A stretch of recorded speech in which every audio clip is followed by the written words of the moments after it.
Father, we are looking up to you because only you can help us. And now we thank you for those in authority, in every sphere, in every department, in every area. Grant them wisdom and deliver us, deliver our nation from wicked people in authority. Deliver us from evil men who will sit in places of authority and do evil things. Deliver us from vampires who will drink the blood of the nation and leave nothing behind. Bless our nation with good leaders. And for those that are there now, we thank you that you are helping them, that your grace and your wisdom is given to them to lead us forward into a good and a better situation. We give you thanks for your great wisdom that is now released into this nation. In Jesus' name, amen. Ghana Montie, Ghana Montie, Ghana Montie, Ghana Montie.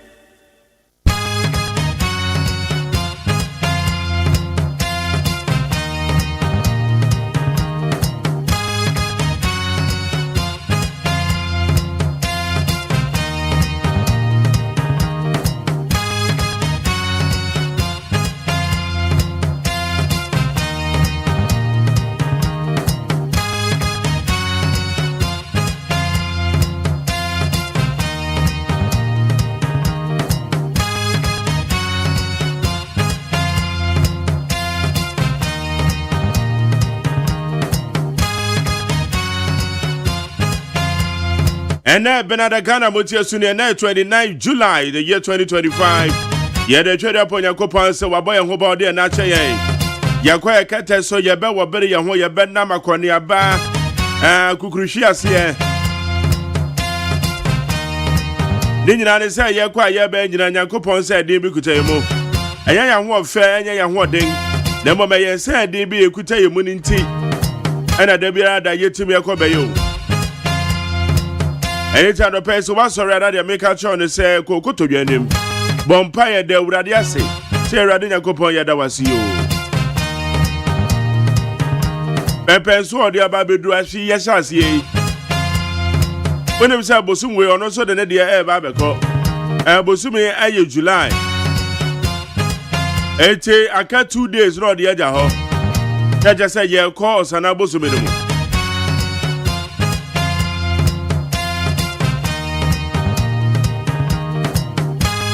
Eti Rebecca said radio that was a Ghana Montie Suni meeting the Maggiore OSEI AGYEMAN. So we go Facebook Live at Jumedi the demo or we go YouTube channel now. And also you're live, you can watch us live. Now we'll comment to be ready at all. And Kolani be a Makwai. Bepa trouble Makwai vacation classes be a home beko. Because one Baba spend it by year 1 month 2 weeks. Eti vacation classes be a home Mesrawa Maniko be Makwani Kobi. Sanya ne san so a adwuma na abekọ na wo de ne kọ na be ya fade kọ to bepo obi nso no wahwe na no apo obi ama na hwe no but ana mo ani kọ ho ede so obi be hwe wo ba ente se wo awumu o eta no mo ani akọ wa te be pa wo cho ete sorry ye de tem sorry kwada na makwan wo ma makwan ebi be makwan ochina ebi be makwan enne ebi be makwan ochina that just say wo mu nyina makwan. Ete nesa wobano wa makwan na so nko school aso na ye ono man tentem akoda na dua na obedie ni nyina no wo be free fie bobade so be pegu ho so wo fie so dia no problem e de just on na mo ani kwa akoda no mema ni nchiri rough akoda ni bo na ejeja amusa no mu chiri na okọ beba na ade akwa akotwa no na wapira na kwa fan nsem bebre na ade aba ne no asasa de na bia meka sika no so enwan de okwa akopesika no we Eti besra mo ni kwa akwada no wan ne mpabu ahyem otifie na didie mo baby akwada de hunso no do ya akwada obe ne nam na okwa ha no ese twene bata ho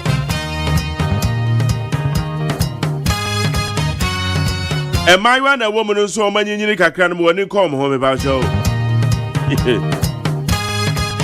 ana wa hwere ye na bibia akoso kama Ghana Montie Suni meeting the Maggiore OSEI AGYEMAN. Mami akosu ya tora materase. Amansancha me kwabra fo ba be kan ho. Yede da obo krata mo samne bebro. Eno obekwa adwuma mo ye ne tem, obekwa adwuma be sraw ye ne tem.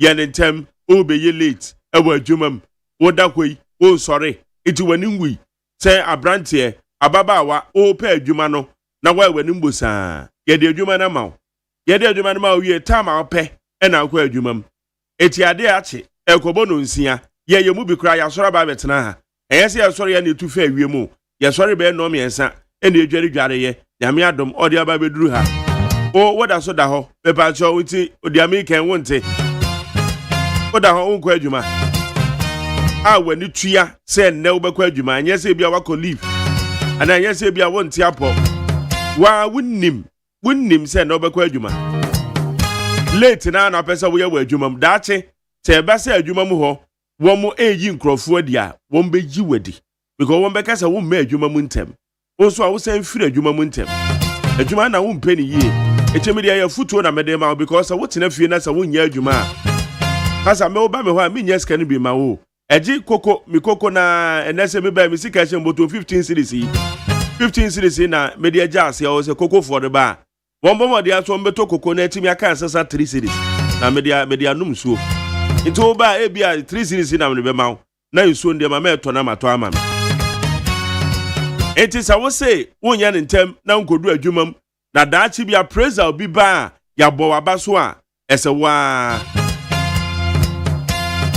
eteme de afutuo na mede ma we me pem wa kasakasa eteme me fa madwuma ni agro because me pese daachi bi ya praise brano ye beka so oh magjerry de oh obono omode me nko me boss wo nkodi obi hu konkonsa nkyere no ansa na basobodie bi wo madwuma mu ode ama me da bi meyire me hu akume ho e de aye adwuma no na madwuma na e de adanse e de ama me eteme pa chow ye ne ntem adwuma nei woni adwuma emobo me da so ho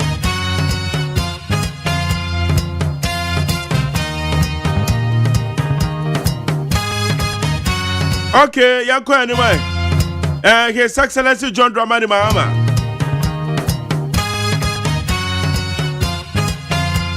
they say they will chop bakun seminar 10 and 1 Michael and Ranso Attorney General or your press conference accountability series you know Attorney General so do no so or the same baby now to John Attorney General say NSS scandal and Crawfobia but was say one more bet to scandal Attorney General the other ye hu one I was saying Crawfobia bo man you dream woman ye or man you sika yesusu say woman ye sika what's what about bon Crawford idin so a oh boy it's a himfo a osinipa makumaku 8 wama ba ne ho e just say wama call for plea bargaining e just say wama patch house sika na mpase wama wia etu metua Attorney General na ebo ya mani e ya himfo a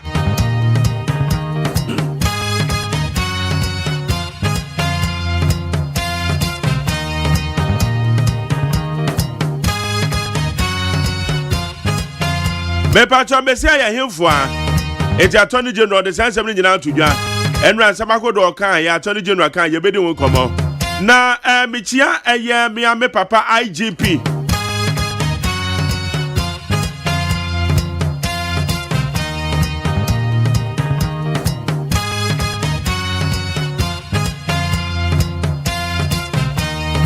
ena no pa michia ya me papa IGP eye Christian Tata Yohuno na bigidi se no ma ekoso boku se nsemi kusase hina mo bonu tuo wokumase enche ye beto nsem go papa wo de o action man ana me no kasa wuduru enkwanta south a mesreo IGP me papa Christian Tata Yohuno se wuduru enkwanta south a ba bi e fro odome enre ya wo makotututuo akum nipa ba ko aprepra foforo enkwanta south nsem na ye pese anojo no aka fi o wo no odome woma kwa bo bi tu akono woma san atututu aprepre nipa bi etia nipa bonefo ben pa na omo hye nkwanta sa to omo yesa na menim se IGP eye adwuma bi na enche eho be pantoma se nipa bonefo ni nyina menim se IGP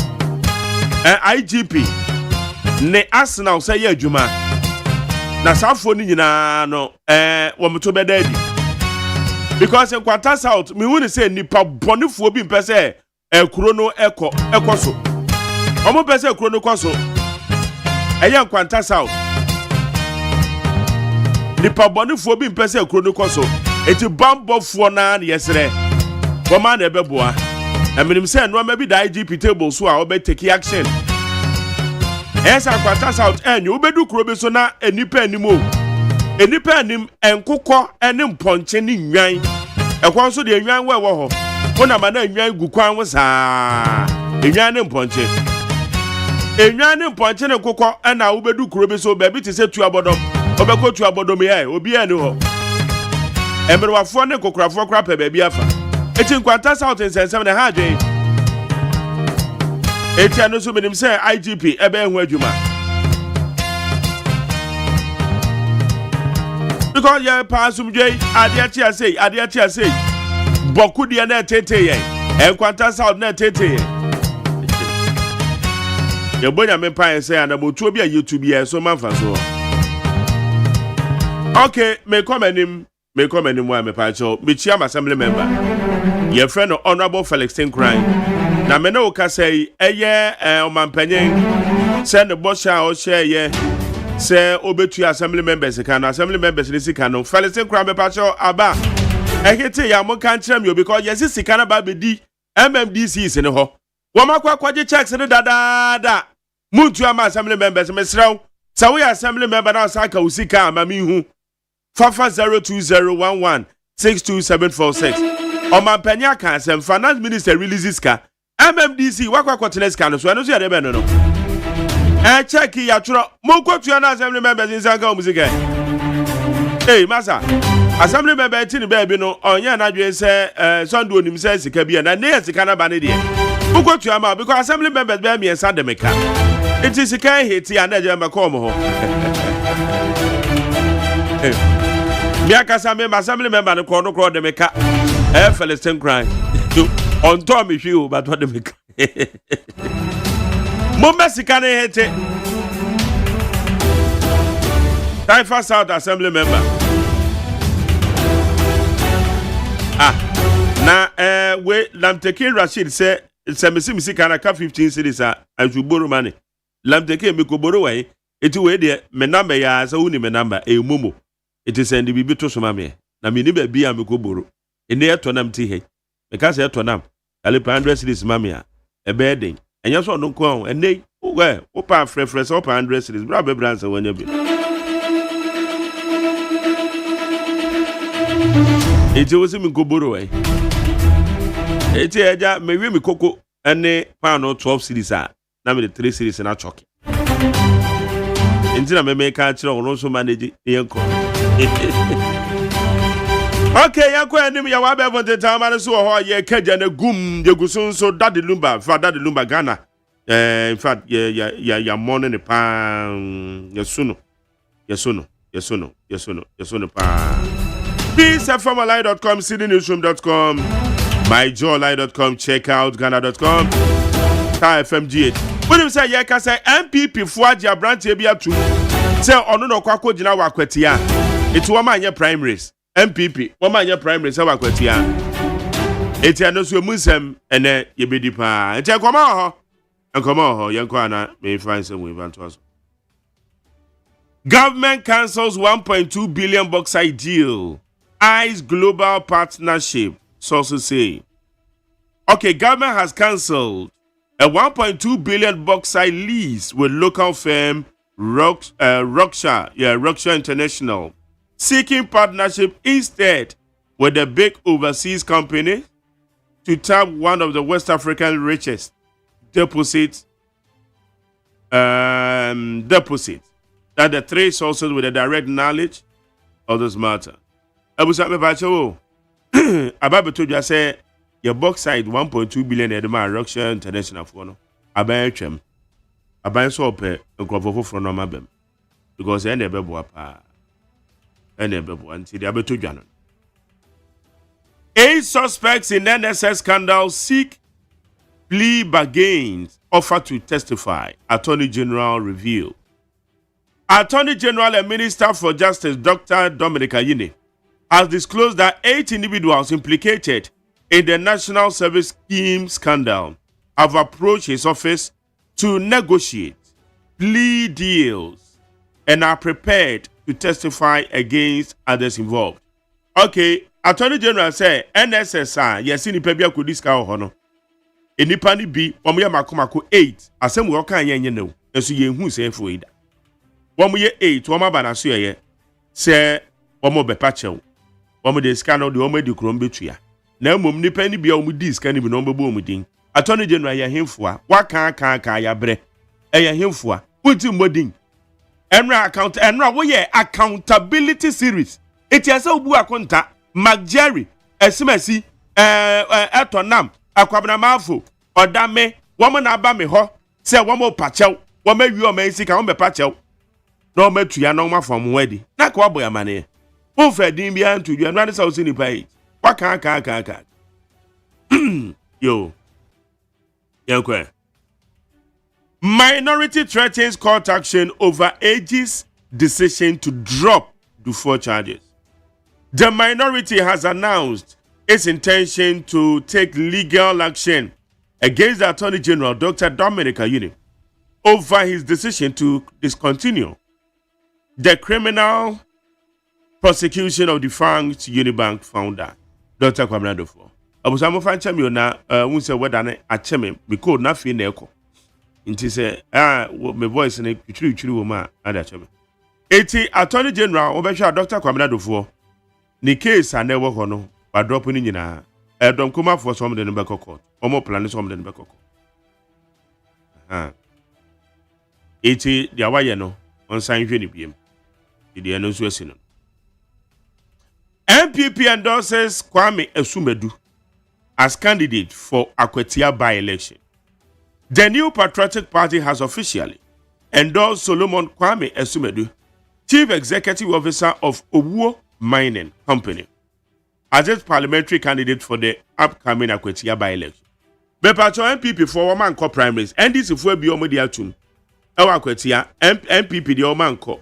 One more and also candidate a friend no Owuo Debbie a friend Kwame Esumedu the company din na Owuo company Owuo mining company one man also the son no the MPP and the amaye mo so said as we beba there bibia dem and na me am ni nua panyin Jeff kuna do bekasa Uncle Jeff me no bekasa na bibia dem ho the amaye tie be di ho komo why okay media say na peacefmline.com cdnewsroom.com by jonline.com check out ghana.com fmga classfmline.com that's just here the jumedi no na yede eya be for town man so no omo bo a yede samakodo yede bra we need to point now okay mami akosu eto na my crado eto na Jerry and say nya me na dum na say go me code no nim the doctor say me here o say mempe eye akokon kwan ameko wom na membo madi ambeko na me ma garlic ne your friend is saying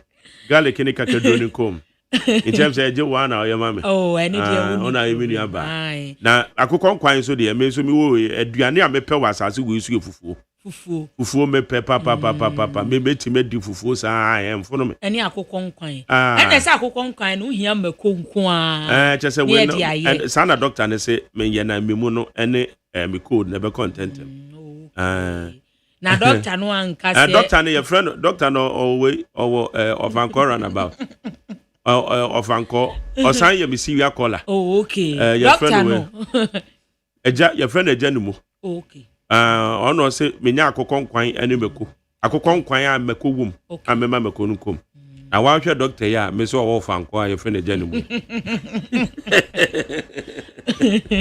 Adana mi bia bago. Nyame na dom, nyame na dom. No go ye that's. Nyame ado. Okay. Yanko anyway na your fans of the trust. Ye kwa anim dia na busuafo da obokrata abadwa so no de ye de mamu ache mamu akwaba aye daily graphic de obokrata no. Na daily graphic de obokrata and odi the late Daddy Lumba emfonyini ababa to ha say na as usual microphone ekura no.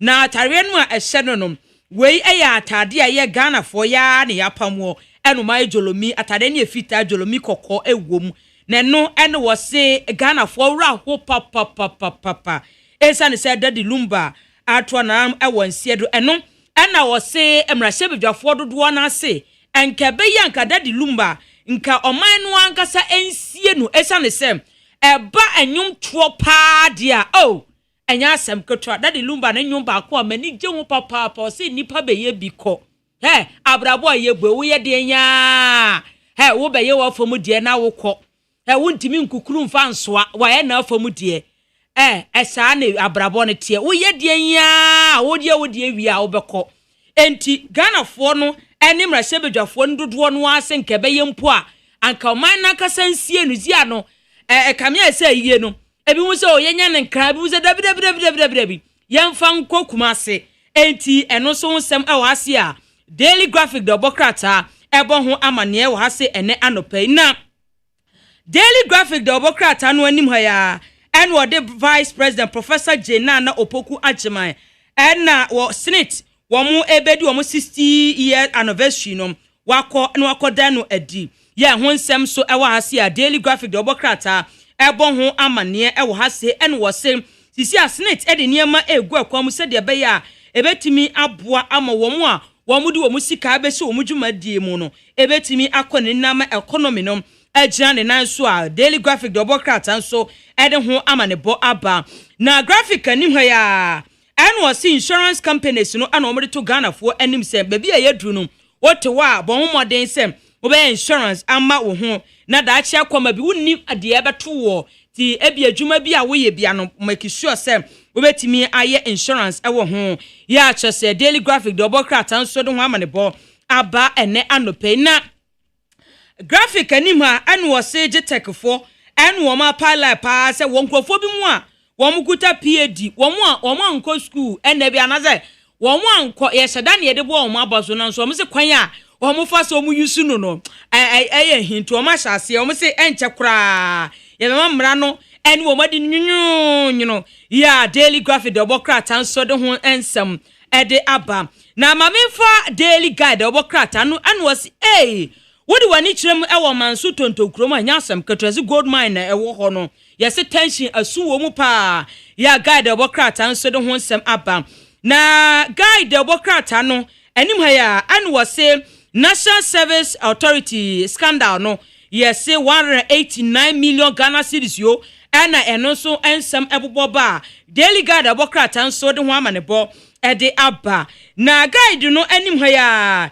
anu ose hwan ene betu franka ama MPP amanyokuo no nti eho ensem no ese asase o ya wode Dr. Mudbo miamfo nyini ababeto ehase wode Yera Kennedy a Japan ena Dr. Yao ose educhum sumfo nyini eda hase eno so wose MPP di obetu franka ade amom no kono asase gidigidi ya Daily Guide Bokrata ebo ho amane e wo hase na Guide anim hase ena wode Dr. Dominic Ayini mfonyini ababato ano se Uniback nsemsem no a en wo se 2.1 billion Ghana cedis so ehon nsem so e wo hase omobu hu akonta ya chese Daily Guide Bokrata so de ho amanebo ede aba na Daily Guide Bokrata no anim ha en wo se dom kuma e wo mrahye bedwefie en wo mo apa lapa eni omo atutu bi ade amane attorney general efa yeradufo ani wo mo maka ne nsensem no ho ya chese Daily Guide Bokrata so ede ho amanebo aba na mamemfa de Ghanaian Time the Bokrata do en wo bo amane en wo se omo de kokobo ede ma ankrankran a wo mo nim se nkofo yi bi mo ye ghost names pa ya wo mo no omo da payroll so na so wo mo timi ahwa validate wo mo emo mutimi tika atimi beto o account mu ena ore kokobo ede mo ade Ghanaian Time the Bokrata enso ho nsem ede aba na the Ghanaian Time the Bokrata no anim ha ya en was say Vice President Professor Jena na Opoku Agyeman en wakokoda wo mo sene 60 years anniversary ya wo mbedi enho entoma the ye Ghanaian Time the Bokrata enso de ho amanebo aba na the Ghanaian Times the Bokrata no anim ha ya en wode Dr. Dominic Ayini mfonyini ababeto ehase en wose wono ne dwuma wodi enyina no oman no de oman ne penu a oye bibia e oman ne yedie mu anti no oye atwuma ne nyina efa Uniback case no a ya chese de Ghanaian Time the Bokrata so ede ho amanebo ede aba na wo hye de Ghanaian Times the Bokrata no anim ha ya en wose omampanyi John Dramani Mahama ene bibremu aman mu anase oman mu omo a womo edi omampanyi e woman we mu dodo no a ene wo de ya konsam ede amada de lumba abusuafo ene woman nyina se ahorade nuntuni kese pa ena achese wato nanu ewo ense do omoma ne demri fadue ya achese de Ghanaian Time Democrat nsoso ede ho amanebo aba na mame fa the Chronicle Democrat na me fantoa so na we anim ase a wode Yewura Kwasi Botwe Junior ene wono se wa challenge AG Attorney General efa Yewura Adubuahe ne nsem no ho a ya Chronicle Democrat nso de ho nsem ade aba na the Chronicle Democrat no ene wo se Forestry Commission CEO and was CEO was say Impact Media FD or the 20 million Ghana cedis and the idea to mutu so into odo omase odo omokopiem awasem nibia wodi 20 million Ghana cedis idea to mutu so the Chronicle Democrat anso ede ho ensem ede aba na the Chronicle Democrat anu anim hoya and wodi Dr. Domrika Yini mfonyini ababato a and was say wo share wo mo yefa Yewura dufo ensem so wo se omo eja wo mo ene wo mo nsem no ho a ene so ensem e wo ase a the Chronicle Democrat anso ede ho amanebo ede aba na the Chronicle anim ha say ena wodi Speaker of Parliament Gbagben Fonyini ababato a ene wodi KGL panyipa wodi wo ma no Yewura Alesdede nso Fonyi ababato a ene wo o say KGL group no omo niema omo aye wo hwe adwumaso omo aye no a eno enenam so ema Gbagben atimi abo omo abaso pa ya achose the Chronicle Democrat nso ede ho amanebo ede aba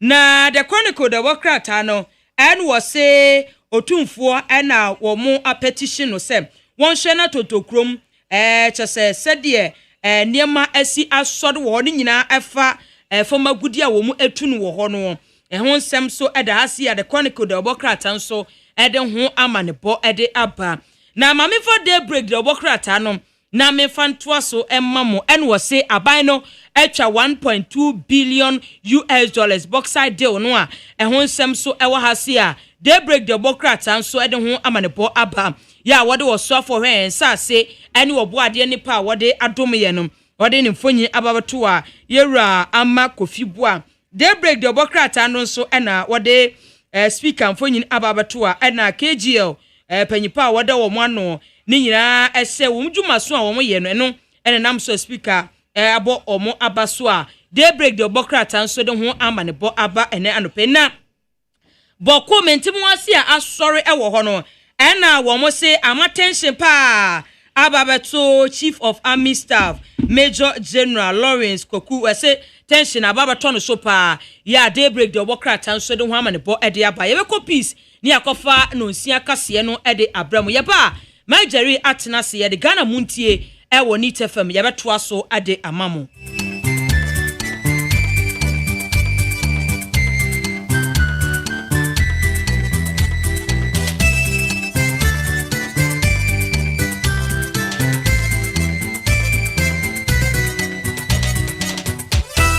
about Nunsia. Ahaya Peace 104.3 FM. Okay, 101.7 neat 100.9.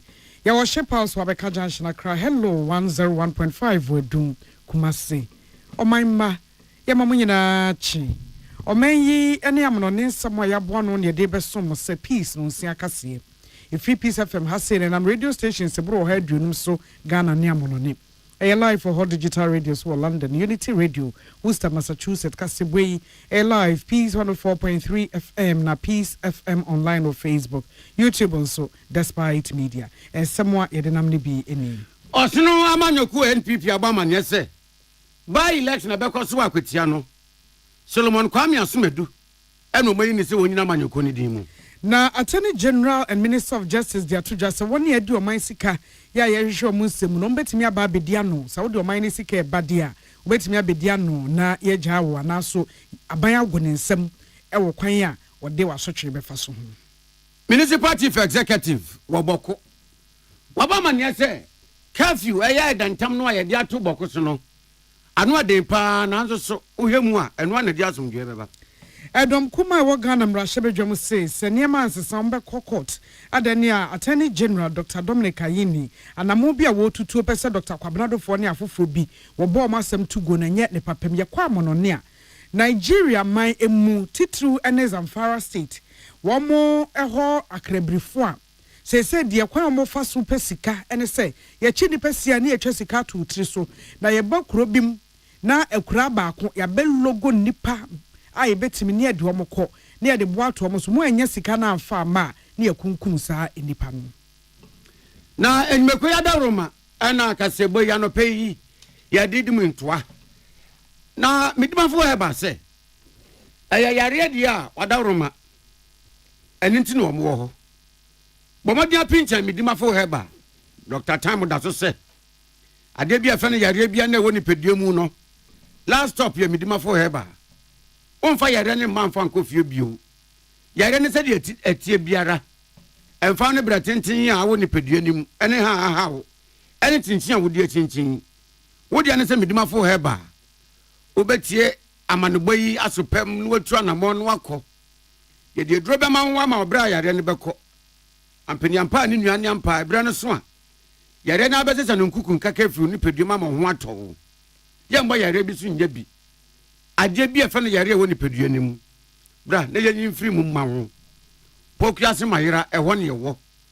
0244 774 282 and 0500 727215 FM. First Atlantic Bank fro anopay see e bia plant was ebra what it woni account no bebie na ubebie bia obetia se refreshingly different no yanka no kwa abasobo a yaje ni mpenu so back to back digital bank of the year just asuma yesum your customers and wo hare so odi fetire ho omre onha ho bebia wo bia tumi ne udin se woso First Atlantic Bank na no pay wo mo wo enigesam ne abotoye mu nsem bi edemayen mobile app internet banking USSD any platforms I would one one offer so di din se woso e wo account mu wo bank abra wuntu nan ko bank no First Atlantic Bank ye de ne mu da ho eno ne abosobo na ya ginu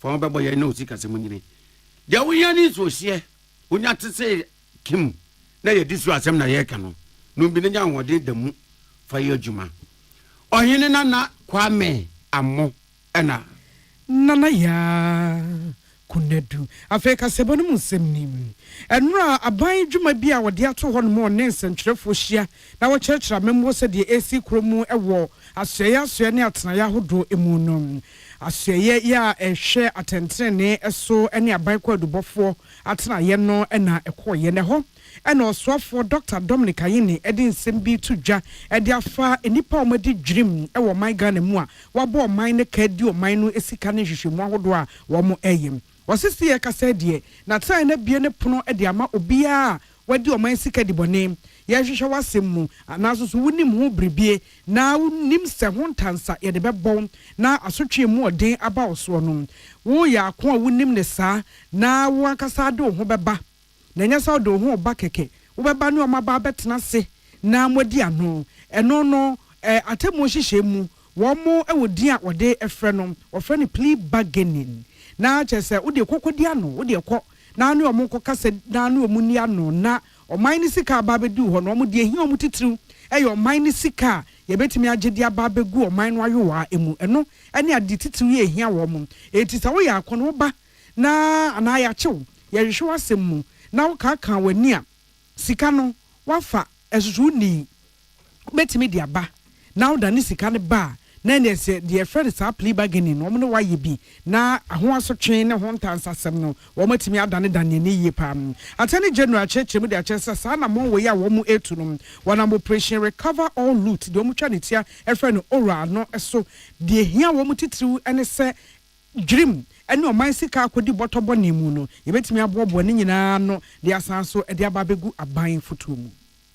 Of course, recovering the loot and jailing looters are not mutually exclusive. And I believe that that is what citizens are pushing for. In other words, both can take place and that will be full-fledged accountability. But anyone familiar with the plea negotiations would agree that it is rare to go into the negotiation room and come out without giving up something in order to clinch a deal. Our plea bargain statute captures that succinctly, as it contemplates that the Attorney General may even go to the extent of dropping charges in exchange for restitution. Also, under the Costs Act 1993, Act 459, an accused may plead guilty to a charge or charges and pay restitution where the offense involves harm to the property of the Republic, including financial resources. In that case, the accused is to be handed a non-custodial sentence. Onipa yɛte kasɛyi ɛyɛ Attorney General and Minister of Justice Dr. Dominic Kayini yɛsɛ twɛne Salamat Kukua Pentel ɛna de amaneboi baayɛ. Na nyame yɛ adom akwantimfie abatoɔ ba election bɛkɔ so akwatia. Am yɛ de yi mmara sɛ badwani foforɔ obesi akwatia constituency adehya na mu mmara sɛ badwafie. Na oni a yɛbɛyi no ɔne na besi owura Ernest Edu Anamu Ernest Kumi a wonya ne baby koyi ya to abafoforo ade yi mmrase badwani a wobesi na nan mu na eno na wosna manyoku NPP wo ma friends am telefon hie mu e wo ho se akoba se akwetem na se badwani dada Ernest Kumi wada no benkum so atwa na no wonse do na ye kwoto abade yi mmrase badwani foforo a NPP amanyoku na wo so mo keka wo mo ho na wo mu yi obi a obegina amanyoko ni dimu apre akonya no na amanyoko ni mpanimfo aye de wo mbeye bia ne kowie se Solomon Kwame Asumadu oya Chief Executive Officer Edma Owuwo Mining Company ono na amanyoko na yi no se won kwagina wo mu dimu na kwantimfia abato ba election no ompre akonya no ma NPP amanyoko no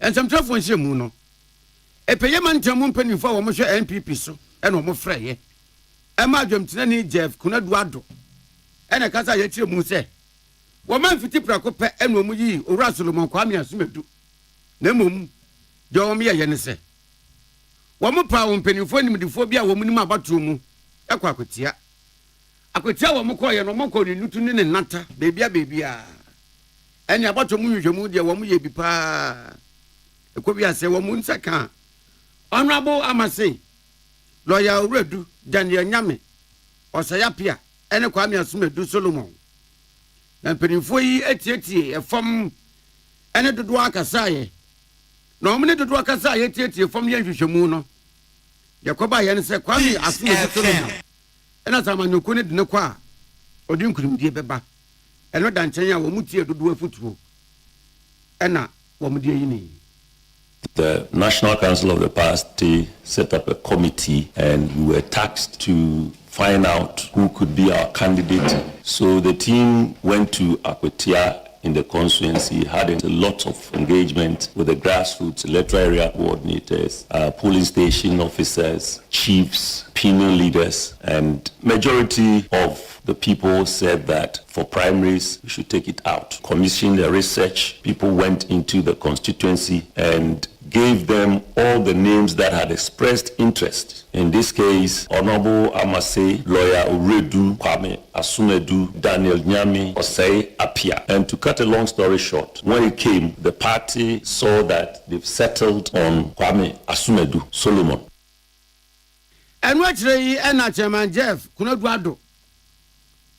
Obo say emra ekowie say ora Solomon Kwame Asumadu ana wo mde na ekono wo manyina wo mkrache powers so ama MONTIE ambeka no prekope na emom wo mo wo so de command National Council so de ye no wo mo ye hwehwemu bi asefata ene se wo mde ba ye se hwehwemu ne de Solomon Kwame Asumadu na aba na wo hwe enyina ya etaye kire no emu odunu a oh why not wo mapene so. And so we reported back to council, and council also gave us the go-ahead to engage further and to follow the due process to do a popular acclamation for Kwame Asumadu in the constituency. Today marks the official announcement of Kwame Asumadu as our candidate for the Akwetia constituency by elections. Nyayatini ni aya Jeff Kunaduado. Wana ya MPP amanyoko no dwamtine ni ewe peye manchamistin region mu.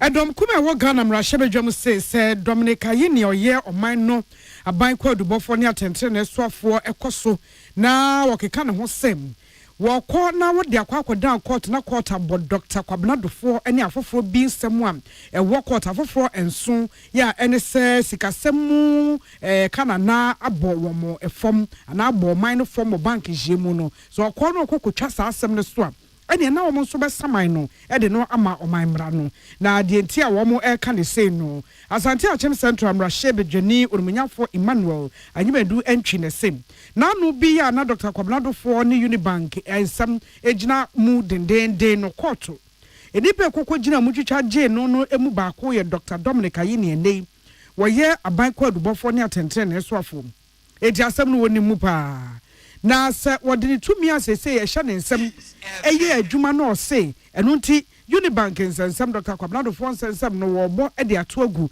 wɔkɔ na wɔkɔ akɔkyerɛm de akyerɛ court de ɔmo de bɔto guo no bi a ɛno no court brɔfo wɔn fɛ no le prosecutor no wɔde bi ɛkɔ akɔbata asɛmi ho ɛde ama Dr. Kwabnadofoɔ ne afoforɔ no afa wɔn ho adia na ɛne ɔman mmra no ɛna na ɔmo pɛ sɛ ɔmo kyinkyim no na ɔmo de tumi entintim so di dwuma ɛwɔ mɛyi mu nti wɔn mma kwan enti wɔsɛ wɔn pɛ sɛ bɛkɔ akɔduru hɔ dɔm kuma ne se ehia paa sɛ nananom mpanimfoɔ yɛ wɔ ɔman Ghana mu afei Ghana Bar Association mɛyi mu mmra wɔn di ho kui badwakuo no afei wɔsrɛ asɔfoɔ ɛne wɔne a wɔano duru dwom na wɔaka nso de akyerɛ dawubɔfoɔ sɛ ma obi ɛnte na asɛm yi yɛn tɛsɛm yɛma awia mmom yɛnhyɛ ho totorobɛnto na deɛ mmara ɛda no yɛmfɛ nto na anya saa na da bia yɛbɛsi mmara ne tira se ɛsiane sɛ obi aban ɛna ɛwɔ so nti kia ne ke ɛwɔ sɛ ɛna sɛm a ɛwɔ mmara mu yɛbɔ to gu a na ɛnyɛ ne papa mu now we lawyer ma Unibank and now we lawyer Emma Dr. Kwabnado and now the pakro no waba be attorney general nti wasem now we lawyer man and na ogusu a oye na say foforo and na oye onipa ogina dom kuma no anemu kasa ye Orumunyafo Emmanuel Ayimedu entry nene na yeti ye sentrefo a eto nkrafri Mrashe Bedwam Emmanuel Akoli ene William Gentu ene de amane boy ebaye na esan basabasa ene sakasaka asanya kukuru ewo boko ene naleregu ene mpotemu awodo akanti ama wo mai mafisa mbambo aseye no ede dantem ato boko ene ni mpotemu so enti ebo ewia no mienu kan ese obia akose dem se home appliance na etuamu akosi na de tie no nsia anopa ansa na omo pie enti abo no nsia sei no afi na omo pie enya bo ewia no mienu sei kim ewo so obia akose dem na saa dantem nhihye ye na municipal chief executive ewo boko Isaac Azunaba wakaza fa no se nyame anim ni eha papa na ensunsanso no eye bibibi wa imagine say yake wa se dem awia no mienu wo se wa wo mpie saa kopim sa ade beti no nsia wo se ya ade bi ha adwene titiwo ne ekuafo ewom ade tonfo ewom ene wo mo a wo mankwa a wo mu nnidi nanso ni na mu no owura Isaac Azunaba se ene na bebo amadi asomdwa ba esan se empanifo re ye no wo wi ase de tututu ne kosama school kwada wo mo ego school mu a adi kura wo mo nka ho to mo ba bi odwene wo mo husua wo made etumi ko bom yensa tuoku wo mo ya na bibise ekoso ne amfa da ntem wa ma bia de besi akire nye wo kire mu se Upper East Regional Security Council Rexec ene sinkunya mo mo to adwene hu ne se wo manfa curfew na ma emwa ewo mu se ebe ha edwadie krofosi kasem abrabbo kuayode na so se epe ho ani oh sanframa mo na ahwede mudin sanketututu yi ne basabasa ni sakasaka ya ama na hom ne so a kaka fiudie wo mu kotema beto bokoso san Interior Ministry krata wo mde ba bontin no Muntaka Muhammad Mubarak ena ne sasa sia ogina bana na mu a wo metu sa na mo ya MCE e kan ho asem na nya curfew no nko a ebiewu si ebe mu so obi kutatuo so obi kuta akode e wo bokone ne mpotemu no mpirifo se watomra asensa so no mu a mra ne be che trojes baako e ma obegye no ho gina eno nti municipal chief executive efuto no de ma de hye wo boko so mo anim de si yenti na ama ne kafi ya be wo mama asomdwe mra na asomdwe wo ho a kafi ma no mo ntina asomdwe mu na tututuo ne basabasa na sakasaka no wo munyai na mfa so papa bi ama se kafi ani sebi krofo dwa wo mu die a ebesei ani krofo fuo ankuche ne nkrante ani amoku a be mu nyama nyina se no ene deba ntokwa ne basabasa nsunsanso no to ndo be kan fam wo se wo mo pasomdwe ne mmom basabasa de wo mu nyina kwa eye peace anopa no nsia kase ye homeso agyaboa fon krato ye ba Nigeria na den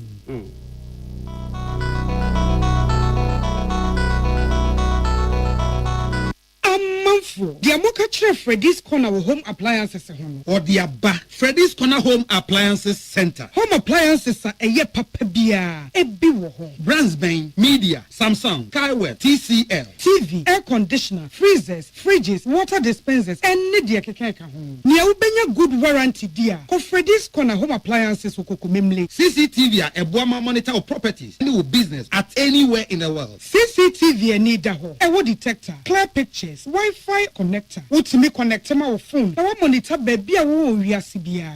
Freddy's Corner Home Appliances Abeka Freddy's Corner a Joshua Hodwa or Tom phones any a home accessories no. Fresh 0544 959195 and 02079373323 and now so Brako Komemle City Light in Chehwa. Na ya can discounts any achadia. Ubetsia Freddy's Corner. Home of authentic home appliances, phones, and its accessories. So wakoma ho hyehyɛ ana ebo periperi de broni kan hardware no a ɛde na sɛ woyɛ na sɛ woyam so atim so wo be packing a farmer Martin's liver salt tira kwai entem ehwie nsu agu glass mo ate Martin's liver salt no ba kwa no na wo de agum wo be hu sɛ ehuru wa glass no mu na wanom Martin's liver salt ye won orange flavor ana ba ko so plain wonumu a wo ho beto nemum edi na anu na ho nto wo a ko hu doctor. Herbal and Alternative Medical Hospital Bena Black History and War America, China, Africa, Ghana and Penifua Bonabaso say, or say a real moment for Tiapopa. Amin Scientific Hospital. I had a sabia, or one video was so, ya would that's what, if you didn't chill yadi, na no sound so sour yadi. Amen, expert of one croyaria, one run when nam. Now, what Dr. Fonia Nurse Fonso, or what's a man? Amin Scientific at the herbal, homeopathy, naturopathy, and reflexology, na, as sayadi. So, one I will pay, and I are in the same pa, Yamia Dumunti, Yari expert.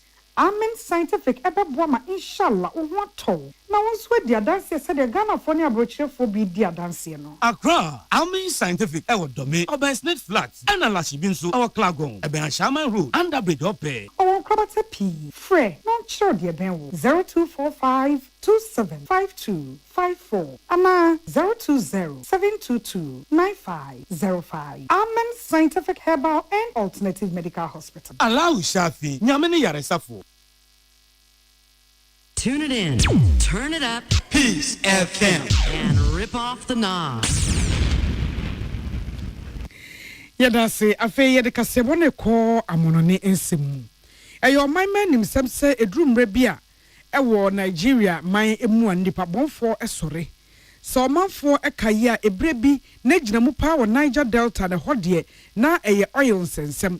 Enti enkrofo ya wo mani abre wo oil a wo mutuo ne ho na wo musu se wo mu chefe wo mu nya e wo Niger Delta ne pom honom wo mu ano ma chini pesi ne etwa sika de ato ya akutiri so na ye de akwakwagi sika ne eja nipa kro no e wo mu a wo mu fra bibi bonkers na enkrofo ya akwakwota kotia na wo ma bone droben ho na wo de atwe oil na ensamone ahodo de ewiase nim o my Ghana mu nipa so nim se edrum re bia utimit na wonsa e de kire Nigeria for so na se de akokoduro pesikenti ye kum nipa bo nipa te se dwie ye tema animu de na obi emfesu Nigeria se ebekọ akwakoduru ho ye kasa sesi yi Zamfara state ye wo Nigeria mamunum ya chi enipa baburu aduonum de wo makwakosie nokra ne se nipa aduonum ensiam 56 ana wo mokotase wo mo ewo wo mokrom enye se sebe predia sasebe nyado wo mo nam kwama kwantimfi ne ekwachi wo mom saa krabrifoi ebo hyen kro bi efra ne Banga village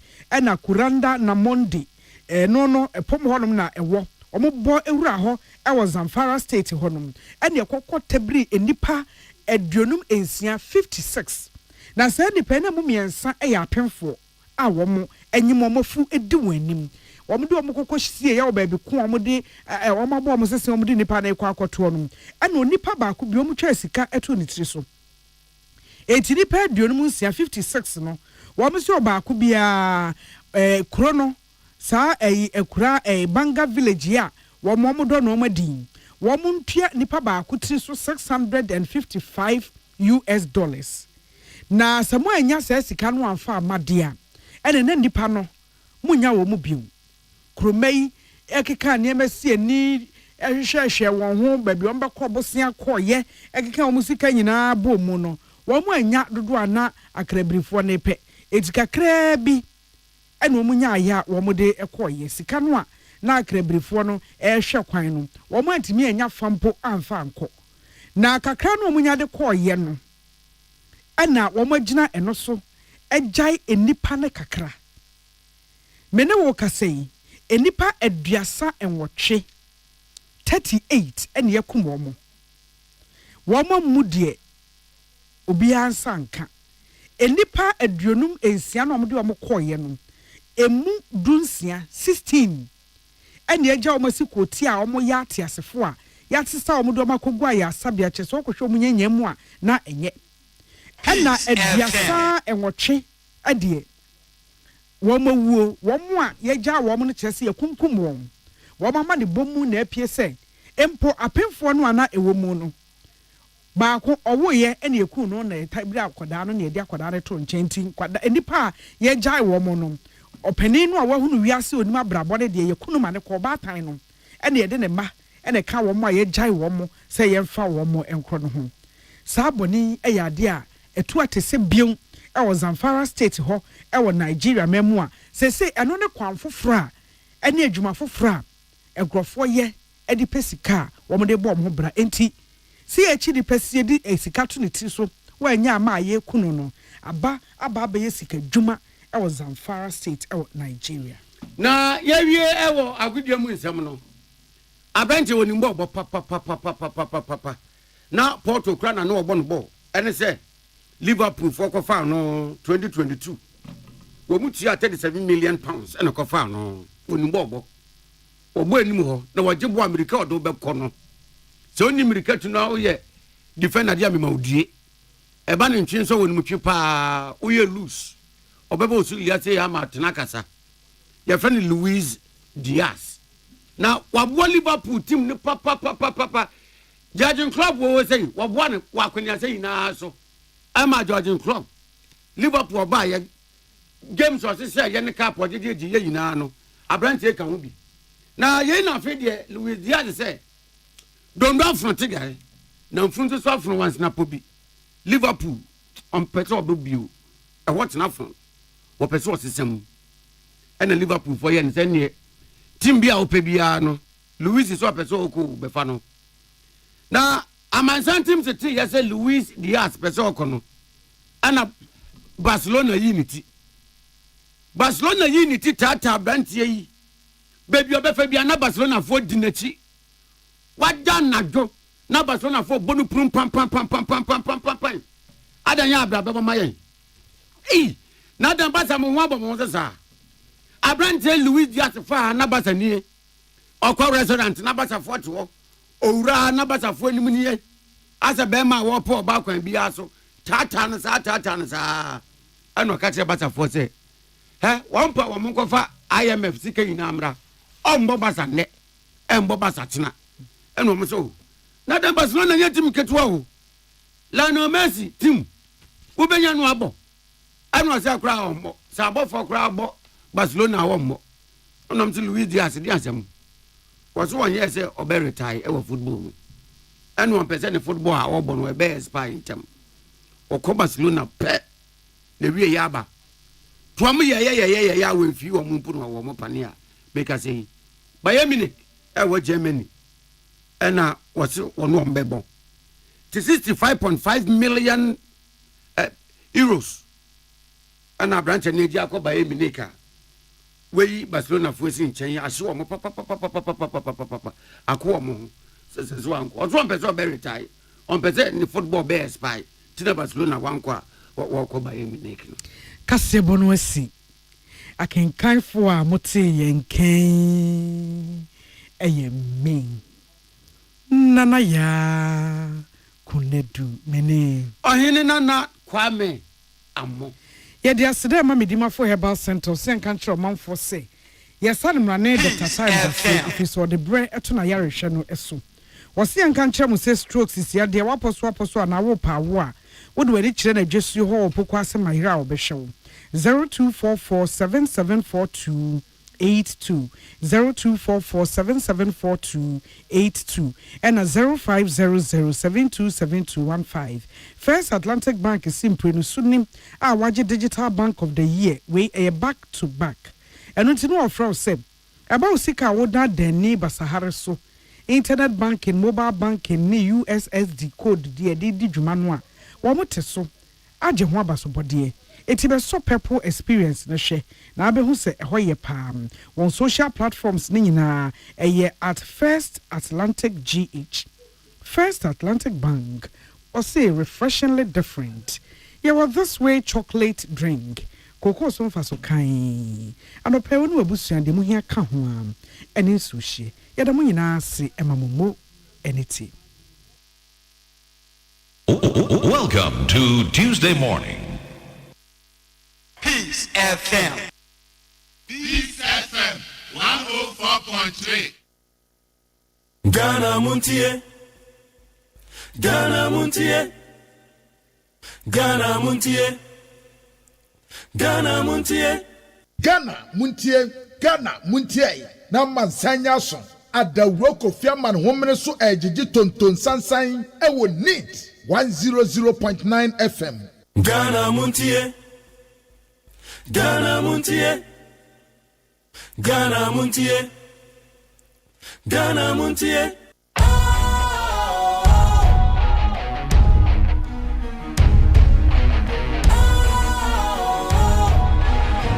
What's cool, fresh and trendy with a new look? Makes you feel real good, that refreshing vibe. Satisfies you right just the way you like. Do you know? Do you know? Do you know? Ain't gotta do it alone. Specialized makes you flow. Anytime, anywhere. Specialized feel different. Always think specialized. Special Ice Natural Mineral Water. Feel different. Think special. This advertisement has been vetted and approved by the FDA. Hey, catch it. Listen in here. And you ma beto to dia me baba no hwade no. Hwem so betumi a. Hey, asew. Hey, now beka. Ya John to mami ensa duku portmanteau. This way chocolate drink. Na kan wo hwe afi bia so beri ni waware ne a. This way chocolate drink. Na kan sia. Oh, asew. Wo den kan no tumu ho. Me be mo anu nsu hye kura dia ka ho. Wo hwade a wapi ho. O ka sa batete e da fom ho. This way chocolate drink. Crash up a baba worry. Aso. Ye fear say this way chocolate drink ya sorry no pa no ne yenom. Ye be chef fridge nom no se snack. Ye nya hoho a no ne de serve wo mo. Ye didi wie ne ye pe bibia bogu ya de so a. This way chocolate drink ne yenom. And this way no ti ano a, he se kire wom, koko wom, brick wom, bibia wom, ade wo hia ne so se. This way chocolate drink. De wo hia ani so se. FDA ahwehwe se adwede nkrato emu agye atum se eye. Ghana Montie. Ghana Montie. Na mansanya so. Adawroko fiaman homene so ejiji tonton sansan ewo neat 100.9 FM. Ghana Montie. Ghana Montie. Ghana Montie. Ghana Montie.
Anope ya mo akwa bede bagana motie so ni 100.9.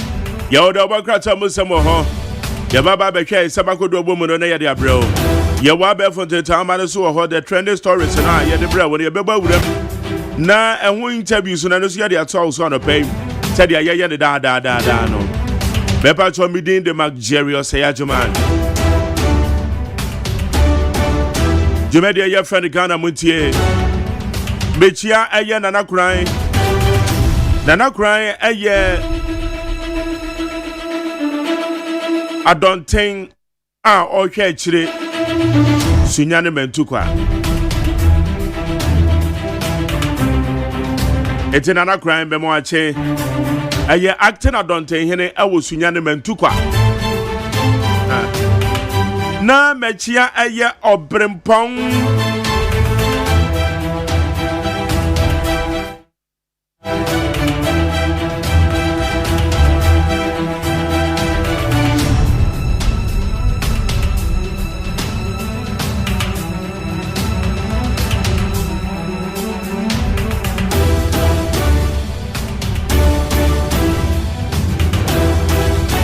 Obrempong ejay kran kusi.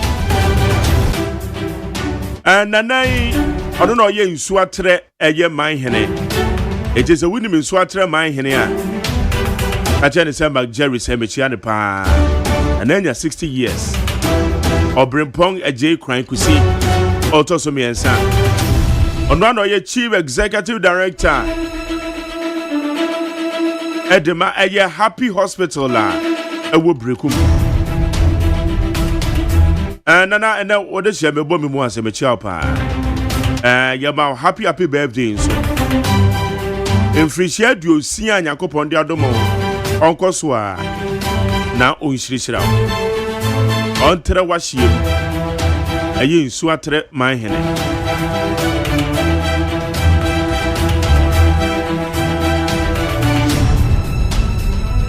Okay, ya tena se ya babedin komo ya behwe se mahodo ekoso ya beko eye puo mantem na ya kwa kwahwe decision na MPP eteke se eye akwatia by elections wa mo candidate wa man do so no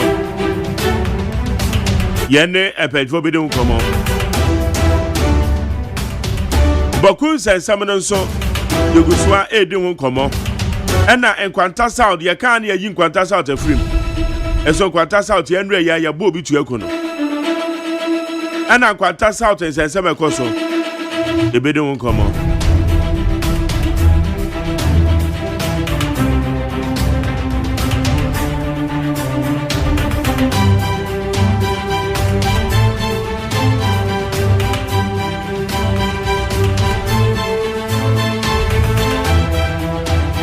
Enra so Attorney General accountability series. Attorney General Beboy Amane Pachacha said the anomeko Ora Kwabnado 4 and 7 others. Aya bank in Sensemi Pachacha Medienta what drop the charges.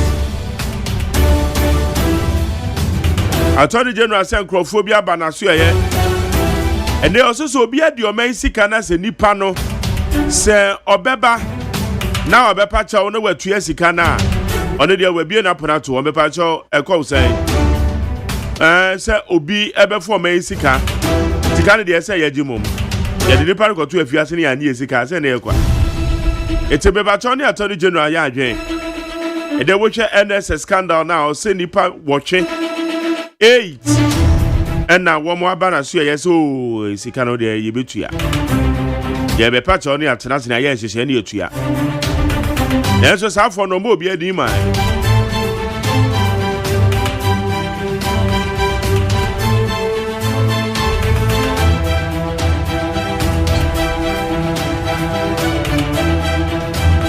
Echabusa when you are in Samahodo, I bedo come on now no pay.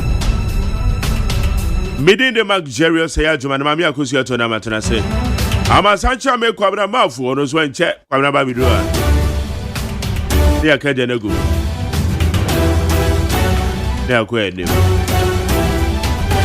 Okay. I go say to them, me kwaba. My Jerry major also be you. yabako enim na yahwe ensem no e won krata enim no but that lumba so salomani amono ne pa ose bi call for say yaman state barrier yaman state barrier anya because that lumba so waboa ode enwom to epejo omen yakwa koduru baby ene say yekodu inti ne se wato na nano monsie do na yesi abe nhyehyɛ ni ama no state barrier me wo meka sa no me no mo yawe wa be so mo man no mo man de o so mo man a nya se wonu mo nyam sure in fact din but ye nyame pen na wo ye na daddy lumba nyum de metimi atie fiti anapatwa enwumere kan nwum a aba wo mu a omo de unse wo mo no hwe nwum bi a ombobo no 1990s anya sa nwum na na sa wo ba ase nura na ye bo nwum no wo mo no sa no de adoma chede no mo za anya ya no bia ebinum wo ha wo mo nwum eye gugugugu na twa onti na se nwum no a onti aba bia nse da ni nwum no a wo de bo bra hwe o hwe daddy lumba akuya ananu ya wono so eto ananu wonsi edi dada kedi so ne nwum ne nwum na ntwamu da bia enne da bia wutie ne nwum a wutimi se wo fa bi e de abo bra wutimi se ene abrabo no ednam pepe sometimes won wutimi tie om nwum ka se sa nwum we die bebi a menam die ne nwum yi nam kwan wutimi nya bi de chiche wo re oh omaboye nwum o omaboye nwum papa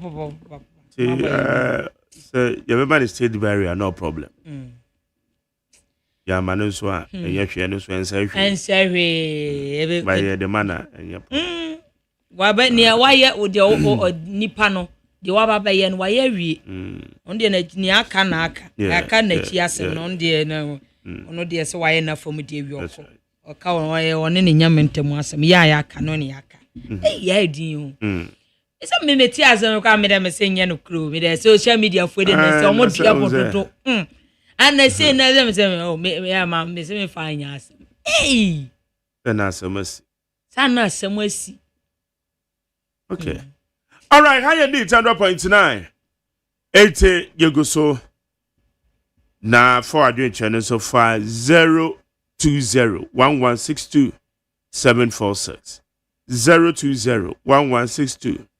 746 agoja fana yankwa na yanhwe nkrata no musam okay na mame emfa daily guide obokrata no busianfo na me fa sase emmamo na daily guide obokrata no anim ha se na wode nana adujamfi na afen so mpanyifo bi mu a wo mu ewo mansun tontokrom na wo mu apa life pa hwe ni mo se a wo mu obi a abokojan ya ti so mo ni abre ni nyina efa asanko gold mines wo mu juma wo mu edie no nam so ama tension abeto mansun tontokrom adehye na afi asanko gold mines ntemu a daily guide obokrata so ede ho amanebo ede aba na guide obokrata no anim ha ya enwo se National Service Authority wo mo scandal na ababeto edwa no wo mo chem se 189 million Ghana cedi additionally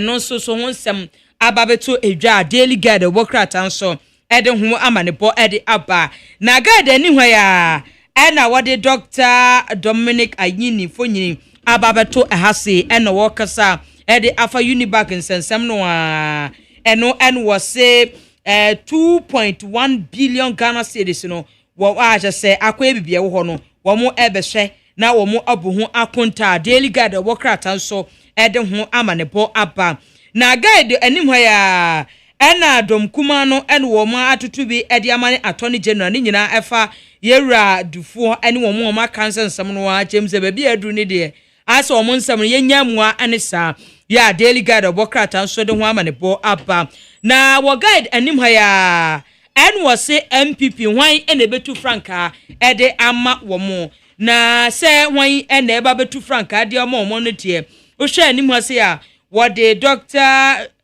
Baomia emfonyini ababeto ahaseye ena wode Kennedy a Japan fonyini enso ababeto a ena wode Dr. ya ose edutum so fonyini ababeto ahase omunyina ase obi asresre saa enti we na me cheche ni bo bisa ze who is who enti ene hwan ene hwan ena obeyi ne ti hwan no hwan ena party fo no ebeje no atumu a Daily Guide abokrata anso de ho amanebo aba ene anope ya yede ho nsam enso ede ebrewo na mamemfa the Ghanaian Times abokrata no emfa ntoa so emamo ena wose kokobo ene yede ama ankrenkren womo ayo omadwen se ghost names no omoda controller so na nkrofo timi validate womo yetimi eya na agi womo atum se ampa so mu ye adwuma so bra womo nya adwuma bia ene yede kokobo sade ama sa nkrofo no se womo enhwe na womo nya sade nti ghost names no womo hwe akle womo nyina ya chese ho nsem so edase ya the Ghanaian Times obokrata eno so de ho amanebo ede aba na senate womo 60 years anniversary no and I'm so my vice president Professor Jena na opoku Agyeman akoda no edi ya chese the Ghanaian Times obokrata nso ede ho amanebo ede aba na the Ghanaian Times obokrata no anim ha ya ena wode attorney general Dr. Dominic Ayini mfonyini ababeto ehase ye ena wahye ne siutu anya asem koto akora ena we de osre ena wose yini back nsensem no a ne oye ni nyina no woye ewo oman no iyedie afamu anase de oman ne pe no ena woye ya chese de Ghanaian Times demokrata nso ede ho amanebo ede aba na Daddy Lumba ya chese wato nanu ewo nsiedo ena wose omampanyi John Dramani Mahama ena afensuso aman panyifo ne bi ena chese womo so omo ede ya konsem ede ama abusua no ya se ho nsem so ede hase a the Ghanaian Times obokrata enso ede ho amanebo aba ene anope na mamemfa Daily Post obokrata no na memfa ntoa so emmamo eno ena omampanyi John Dramani Mahama eka se ebredu pa se yede ye ho ebe hye ensemu ni ahyemu ekena ekwa ebefa so na kuayo akonanimu na ye kuaye ye betimi adade ani na de mfa so pa ade abre oman no a ho nsem so ewo ase a Daily Post obokrata enso ebo ho amane ewo ase na government accountability series no a ena oswafo hwe atentene ne eso ekopie mu ewo ho Dr. Dominic Ayini en wose wo share 80 million wo chemu se a ayira eno eno wo chemu se nipa nwatwe bi mu aba pa achewo na wose ni nyina efa national service scandal no ho ya hwese Daily Post obokrata nso ede ho amanebo ede aba ewo haseye na wo share Daily Post obokrata no anim a Edward Voter Regional Youth Organizer enfo nyini ababeto ehase eno wose womo de niama egu akwa mu sede be ya ebetimi aboa amamabunu dwuma womo edie no ebetimi akọ nanimu ya se ho nsam so ewo hase a Daily Post obokrata nso ebo ho amane na telegraphic yanimu ha Charles Kojofosu ya say 32 years ago kura no obede mo farewell se ebe kakra no woni wiase bio ampa ne nyim tuo mu nyina Kojo ebede mo farewell kakra bre no aso nti wokọ na jantan wokọ akọje na home na mra sebejafuo bi no wo mu sre se ebetumi anka Charles Kojofosu Daddy Lumba yamani state barrier anya state barrier nko akeke yansan wani onyam wa esopa yamfa state ukurampo enka no ho esanse ewurade de no maye so omra meye sa adwumen na abakosem a wagya wo man mu no ebeye den pa se bepepa years to come yenya obia ne saso ebe te se Daddy Lumba dabi empire ne ye bosa ne mano kura wamunta minta hu se womumpo ejire nyina stage o se bia papa perform no womu jire nyina ne ntan ana se womu tunu nyum ne bie dabi menye hunu bi abrante ba ko a wonde a woya ade pa ɛyɛ adɔfo junior wɔboa ba gye adɔfo ne ba mu ano wɔn de ɔyɛ adeɛ paa baabia no wɔto ne papa nwom no ɛna programs ase nso wɔyɛ adeɛ papa adɔfo junior ɛna ano sɛ no wɔbɔ yɛ abo atma laiba no wɔbɔ yɛ abo atma yɛ abo atma mani gye papa sɛ adɔfo bɛyi ɛna ayiba no nso yɛ adeɛ ampɔfo agye ba no wɔn de ɔde ayɛ radio ɛna wasa de nnwom toɔ no asa bata ho ɔno nso yɛ adeɛ paa akɔboa nso ma no yɛ adeɛ akɔboa ma no wɔn nyinaa nso too dwom ɛna wɔn bɔ bio wɔn ba bio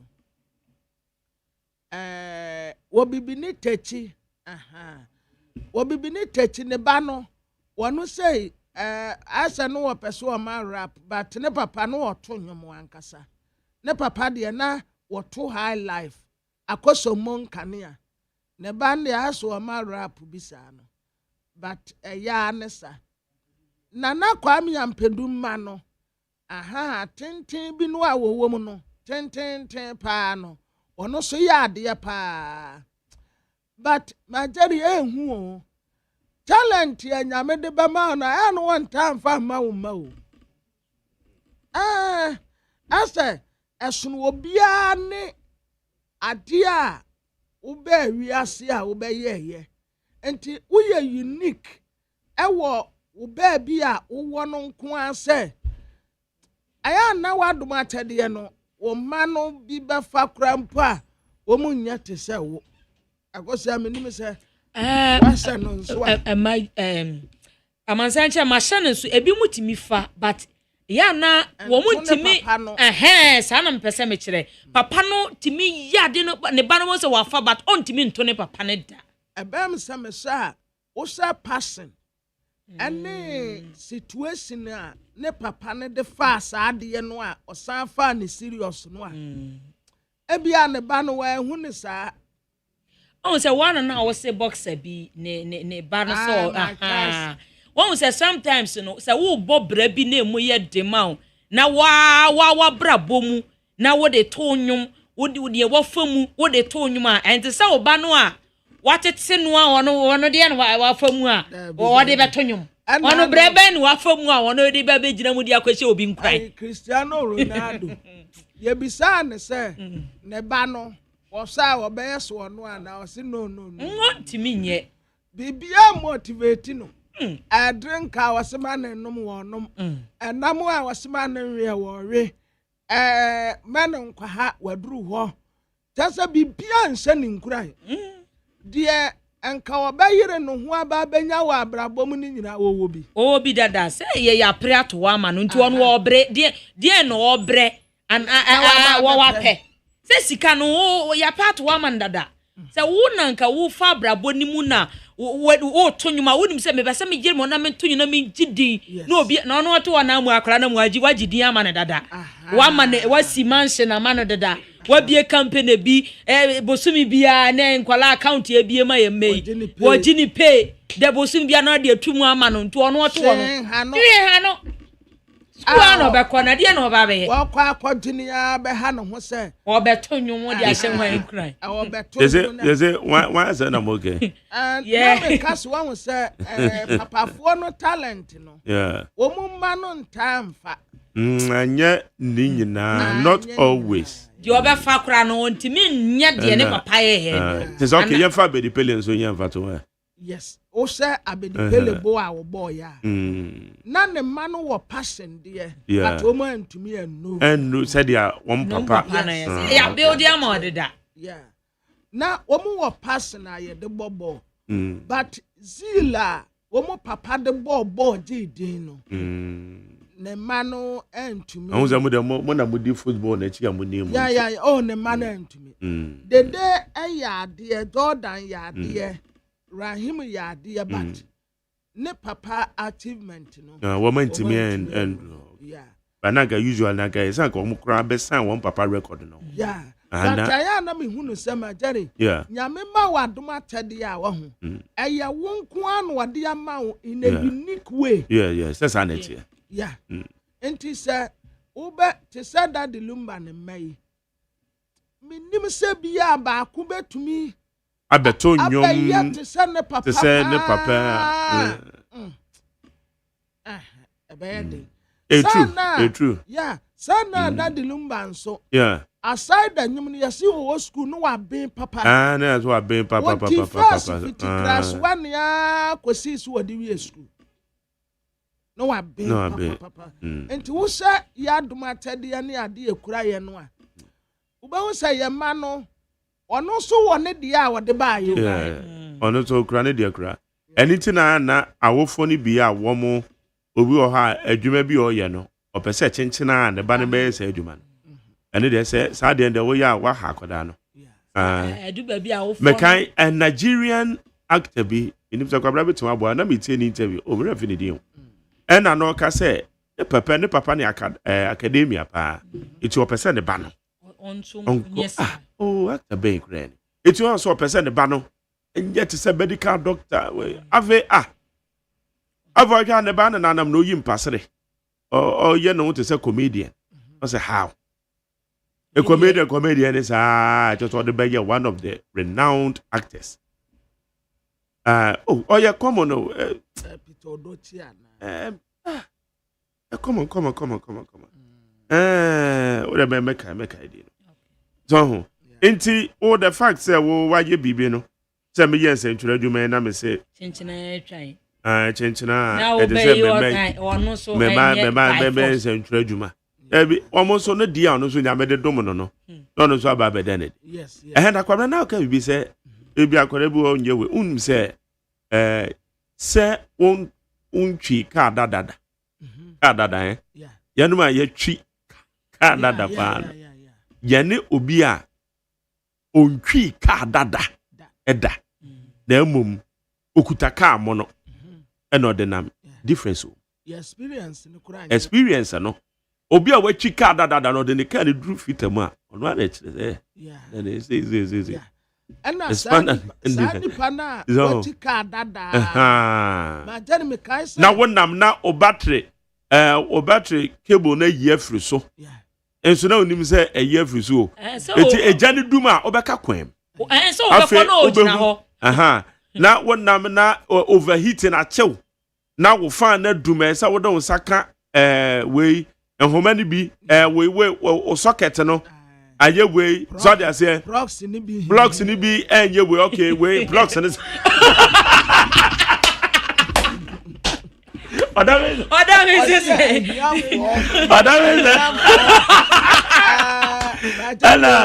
when me fino me feel that difference wo so I see boy yan no experience na wo no and wo ko that is it governor why you would see say gallon gallons mienu baako ye fuel ana baako ye nsuo gallons mienu that stand so dey be impact ni mo da na wo apply wo screwdriver because unim say edru ahane baby a yere taso a obezi say that obi a wachi ka dada bia ye fitani oh yeah eti wo no unchi ka dada basa ukra oka mo no enye wa fele obi a wachi ka dada but kwamra ya the total life experience was an etio abrabo no eye stages o sa abrabo ye stages anka yankopon wo a ne ya o se do aye we bluebird bluebird nam papa bluebird o chalwete no minim saka empabo bluebird chale chale what as a white be down on blue and blue and red red in a down fifi blue pa one blue but white be so damo white blue na white did them red down anuma be them e bi wo kwa white dan chen white and red. Okay. White and red. And China, but one year blue. Your friend bluebird. I'm not so caca bluebird. My Jerry woman, one should be down. Oh, my should be that saying. Salute, they say. My Jerry, a dance sister got a toe bluebird. Aye. No, me first day I may say Chaluete. Sir, who Jaliana would want you? That be me call them man amedoko. Okay. Sir, yeah, come baby na kwa wa necessary mamoto. Oh. Me said that. Debi. Me said na me fan from na nyafi. Na edru kwesi ada no pa, ni e kwa river prem. Na Jerry, womu senior man ehuro no. Na me de agubu ono so. Na me pia side ni nyina na yes sam. Na me de agubu ono so na me te ho. Yeah. Me mpesa asoti bi kura beba bebo. Afa ho kura. Aboa na ko. Ti me te ho sa metena wa na me tumi shampaboa na me da kura agumentan. Me da agumentan. Yeah. Aw, atra say Brahma Pransa na me ya Chaluete no. Yes. Me sani ye papa. Yeah. Hey, first day ya to bicycle mama wa. Na me fa ne kransie. Ma Jerry me kwana teche wo ho anansu wo ho amasi. Oh, na ma page bike. Page bike no. Na ma page bike no na me tra. Na me ko ba bi a me ko no ba. Me de saponi semina. What I found? Sir, metiti hu nyina kama ma wohoro hu na me de asi awiem. Ansa na wu wi amasa pepa ho. But enne no ono anse yeah. Odi ni birthday na toma no. Odi ni birthday ne papa toka ama no. Eno anse ya de ahoma titiri nani. Na ya bo away some me bo birthday trumpet no. That woni you say ne ya bo bi ama no. Saxophone. Ya bo bi ama no. Saxophone no. Etina nchawo. Na wo ma so kandren so. Adi account say me dum no. Wo ya waje o kaki. Ye no kaki ama say. Enti tete wo mu no. Abrabon wo ma fa no fara. And my Jerry wo ma kwada nso sa bebere ya. Onyine no ho. So ma kwa ba me mo me de me wo adwin bi se wo ba. Se mpo so bi se osika. Ano bi se obi bi na wo bi mpa. You have to pretend ese wo sheda. Sa asem we your friend say Honorable Kennedy on Japan. And the yedi nkomo na.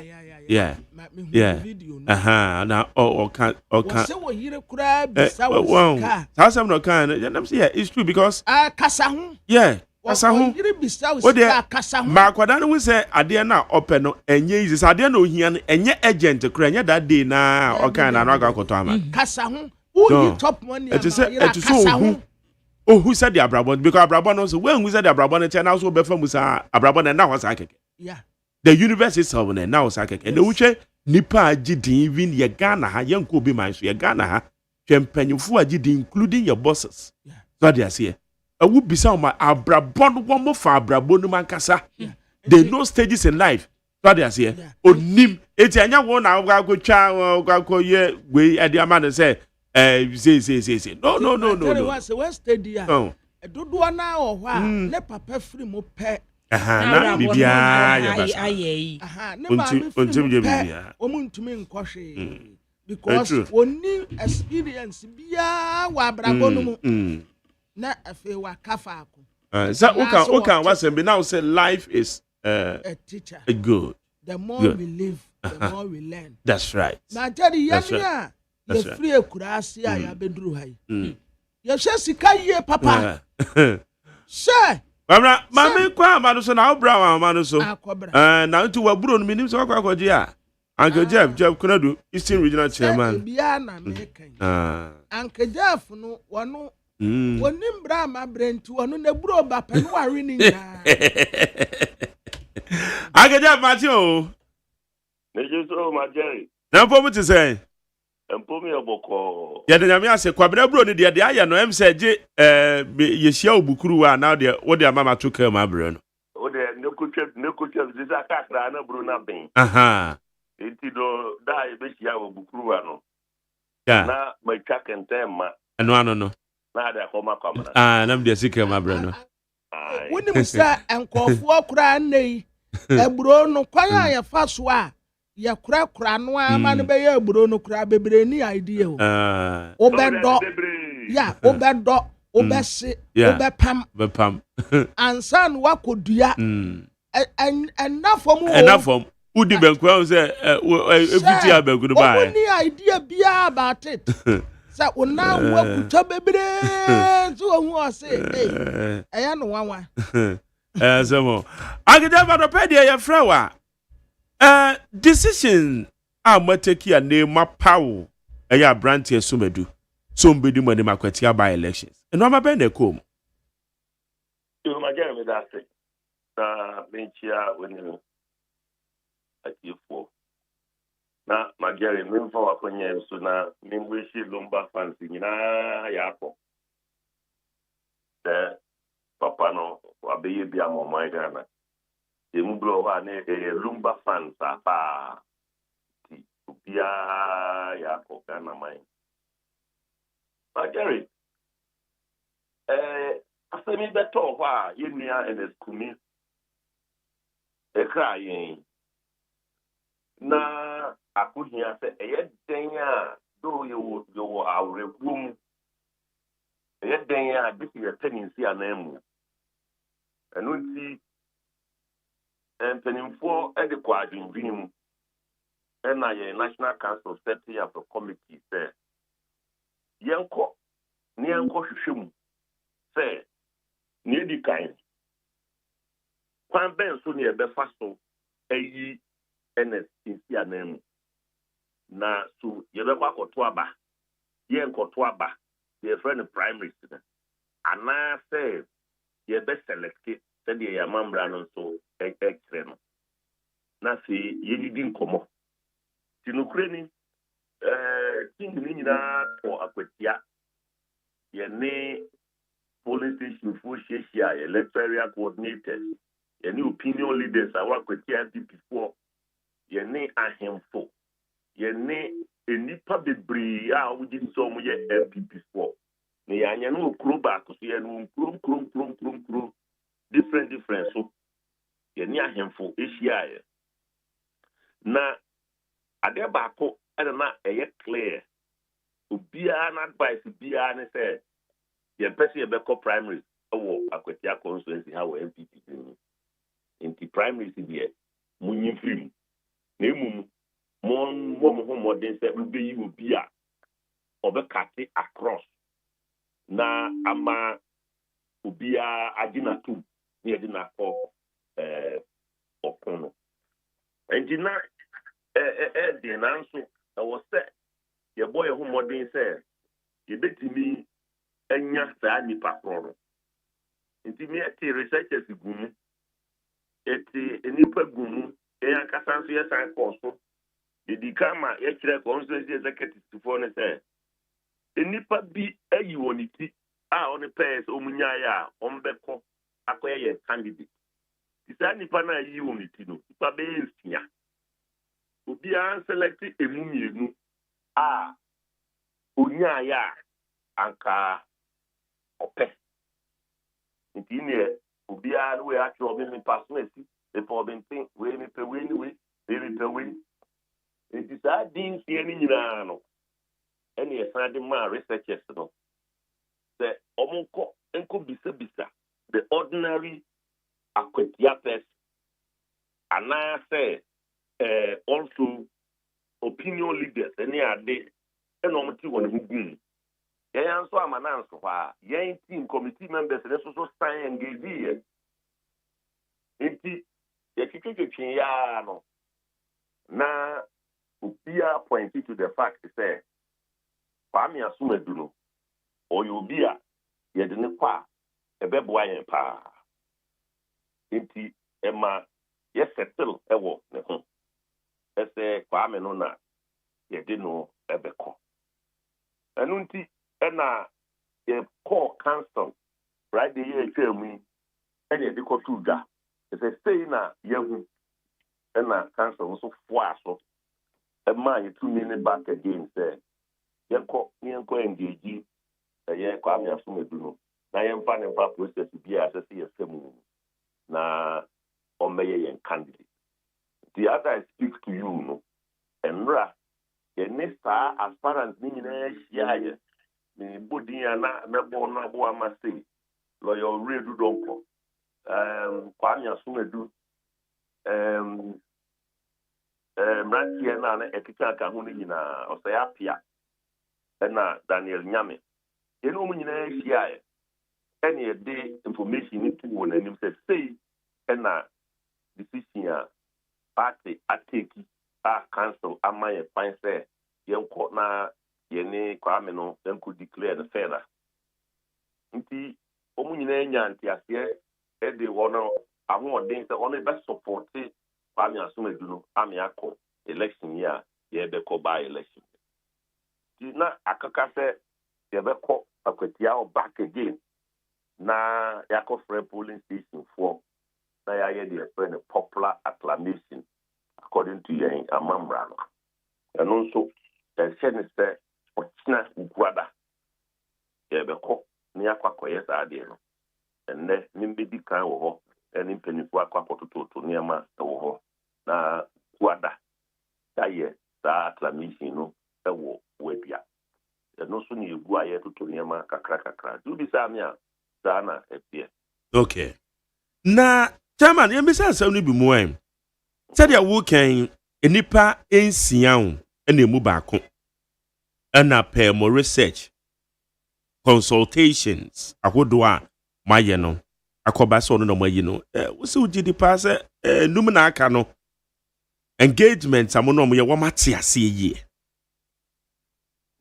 Yɛdi kan yɛne wɔn ahyia ɛnora ɛne yɛde information no ama wɔn na council and fans hɔ a council eyi another committee a ɛyɛ honorable Sir Mensabu His Excellency Papa Osuankoma ɛna Ira Chairman McMahon saa mpanimfoɔ atwitwi wure ɛna council apa wɔn sɛ after yɛn ne wei no mu akasa awie no ɔmo nso engage wɔn mo na ɔno make sure sɛ they will really come on board.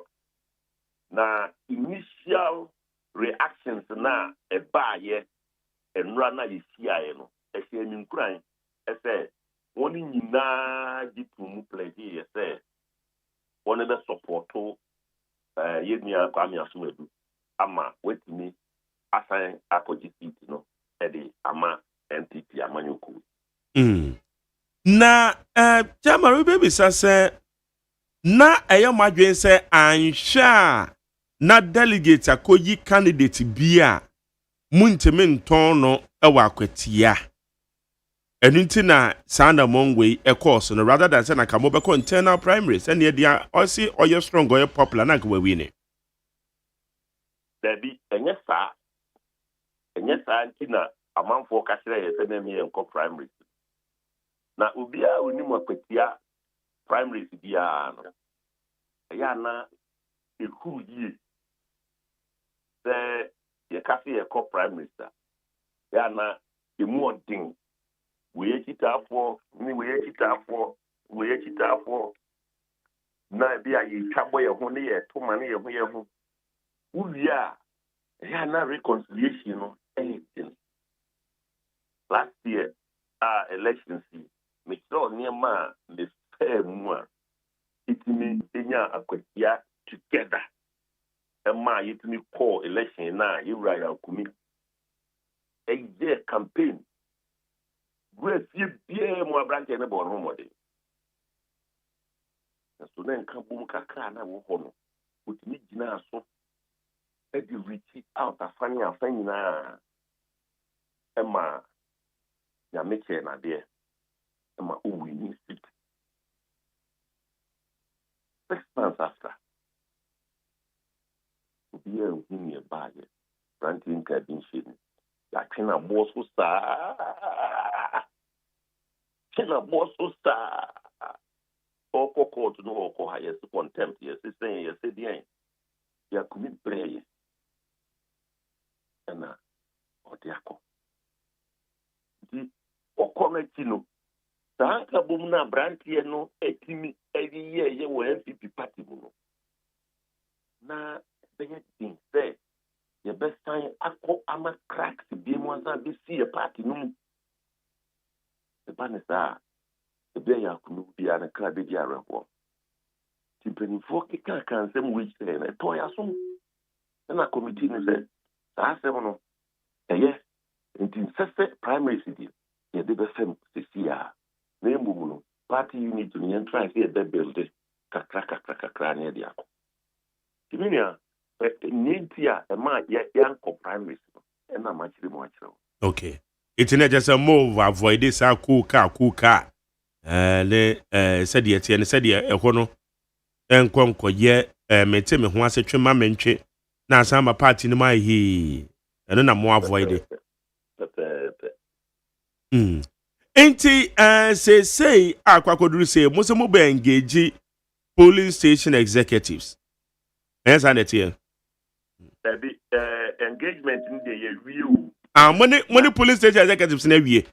Yeah, ye bebri na ye koye no popular acclamation. Okay. Because yankwa abatwo no. Only a free omunya in an extraordinary constituency delegate conference. Okay. Na ye yina kire. Eno ane ade no. By popular acclamation. Okay.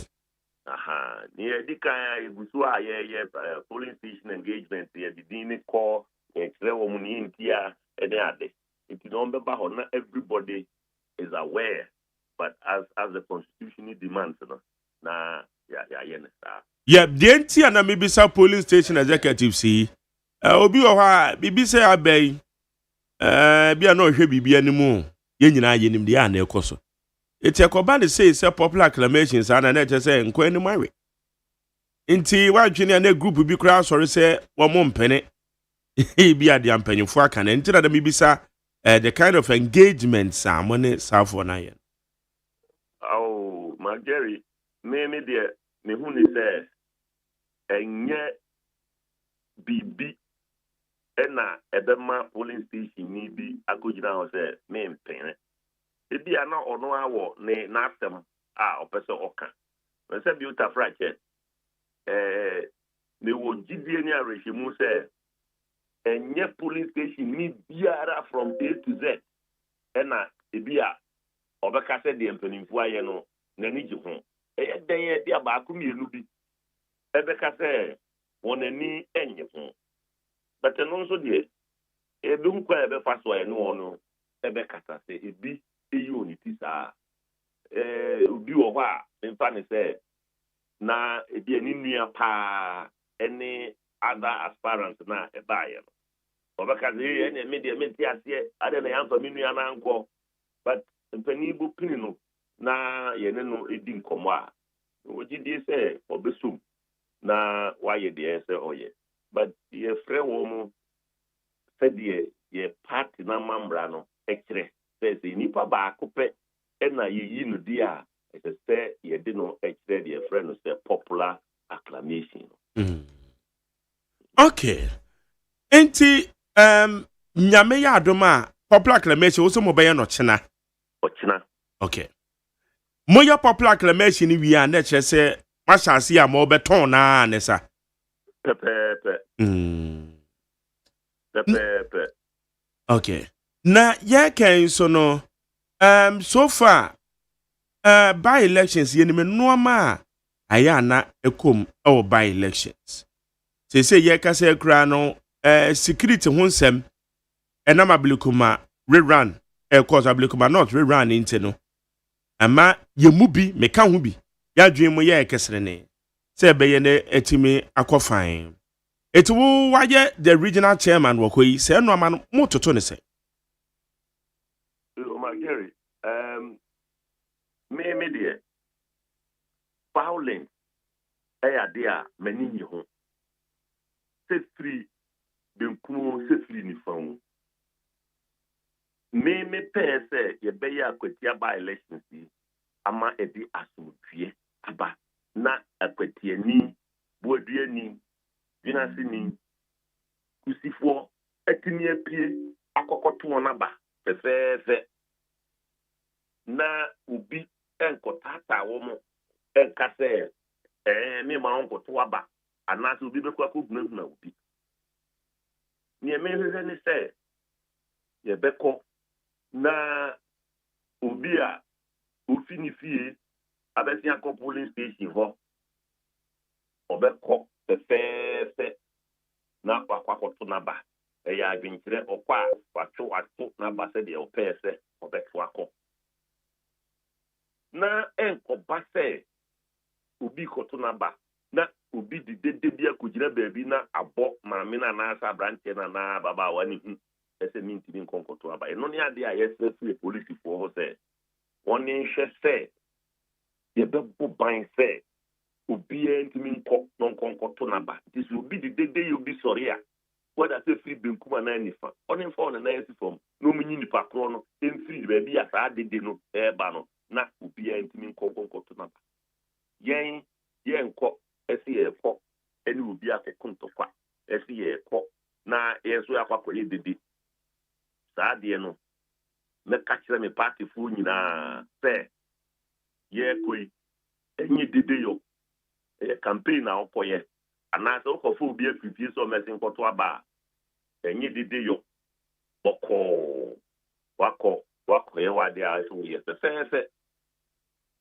na ɛmfa asomdwie ɛmmra akwatia na akwatiafoɔ wankyifoɔ boaduafoɔ obiara nkɔto n'aba sɛdeɛ sɛ fata na ɛmfa violent biara mba mɛsrɛ wɔn a wɔabɛn mu nso so sɛ wɔmunya saa adwene wei ɛsɛ ɛnyɛ sɛbesɛbe mbaa ne yɛkɔboro yɛ ho yɛn nyinaa yɛ Ghanafoɔ yɛn nyinaa yɛ adehyeɛ ɛwɔ ɔman yi mu na sɛ ɔkyena kokɔ na akɔbu obi pira no a wokuku obi a wankasa kwan bɛn so na wobɛfa ɛde atena wiase nti yɛnhwɛ hu sɛ ɛyɛ aba ne yɛkɔto ɛyɛ adwenkyerɛ yɛpɛ sɛ yɛbɛwin ni wɔpɛ sɛ ɔne bɛwin ni nti yɛmfa ballot box no nsi hɔ na obiara yɛma ne kwan no nkɔto ɔkyerɛ n'adwen ɔkyerɛ wie a yɛn nyinaa yɛde agu hɔ yɛ akan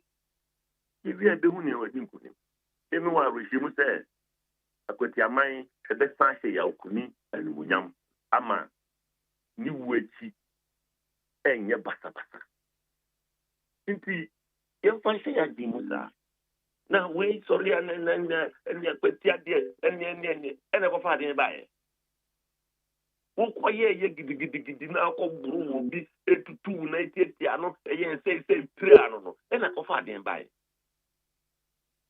ma yɛnhu sɛ ade na yɛyɛ no yɛyɛ ama yɛman yɛa Jerry, me dear, I don't preach violence. Okay. I don't want anything violent to happen in Akwatia. Me pese nipa be pie boko. Because the bambo ne dear. Ye be bo banyama ubia or ubia konkonkoto na ba. Police for I'm making sure so ubia or kwakoto abano. Or calling in peaceful way. Kwakoto na ba. Enya fe ne ye ba na digidi ne edi we ya kotin we na we e ko kasa we na we kita we asin o ma yen hwe ye muso se be ye o man ba pa ye ko to ya ba ye be pofu ya ba fe iwie ne ye kenkan a tantunso aso ade be ba no ye nyina ye behu na stre afani afan nyina enye se be safrache entokwa nye violence yɛmpɛ sɛ obiara bɛkɔ hɔ na gidigidi kita nkonti maaze ɛkɔboro obi dabi wopira ndc ni a wapira Ghana ni wopira NPP ni a wapira Ghana ni sɛ adɛn na ɛsɛ yɛrɛ saa adɛn it's so unfortunate. Okay, electoral commission na the date na ba na I on the 2nd of September. Oh, okay. And, on a Abatono. It's not yet can bear bosome baako. Yes, yeah. 1 month. All right. It's ye behwe said ya eno mabekọ afa so far. Ye de anybody akire na ye ho de awom.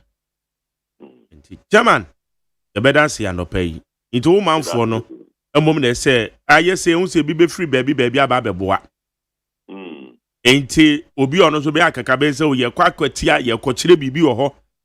Em say no akasa na waka no. Say free him. Say free we. Aha. Not under my watch. Yeah. Because they now go near to seven hours also MPP near who no. Yeah. That they now no. Ebema obi a ote ekura hokura no abobu say obeso so kwa koto na. Yes. I mean plan be in train no ahia na akopira me. So that's it. It is just a matter de ba. And say a matter de ba. And what say pretty say so bamboo bi boa. For friend nipa no. Nefa ne kono nkonkoto na ba. Na onya aresimu say bibia anya den ento no. Because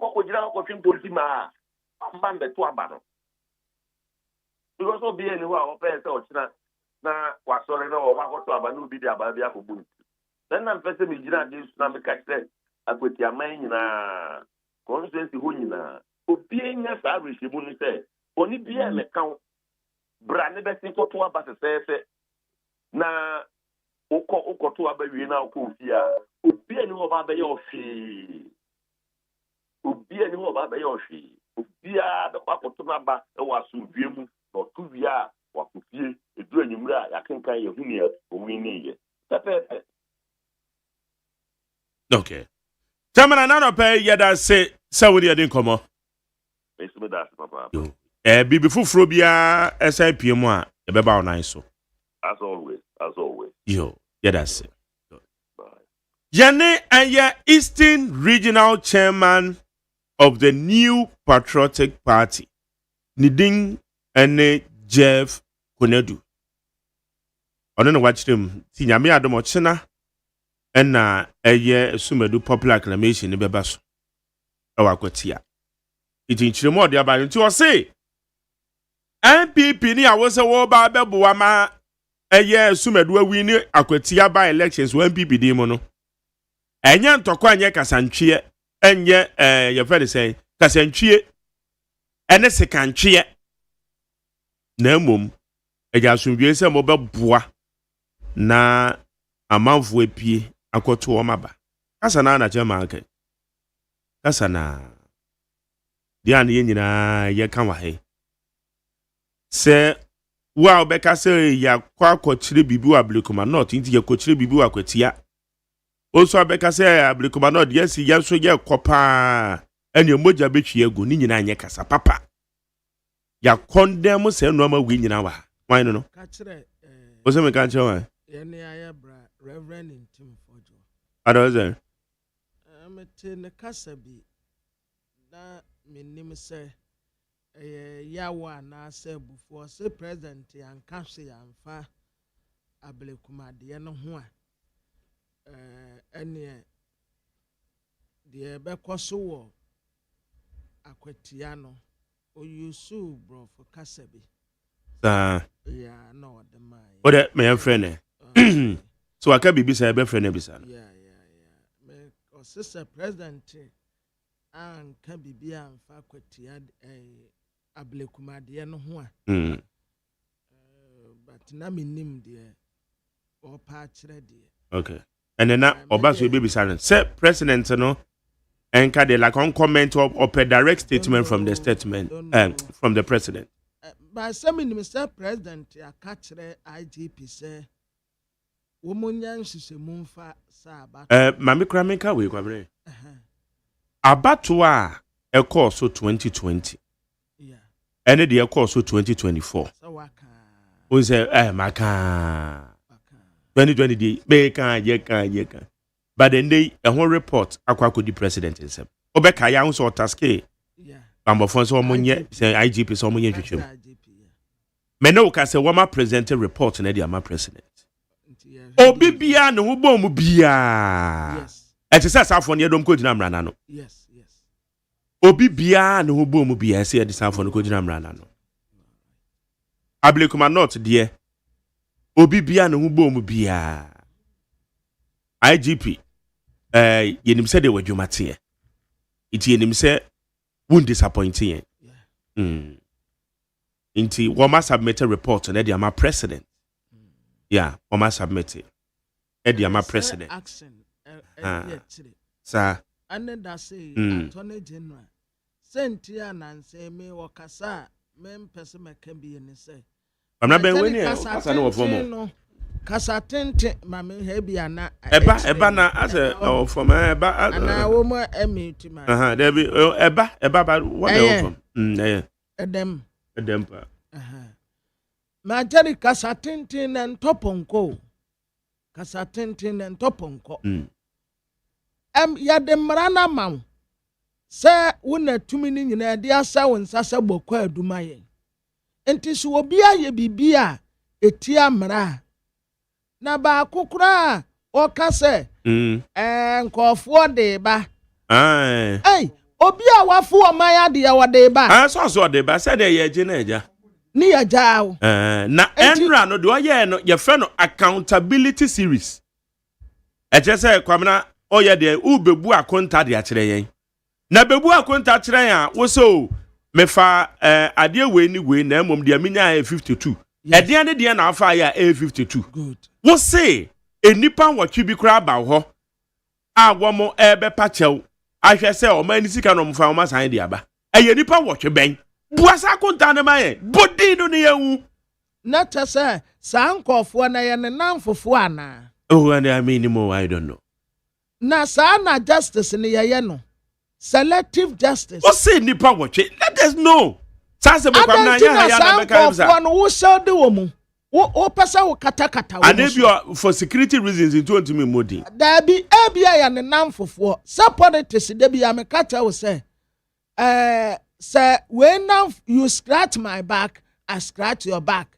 When ni mu aha no ya de ni kaka mu a ni ase ya mefa wonko.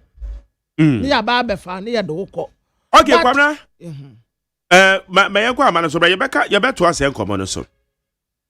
Ye ne reverend team for jo aboni din. Wudru Ascent South on the emra shebedwani. Na ono kwa no osan ada ne kwa ne nyo.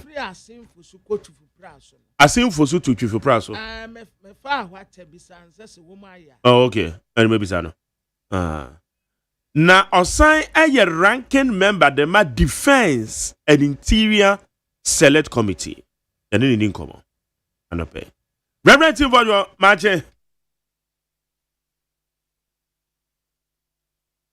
Hello. Oh. Then I'll make my ID. Okay. You better friend. Higher needs 100.9 to media friend Ghana Montie. For your channel 502011 62746 02011 62746. Ghana Montie. Ghana Montie. Ghana Montie. Ghana Montie. Okay, Kwamrane Agos. Atonam. Jerry Bam so bit name me ade bi. Was it the day ayo eje World Cup?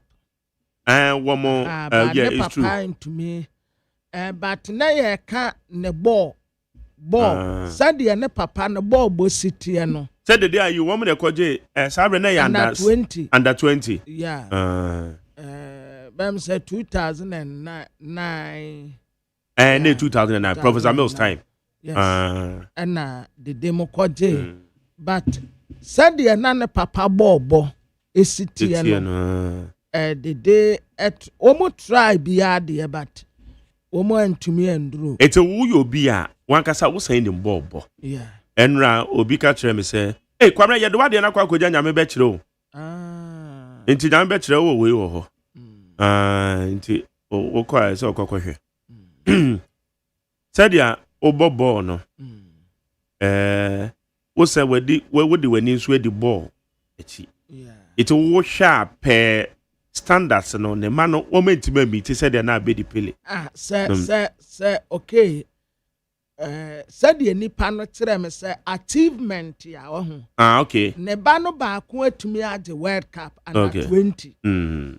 But wɔn no time no wɔn antumi anti saa deɛ no. But when it comes to field of play, abedi pele ne ball. There be the money the obian. Momentum no. Okay. Abedi the African best 3 times you. I was it was some premier. All right. Kwana me yakwa amano so na Honorable John in team Fojo ewa amano so. Na oya ranking member de ma defense and interior. Oni min komo eda ya pono so pa kese pa ba kwa ye boku insenseme. Enya boku nko a Nkwanta South e kan won ye kan na ye yi Nkwanta South afri. Ba Nkwanta South kwa bena nura ya boni pa ba kutu akunu wodome Nkwanta South. Baby aka fi wo. E no ma say prepare afoforo. It is a issue see ekoswe. Defense and Interior Committee na nkasa no. Sign and komodie na ekoso. Honorable Mache. Yeah, Ajama Gary, na from to say. Meba cho nyako pado moko na so e. Mesu me hoye pa na mi tia me nua no pene ko ba fo na me nua ba so. Yo, wamojo so pa, wamojo so. Good. Honorable na answer beba eya akwatia ba elections. Yen chance yen free boku. Boku sensem wo yi boku free wa Nkwanta South ensensem. Sa de na eya adwen so ekofo bete ne aboni petu ekono. Ni prepare nkrofo. Ese Japade. Defense and Interior Committee. Enkomo ne kosen hwekusa se hene ya bonu tu ekono wo Asante Mantem. Enkomo ne kosen. Ye we de medal mama exitfo nyina achi. Na medical akase de nuanoma a wo mo aka wo saa manteme ho ase akase mienu ya wabosu boko conflict ene Nkwanta di the shedding the movie means single out a particular incident because conflict meaning for many years. But Nancy Muya was escalation be a sign applicable and to be from Bra to quite shas here on Yam one year one show what this thing at the Yako de Mau. Every life matters. Every life matters. Now the Mecca and it's the yes pa and any algebra. We are calling calm. We are urging calm. Say afenua one more eyenuanom now so mantimi once dia benti ama ebufu apeja ama nansing escalation no ano ayedin pa no yes say abotremra yes pa safenu nyina enya abotre na pano bako a yenim se otumfo se tutu ewura asante hene asasem ni mu a yenyina o ma mu nyina e dia se ne sase omwa ogusunso a otu ho na mo se ahensem a ewo bako nsem semu oguso a one ahemfo a ebe hu nyina no edi ta ho ama ntiasia ya adwuma na yetumi enya somdwe ewo saafa nim and also every wa ye message say politics be yen free mo because my Jerry obia ni wa obenya faso be every down to constituemu so the year politics there's no benefit politically for anybody and politics be obidi in the past and they there's some be urban yakọ yenemu say opposition say wa bem any politics akwa because until say politics be free mo a bema problem no any solution no aye kakra nti e be say nyina ye kambu e bread to say mu nyina nya mo hyeso emfa politics ento nchen na ye hwe asem no na de nyina be kambu aye aboa amasondwe aba no ye nye na mo a say boko Oshebe be a very strategic position. ewo Ghana ewo your northern border ene Burkina Faso ebohye it is in the interest of the state say the nyina ye be di aboa na ehwa ye stable no ehia pa yentumi afford say ebehwe na basabasa ye atoa so akoso ewo boko nti nyina kase media menye tribe we menye tribe with the family efa ye nyina ye mum ye moa na ye solve somehow na wo ho the message bi so and say we say the escalation no aba ama emofra ama titso ekwa hunhiem to say a school for bi mu kra enya kwan ko school professionals and wo teacher for nurses and other professionals also present on budget transfer the free ho it is abre yes so for ni imam for and didi bia ekwa ekutu dwani mu a yen kai boko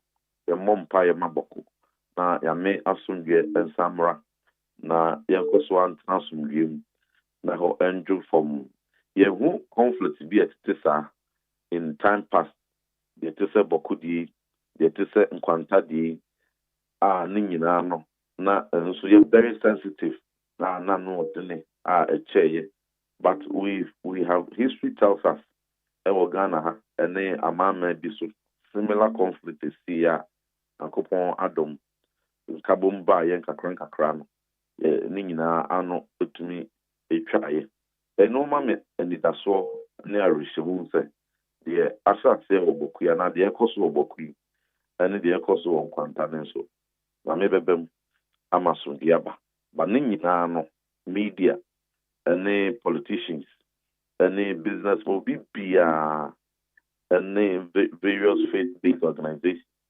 yen tutu ya yi bia no enye sede ebema nkabomaba aban a woso ene bammofo so a womo egina ano ehwese bibia beko fom so ye stress ye bo mo abaso ye sto mum crime na ye sanso ye the security agencies no ye show mum crime cause womo na egina ekona no ma bambo ye show mum crime no na ye sanso atoto stress womo be very circumspect considering the cultural and traditional and ethnic sensitivities that were on. And so no, na bibia akoso kama. If you see the and some will be very well, you to me fan to you. And name of mono and pense mona casan. And now said the Germany sensitive, title about our buying strategies, and buying more strategies like possible. Your tone suffered. Minister for Interior and Defense, IGP, National Security, for those relevant actors. We have a joint committee, Defense and Interior, and Security and Intelligence. Last week, Ishiao, IGP, Minister for Defense, Minister for Interior, and my update. And I'm on to, and yes, they are doing trading. My suggestions are almost so faka, the Omoya at that point.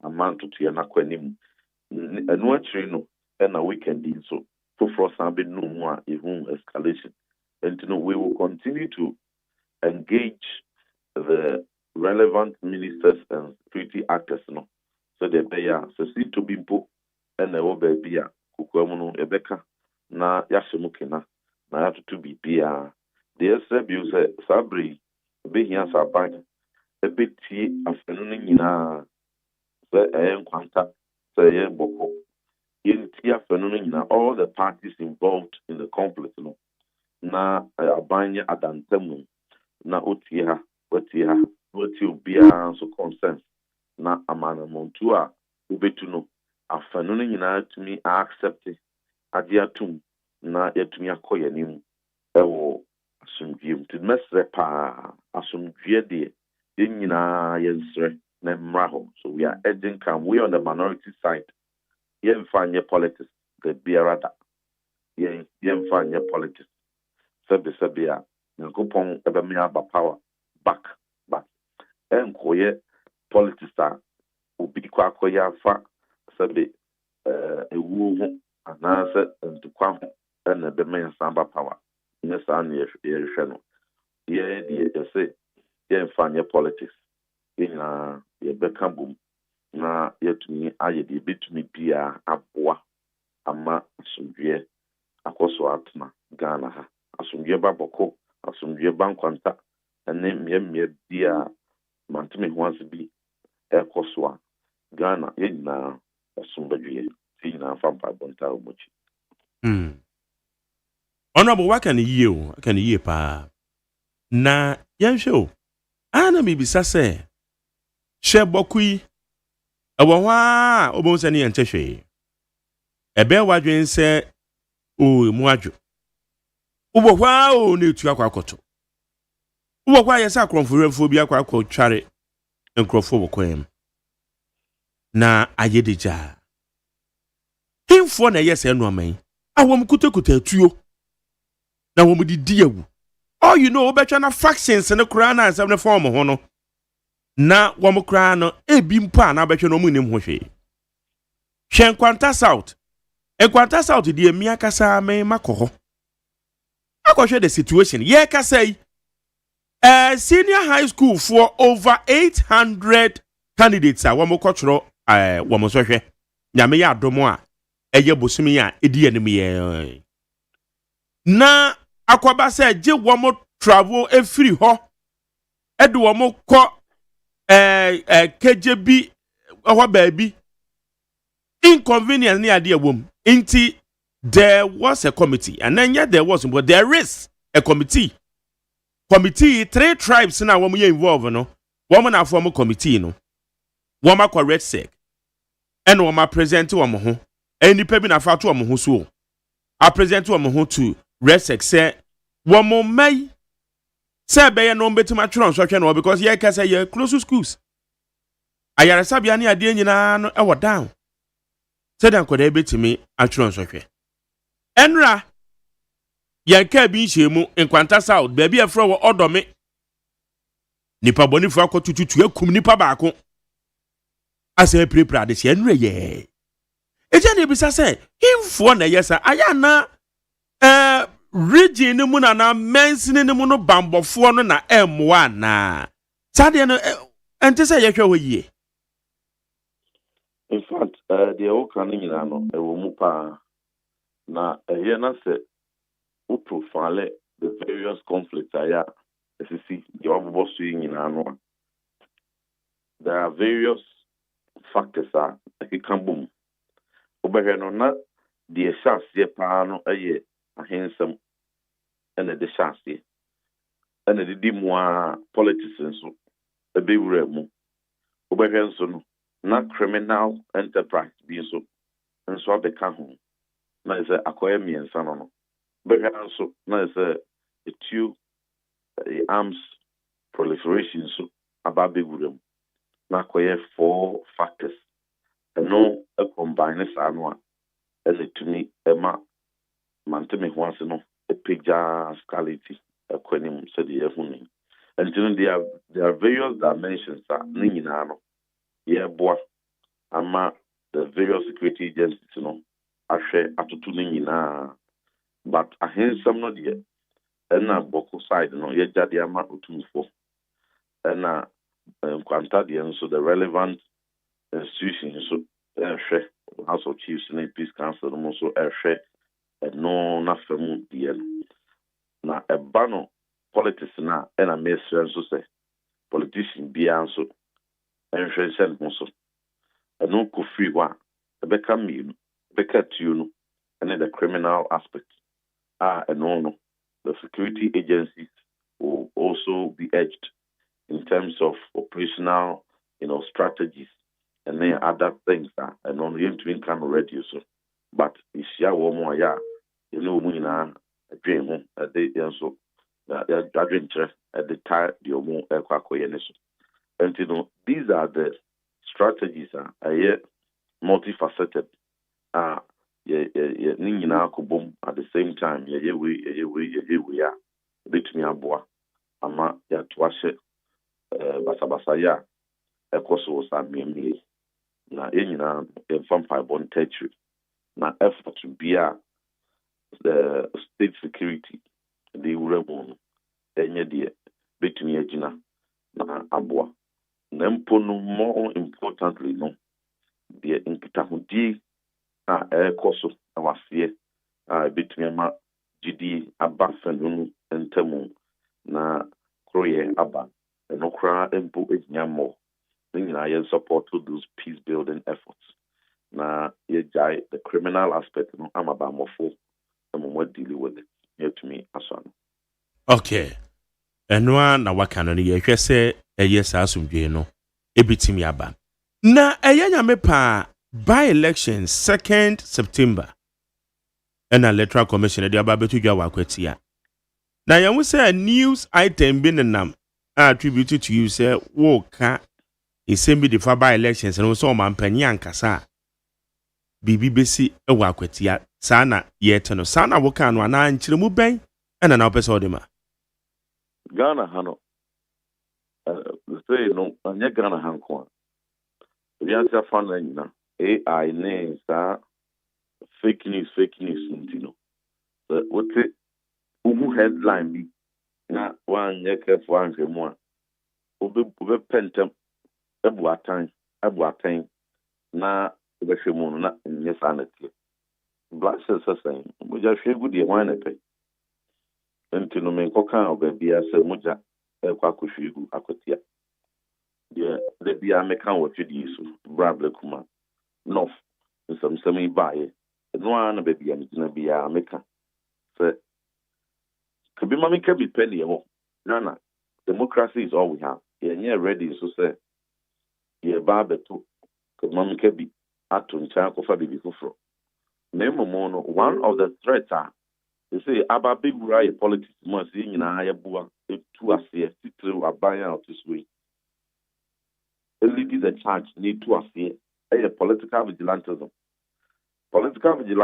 threat no a higher than even the threat of violent extremism and terrorism so amanyokubi the kakofa machofobi na wase omukutupa ase omochi se ko polling station na kwa basa e wo orututu ho oburu obi kopra obi koyese no ya nso anu na edinsem bebree na beba wan hwa ubedrum pempenso bi no enye kokromoti dodo na e wode ubeto aba no na be determine pa wanwini memomo no nipa amanyokua ukura matu manfo mo ye very violent and on be declare am no anhwa na hohyeso ama na no nipa be MP no enkoye nipa dodo to ma no but nipa otuminya matofo bowura coalition center di tukusi electoral commission so the choose between your life and declaring in somebody's favor the nipa no start a could lose that point now there will not be a way democracy will be upheld and to not declaration outcome will be a win because a matter of violence the baby nipa president no ankoye nipa dodo to ma you to be the one who had the most violent people. Now, say, yeah, human nkiti biano, like you can't could do something persona. What the ballot box, they could see, baby say, a higher polling station, Mumra Metro abound the Zema 7th. Obiani Obeba. Because nobody would want to leave his house. MSN line. Now, Basabasa will be, Sabi, MA Prano, MABB, and then conferring himself. Into Oma, to the ballot box back to see. So, be a Metro, you go and take it empty. One more. What will pass on Mukabasan? And that is not what we want. Then I'm there to say, dear, to our bindings. The see you have Blekumanov, and it's a BCB. And near and only first time, BBC. The BSCSC, we have condemned all the ones that happened in the past. And you know, I'll say it to me, and one of the ways I did see an honest one more a year basabasa. Ubeti wom. So what na and found a political party A na eternity and a political party B na sumano. A best signal will be the party A and our party B the family Makwe basabasa ye wa batu bi asia. Me hwede abikuma north de ne koye. One year ye mu video mu ano modio mo nan ewo oba oye former minister of state former MP onombo ha wakum they play prano the You share your video one. I'm here bro in New York Lodge in the full glove of the police. Pictures, name, video in our buying.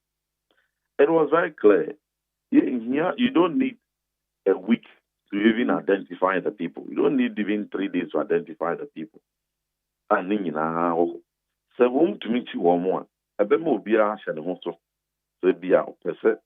Or join a man you be yet, Basabasaya. Basayanesa. Now I can say nipa over 50 no more, if one more video, one more yes, sir. Then you uncle need the antipako, maybe be pet. Lemon kinding and answer. It will be recipe for disaster. Remember, a man you need be as what I said about all the Nimua, Uncle Buano, Uncle Buano, why then? Let's say, Pasapasa Viva, Uncle Buano, now also at the Akusieni. No, say, clash of fashions, baby, no, and I mean, Gogana, more political party. That's what more be a Buano, not only could see a new police station. We don't want that. Margaret, we don't want that, and we can avoid that. Did the Senate abide to the SC one more? Now, 1 year, one more, a better this woman a year, we get this arm. Okay. This is what I want. He shouldn't shield them. They should be prosecuted. For me, if a sin of a violation of coin, meet in a police station, I mean, who said, and no crime, say it will be correct to you and be cobu bill. There be any set. Run or the Kura or cause violence be one police for a chen, Madianche. Banco Tuna will be Uncle Bobiasum, but it be our yarn in his way. They arrested him immediately. On one train, Emma Dianche one answer 2 weeks and not 3 weeks. And you know, when we met the Minister for Interior and AGP, we started saying Ghana Police Service. Any moment, political hands being cow months and and demoralize a woman.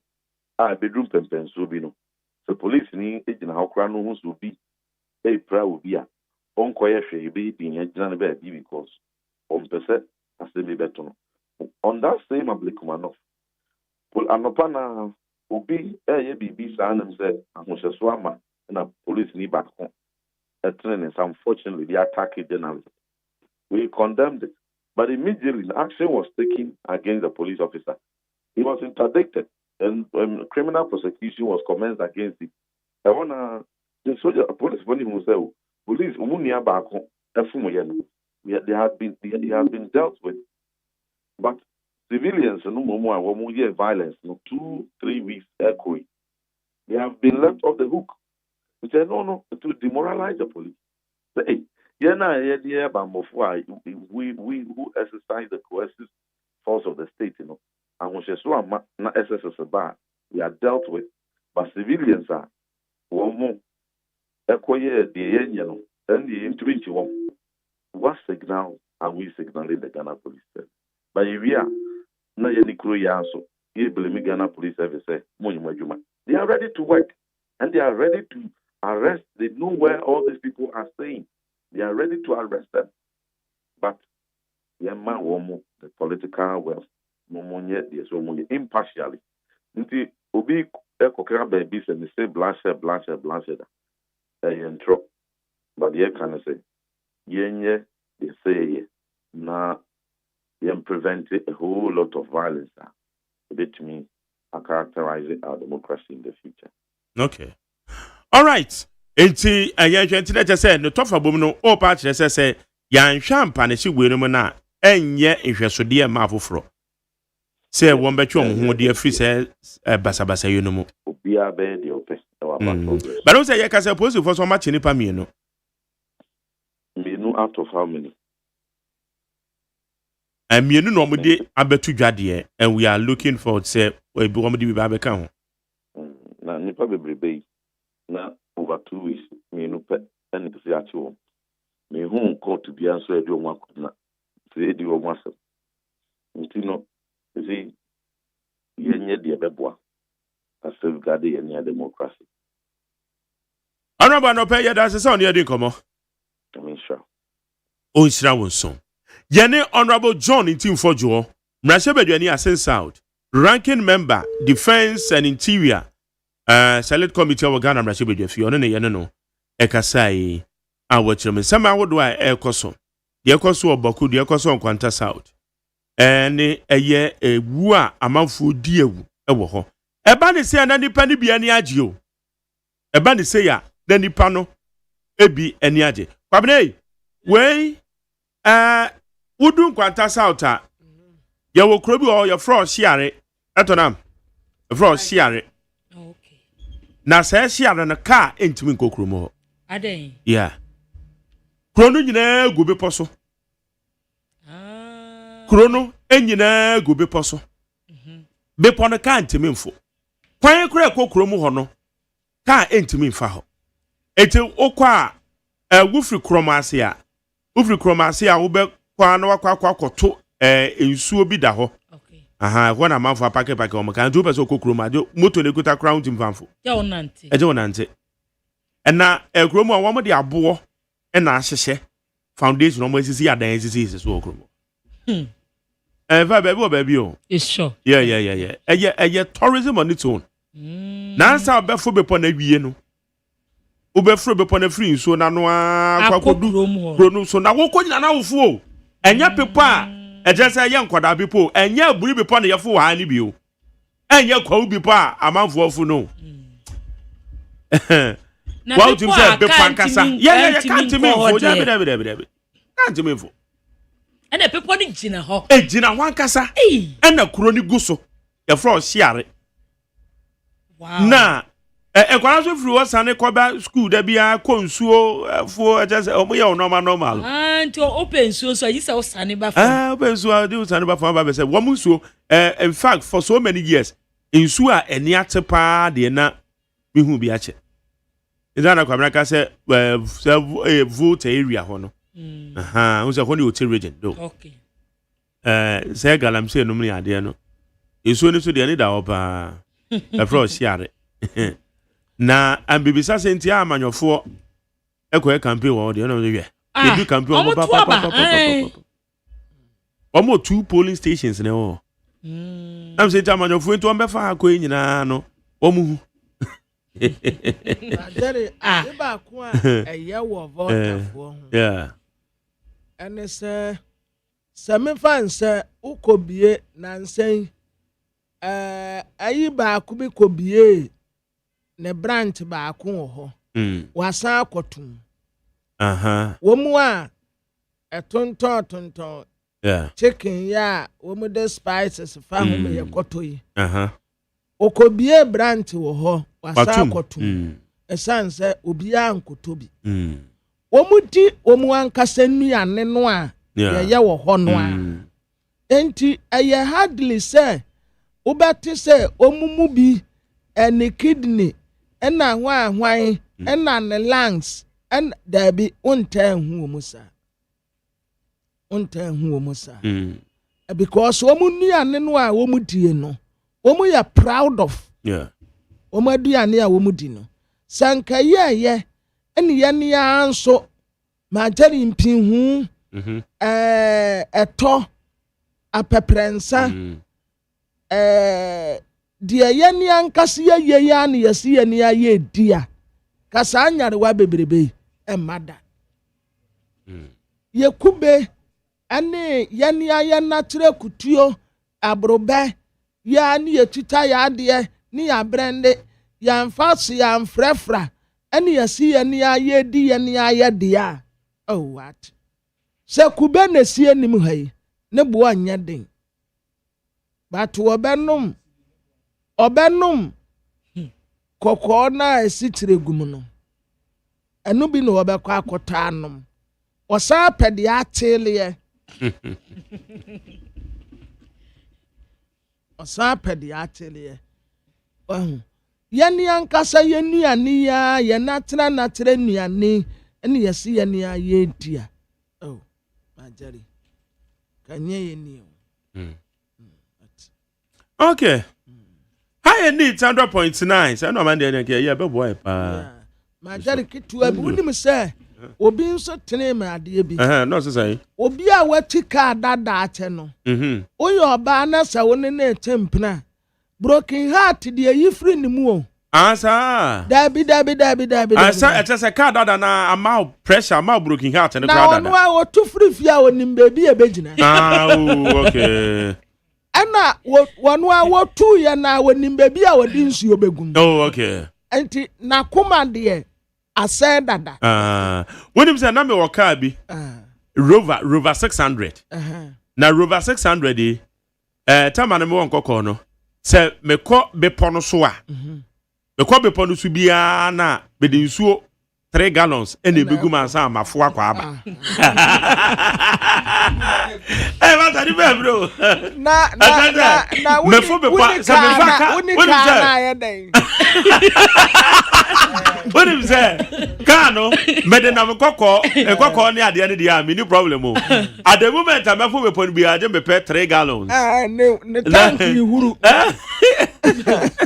na woni ka na obi a wati ka dada bro 10 years no na jadi broken heart de yi free na brabo Madi Jibril ya deputy director of elections NDC Madi no de omo no ka dada omo ntwi bi da omo de no mono tena ma hwayu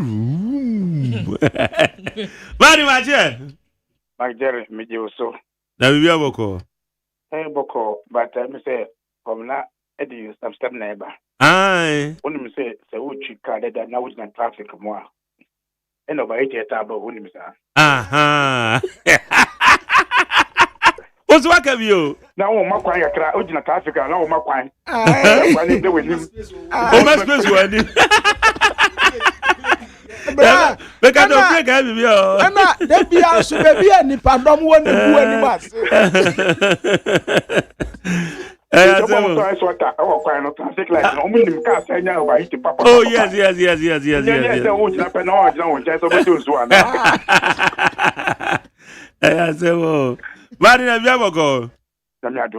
Okay, then I go pass him.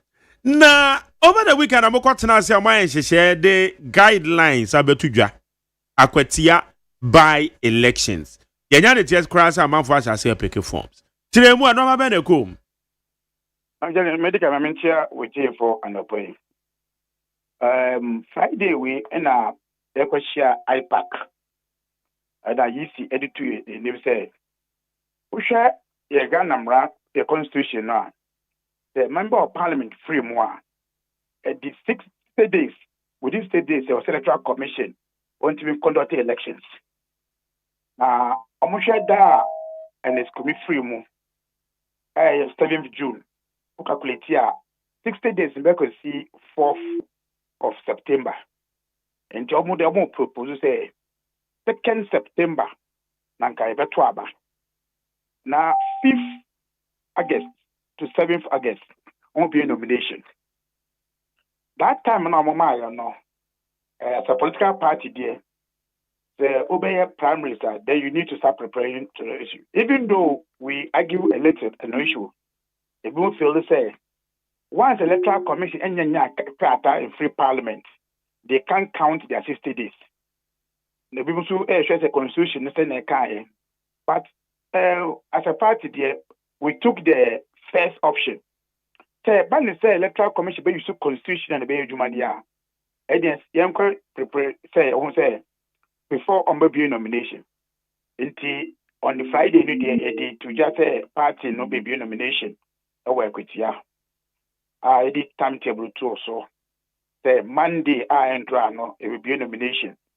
Now Wednesday, who pick nomination we are, then who feel we over returning forms or no on Wednesday. Not Thursday, 31st. Yeah, vetting. After vetting, then Monday on the 4th, now yeah primaries. AEDA will be contest elections in Amaye.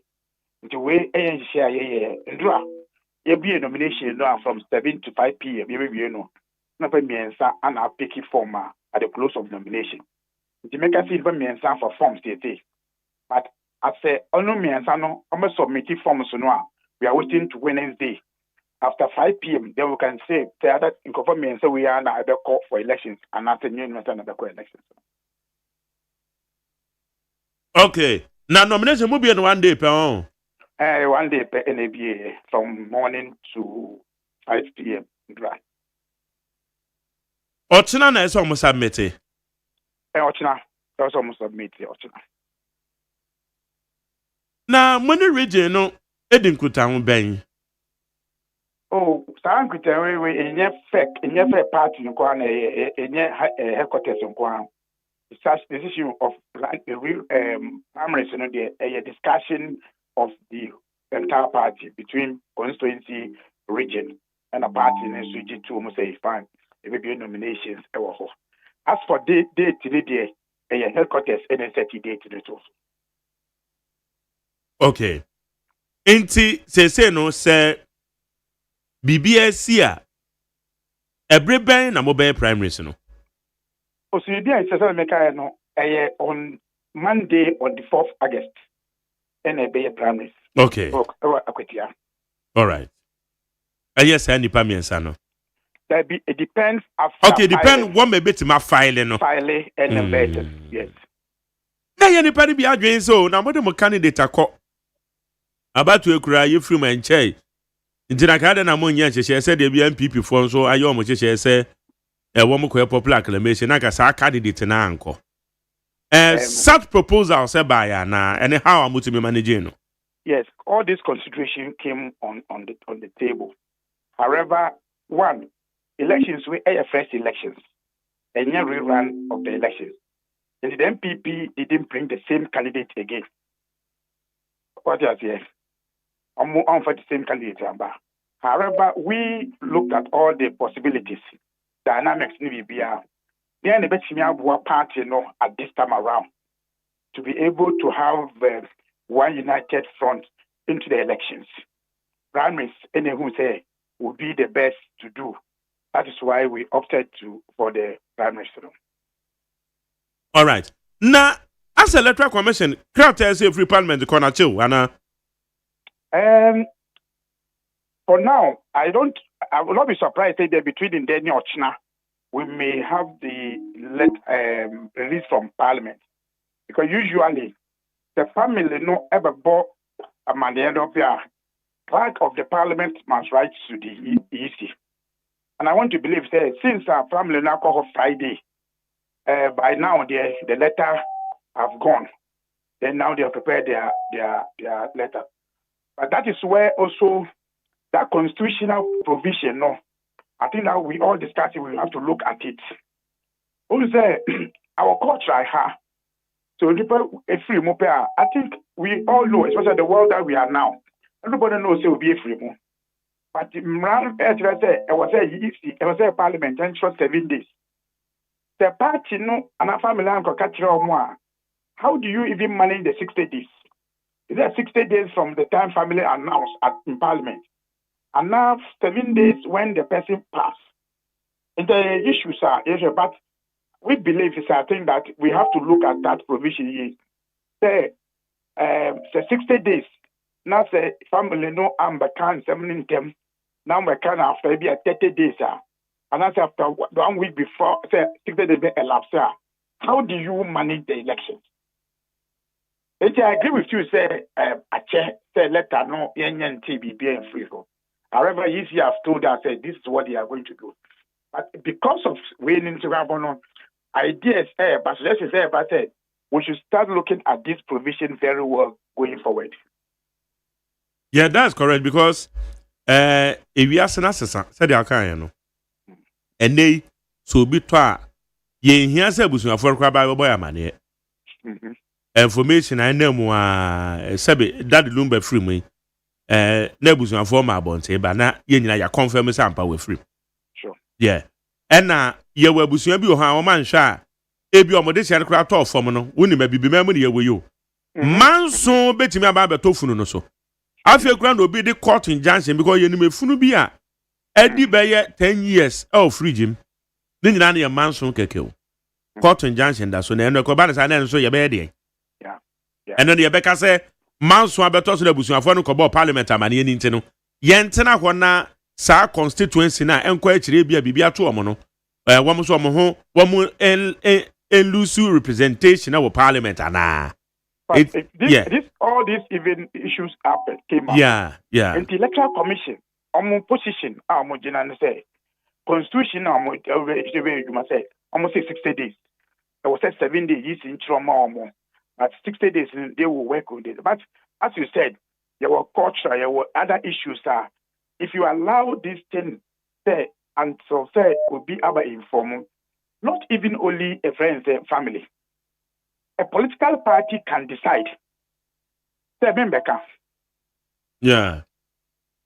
So even within this one, the LPP in Parliament, Nanua Ernest Freeman, they were on the floor of Parliament, eulogizing Ernest. Okay? I can say, well, Freeman, Parliament, a breaky, you say, because of Obia Freeman, then after a week, Parliament assemble the same thing issue in our Parliament leader MPP they work here out say they be assembly sensitive. Young can last them they are mourning their own. So we should have spoken about that issue to direct the AC to start elections. All dynamics, Even as politicians, we are taking advantage of that provision. So I think that we need to be clear in the issue. The constitution is 60 days. Once a public figure, I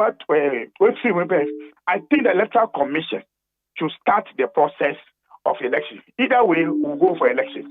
Either way, there will be elections. And until somebody, if you raise the issue, say, "Oh, now will be the Ottawa election." Magari, usually. Over all the political parties now, only says MP, a free one. Political party directs the funeral. In fact, all the MPs name free one by election biano. Over a week before the day of elections. What you say? Party no a week to elections. Another Saturday before the Tuesday of the election. Yeah. Normally, this a year no a final campaign. Check all the political parties. And follow pie and yeah. Yes. We use, in fact, the same person. Like I say, will be a talk, but we are mourning the person. We use the same thing for our advantage. That is where we put a yearly biane a Saturday before the Tuesday of the election day. Then the party used that one as their final rally in the constituency. And just so I hope you also just so it didn't see it. Saturday and Tuesday better abana and now Saturday. All the party MPP call to go and do the funeral. So we in one breath we defend the issues, in another breath we move out. So that's what I mean that there is no MPP. A free parliament, minority free parliament say way. Then the Saturday after that, I'm going to a conference with First Legon. Then I ask myself, are these people, are we principal? If you are mourning your own, then you could have even postponed your conference. But politics, now time say, argument, discussions, now man, no, take the shine of the real thing that is happening. Gary, we are working towards it. If the EC comes out today with a calendar, that I say, opinion nomination on the 5th. At the meeting. In fact, that's why I call say at that meeting. Our brothers in MPP, when they were opposing the calendar of EC, say why are they discussing? Not before they they have already elected their candidate. Magdalene. Yes. MPP argue on the date, Say you shouldn't rush. I want to manual letter.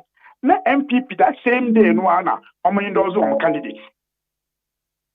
And Ranana. They go, no, nothing about. When I feel about you. Oh, but say, one more power be your headed by the chairman, regional chairman, say, one more question. You see, say, you kind of Korea. I mean, you what you know, Sunday, the idea, a cocoa, They settled on the candidate way back on Friday. They settled on him already. So, they were already working towards the election.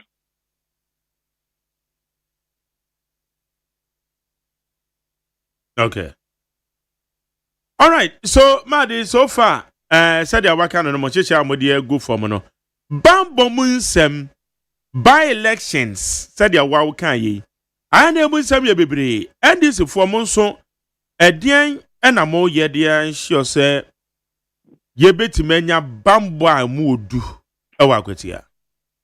Again, as we about meeting Asia on Friday. Electoral Commission company started say, well, who is share police are starting a work with you in terms of Bambo because they have moved in, they have started some work in that area, which we also are aware. We also confirm that. Two, you can say a political parties and issues. And we, our part as a NDC, we are assuring that we will allow security police to do their work at the polling station, beyond the polling station, on the election day, and before and after the elections. Because the people of Akutia and Abetuaba, let's give them that opportunity to do, especially NDC. We have a bigger responsibility, say, managing and getting the peace of the elections, So assure the Bema, the Yafa peace, elections way. But you see, my hearing, before I got Ablekumanov, the Kaipa said, I don't pray, Echo and Ablekumanov. Echo Jina Weka, I can send some demonstration, Yama. I'm all can say. Anytime my MPP Nipa, because she ain't this in na Amo the MPP member no over share MPP near this in Econo. One when the MPP name this in this kind of things doesn't help. That's after Blekumanov. Once we're even discussing how we should get the peace, among for I start threatening, the betcha must have a stronghold. Those kind of sentiments, and by now we should start working on it. May I enjoy and do program or not? BBC, then we only zoom the short one, living where the process started from. Today we have seen many people who have said that they are going to show that they are men in Kwetia. We have seen those all in the media. These are the things that we could share or quiet so it's also the church of Ebema and share there is great confusion. But we will make sure that people of Kwetia will see peace in these elections. But people shouldn't come outside the constituency. Campaign launch of the campaign. Because, Mike Jerry, I watched some videos just after the Blekumanov. Meanwhile, the Deputy National Organizer, who's a colleague. But when Nanti, that then when MPP is having their conference, because he wants to have sympathy of the voters, not of the crutches, But Madi, no dear. Unim say ubetimi obi betimi abana bibi betimi ato. Amonamunum hona no. Won't say the real pains. Anampo wakwa walk, or the yamfa walk and umpa to kwa. Say wakwa fu eburi bepo. One time for first day na before no one said who. 2-3 days time and son I'll bet to a video. The Madi son in the ho. Oh, Mike Jerry, yes. I don't dispute that one. I say, yeah, politicians in tricks and dots. My example, I say, FPP regional elections, were not from region. Original chairman be at now wheelchair, but now, yeah, election day. Yet to a bone say, oh, lose one or sorry, say, okay. He came there with great sympathy. And a miracle, say, be a miracle. Settings. Okay, so one of you into one of me. I say, yes, the MPP is going to internal elections. I will urge all of them, especially the flag bearers, we come on picking nomination there. most of them will use their akwetia to launch their campaigns. In fact, we put it on record. This is the campaign MP Weber disorganized. They'll come these elections disorganized. Because Brian Betrese is ready, he will show. My friend said, Ken Subetrese, Oscar, he also do his own. Because they are talking about their internal elections, not about Akwetia. Those who are going for organizers. I'm bringing my blue army. I'm bringing these things. This will not help. If you don't talk to such persons, they will go and create problems in Akwetia. Who can so now who council would you move? Me go internal elections. I'm saying that when you are going internal elections, 6 different. We are not going for internal elections. I'm saying that any time I hear any national activity, especially internal elections, by elections, not party back internal election when anymore. People want to show strength in their by elections.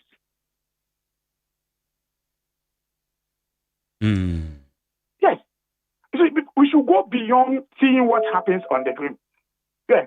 Unim said, the other MPP women organized another contest, I think, Kachikafiku or Feko.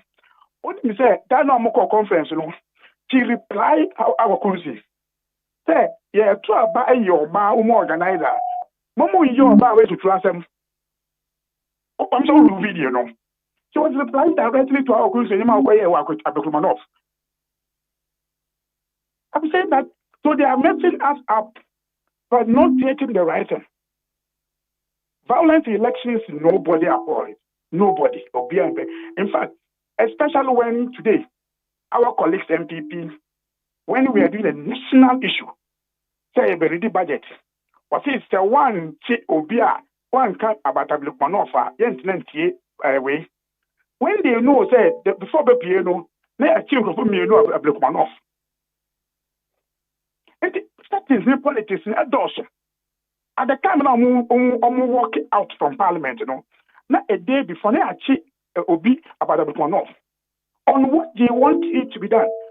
Unless they are telling us, they were expecting, say, police or mono, so you ask yourself, what play, what drama, and our MPP minority here that day, when they left Parliament after arrest of the guys. Budget now already because I believe one of issue intimate. Well, for us, you will be or police, and we have walked out from Parliament, even though you will be young bullet to Unkun, as long as say ABB. I don't get it. But Sana almost say one more presented petition, the Ama Ghana man. Petition now, O dear Colonel. Ne a children brother. Petition now, O dear Cose, Ablicon of Kawasa Mono. Na bambo ye wage mother. At you, for me, you are away. And the petition been away. Because of that petition, 87 constituencies for an anti-free parliament. With their member of parliament say, we don't care about that one. And then will and then send a petition when action has been taken already. Then your settings are parliament for settings, MPP executive settings. And we are using this one as a discussion of this country.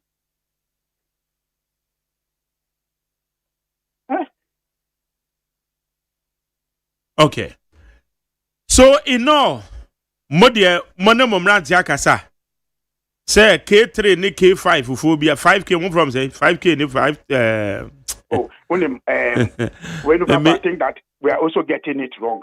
This 5K issue. But in the campaign strategy I will use for 2024 elections. It started from Ashama. Say, I'm coming with the motto in ready. I'm supporting. I want to see 5,000 NDC motor riders to follow me. Go and check. It has been using this one. Madi. Now what? Memoir to us. Baby, I was asking free in Tina. Me say memoir to us you. Okay. My name said ya we man yourself. So said ya okay. The other side. they are walking motor riders. One with the actually Ablikoma not yehu videos in ibi. Rant bi yehu. Ain't we shouldn't hide behind supposed to be campaign strategy. Ain't you admittedly a campaign strategy metiasia. But the one dear woman, dear make a wouldn't tell me. I don't know, my brother. Why you are not appreciative? I'm sure. What do you say on this Saturday or so before Abdulkumanov elections? The Blue Army and Green Army met. I appreciated it overwhelmingly on radio. I'm a Quabeca say, my dad, I can say, your copy elections, Bia, Ude Bisa, Samuel Kumu, Bisa, all those who have been in part of this thing. It's more of a fan setting. It is bad. Ude Bisa, all our by elections, that's what I mentioned, Samuel Kumu, I mentioned those guys who are. We meet together and shout, in fact, entertain together. You even eat together because we do everything together. Etiwa by elections, but there's some small elements who want to show off. And that's what we're talking about. Okay. That's what we keep talking about. Moses about by here, and I don't know. I'm sure if when they met at a cross, yeah, because now it was a fun. What you here? It happens so. It does happen. But I'm saying that it's few people who want to show myself. And this is our problem. At times, by the time you even get to know what has happened, now it's too late. But when we meet people with real mindset, check, my main show, Jerry, no politician, especially when he's in opposition, whether MP, former minister, will come to say a by-election, a boy is in Jidechi. Go and check from MPP or mobile. It happens. Party for boys to deal with Chiba. It is when the issue comes, then we'll turn back and say we'll call them tax. But these are the boys we are all using. Check every minister, say former minister, Bia, Nika or Yusu. Boys now, party boys, Nika security. Then when there's issue, then we'll turn back and give them back names. Bounce Madie. The Entia Mekoka say, the Entia Meka say, we shouldn't hide behind the 5K or 3K, whatever. But when we see our way, Ablikuma, me, I'm a better now, Menquabna, Enra, yes, as at that time, and I make say, Blue Army, Green Army, Fue, Kosia, you know, a mammy who so Ablikuma not election, be very peaceful. Yeah. Mekan wa radio so bomb abaso. So much omukura wa mu huru omo. That is it. Na mo say I'm say yasesa won no maybe mo. But for you and to attend your hu we. Your hu there esi ye. But the American say somebody like me am madam for power basintele. Say oshia ne nkrofo yi. Me na ka madwi mu a baby for ba. One mo je ka, ya ba je keka. Wamoje kaka, yabe kaka. Wamoje kaka, are you getting it? Sabro on 5K and 3K if we are the say you. Ain't it about the sana? Ebiana basin tele kwa or de can yadwin bonio. But we be a dinner chino. Yan wafa be a film. Because baby a be nipa 12 will be and Judas or it's in nipa 5,000. How many Judas is near being? It's what I say. Ain't it? Wadaruma. Sir, a honor and a maker was him. It's all about education. 2024 elections, in Ashanti region, we use what we call counter. Muslims, or the share sana or the kind that is bar, electronic. But we use it as a counter. I count to a you know, say, this thing that is used everywhere, people knows about it. It nearly, our opponent nearly used it as a violence. Say, used to sign a police station home. In Kumasi and Ashanti region. What you say?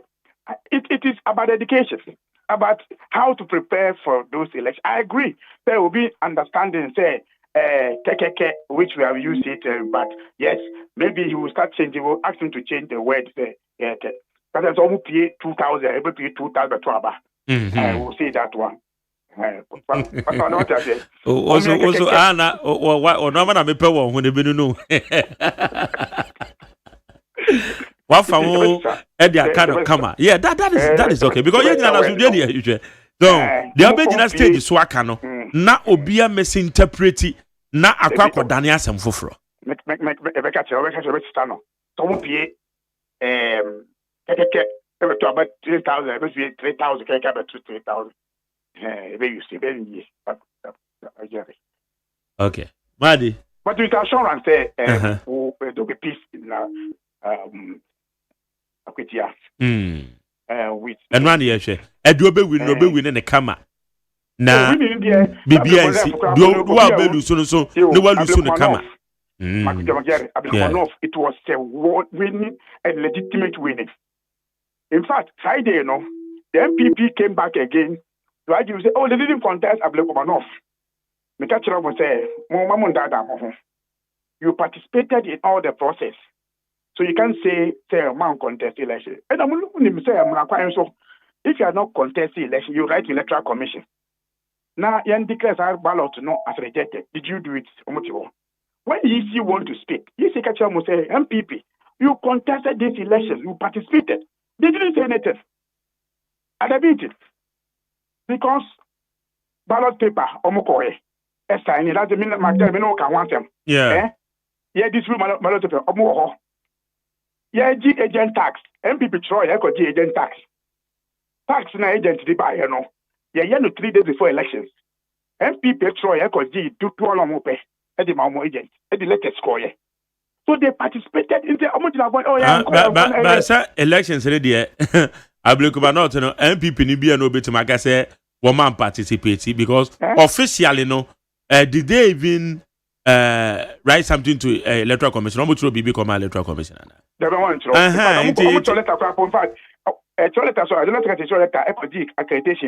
Tax for agents. And they participated. Yeah, well, they can't behave like us. What is supposed to be done in Akwetia? Peace. Yeah, peace. Akwetia, a 50-50 constituency election for the both parties. Akwetia and the MPP, yes, they are talking about Emerson vote, but they are forgetting about analysis. From 2012, it has been NDC, MPP. Watch out here. So we were going into the elections with that mindset. Okay. With one bigger mindset, idea call. So I say do or die. But it is a choice of 2 things. One, whether the people of Akwetia will elect somebody to join those who work and sit down at Yoko, working out and holding press conference and for member, or elect somebody. What to be the Puntu ba or to engage at the Abba. 2028 will decide that one. But from now to 2028, Akwetia need development. Need somebody who can relate with the government, who can relate to the MCE in Akwetia. And I believe this is the vote elections are here between Puntu, any press conference. Why number 2? Will Akwetia for the per se almost done the time say Parliament. So they sorry press conference and okay no coordinate no be kasa. And answer obanyo obia. The one call no the Puntu Juba eba in that area. Omampeni Akufo akachira obia say o Puntu Juba ba e wo constituency bia say MPni amampeni no e wo the same party a ekopa ekoye esin de wonni amampeni and I say amampeni. So Akwetia, I believe they want to see a good thing, they want to see development, and we'll take this message to them. And who the message papa a constituency in and that is how we are going to go to Akwetia. Okay. Madi anope yada say when you didn't come on. Mate, I'm a pro with you, why? Meaning. But my captain who said Kaka than here night video. Okay, yeah, that's anope. Madi Jibro, your deputy director of elections, the NDC. On an outtaining, okay.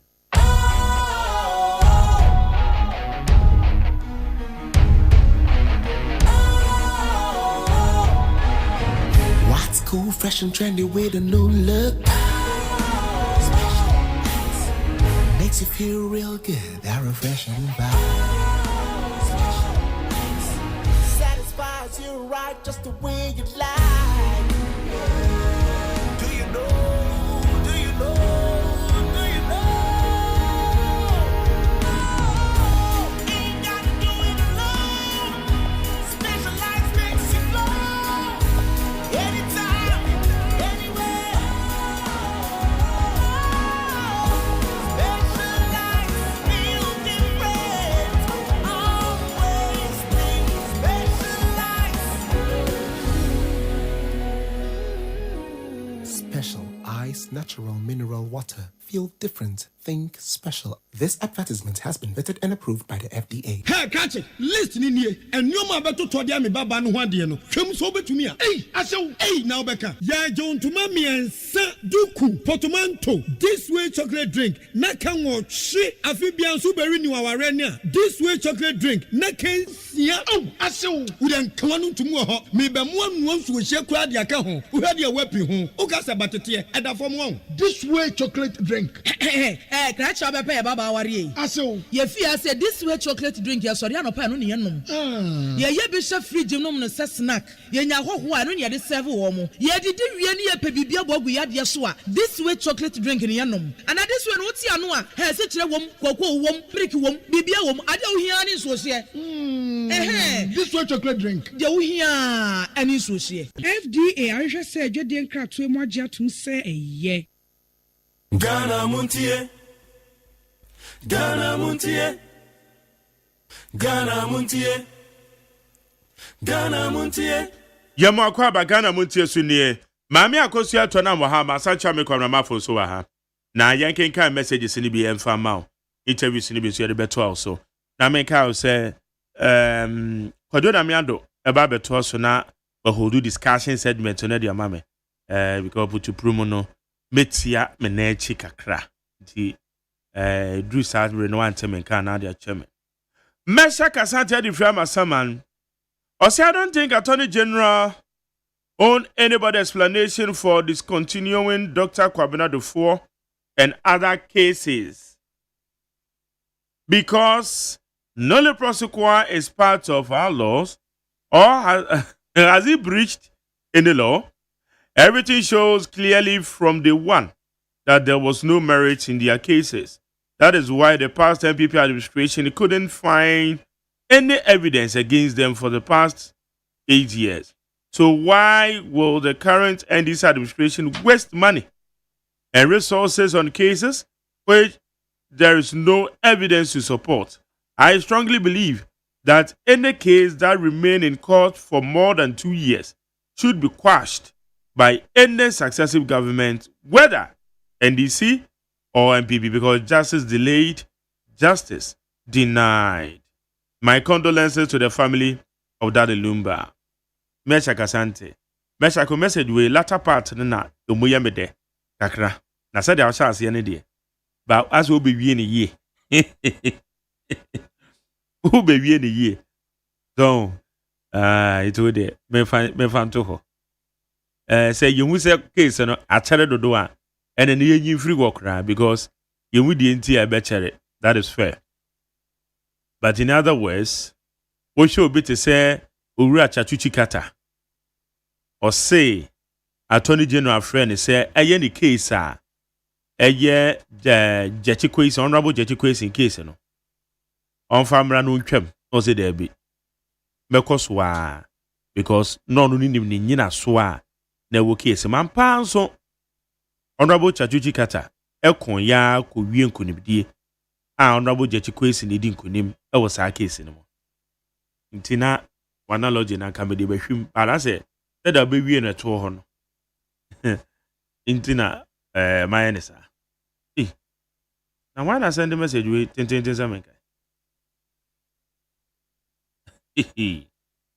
Okay. Lamb taking Rashid. Or the Frigol City. Osama Jerry, good morning. The Attorney General Dominic Ayeni lied about Unibank recovered money. How did you know? Okay. What's wrong? peace tin mechanic later. Where's some Jerry? This Attorney General is becoming very boring. He should either put up or stop the appearing, or he should stop the appearance on the media disturbing us. Possible to head it from Australia. Where's some Jerry? What we need from Attorney General is the recovery of our monies. So if the NSS scandal members went for bargaining to settle, so be it. Erikus Dada, or the Fodoko, Erikus Dada. Also, I know trouble me. So, Brofo, what you know, quite a me fast to come message in the dead. O Brofo, na me can, also, I know trouble me. Where's a good morning to Mark Jerry? My name is Ebenezer. Fabina. I say about Papa, I say Ghana is working again. We promised oral, so jailing former appointees and feeding them with taxpayers' money at the prisons is also waste of resources. Let's understand the retrieving of the stolen monies for more development. Greeting to Honorable MC Yagbo of Ghana East. Okay. Ebenezer Kwabenya. Gomez Adomi Pillar 2 said no matter NDC propaganda, inshallah, NPP will bounce back stronger with nice policies. Special greetings to Hadia Safia Mohammed, next MPP National Women's Organizer. Gomez Adomi Pillar 2. Eric Wakubwedi. I'll say, in fact, Boku crisis is getting out of hand, so the government must act fast to protect lives and properties. I'm pleading with our northern brothers and sisters in Boku. They should cease fire and calm things down because we have one Ghana. Where Rekwaku and na Odia Bay. What faked if in your plan station? I say, hey, NDC, National Security are defending Galamseyers. Greeting to Honorable Charles Otten, Assistant Secretary, Greater Accra Region.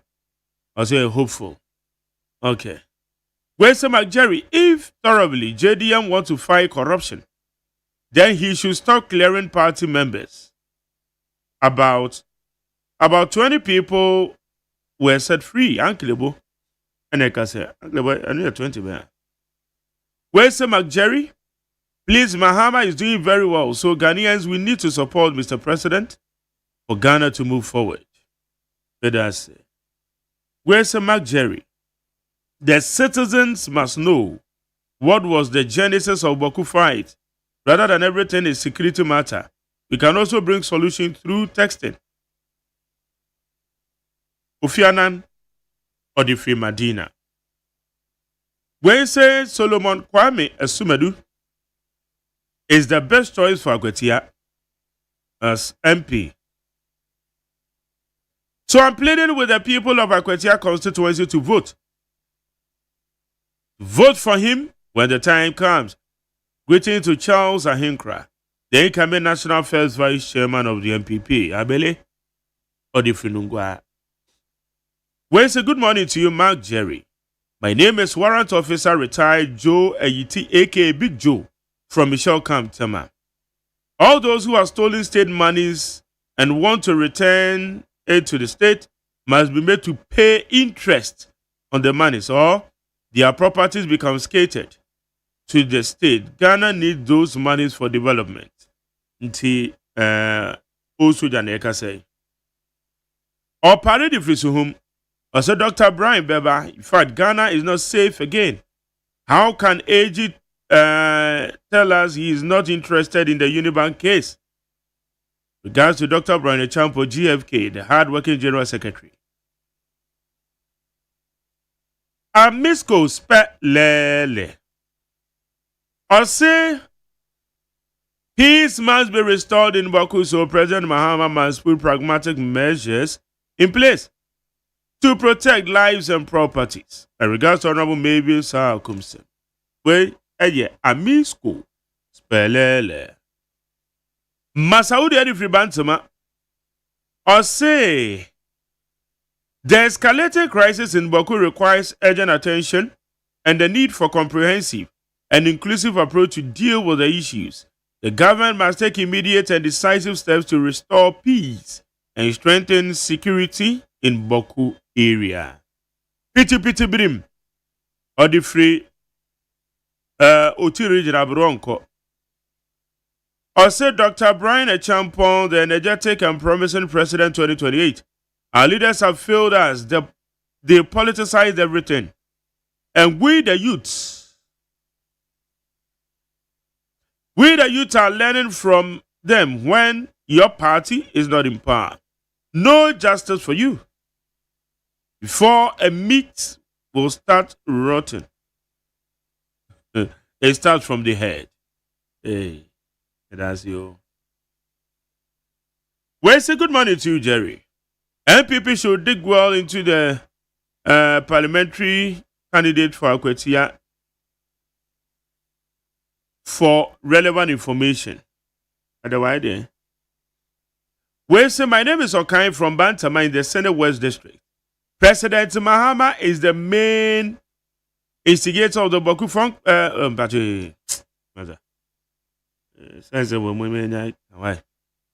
Or your main, we no kind of near then.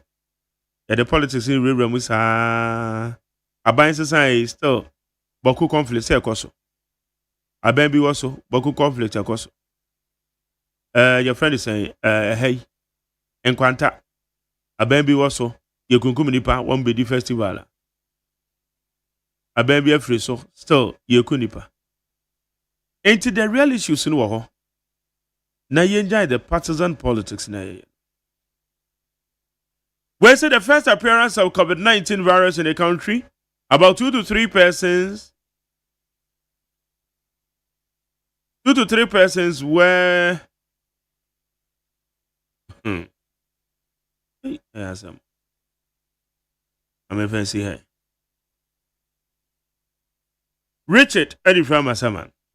Also, you have to update my message after hearing your interview with Reverend Tim Fojo. Tell him he can lie to Ghana Muntie listeners, but on that day, Judgment Day, God's police will arrest him. Is Reverend Tim Fojo a Reverend Minister? You always talk like leader of the invisible forces. There will be bloodshed in Akwetia on cancer, also on cancer. On cancer. Reverend Tim Fojo must allow the wife and children go to Akwetia. Kindly tell Letonam, your colleague in the studio, that my firstborn male is also Raphael Letonam, Mensa. I wish her well. Okay. Richard, Mate. Now, Obani the Letonam tea. Me can't tell Letonam Zanede. I thought I was in my country. Okay, Oba my dear Letonam today. Richard, it today. Ready? But I'm quite new. I'm quite new. I'm away. We say I cannot understand the MPP with their top-down approach in selecting their flag bearer. Whoever is selected, we have to foot all the costs of conducting the lower elections. I can't see the losing candidate contributing to organize the lower elections, but if it is down to top, the other candidates will be forced to also contribute to organize the district and national elections. MPP in deep waters.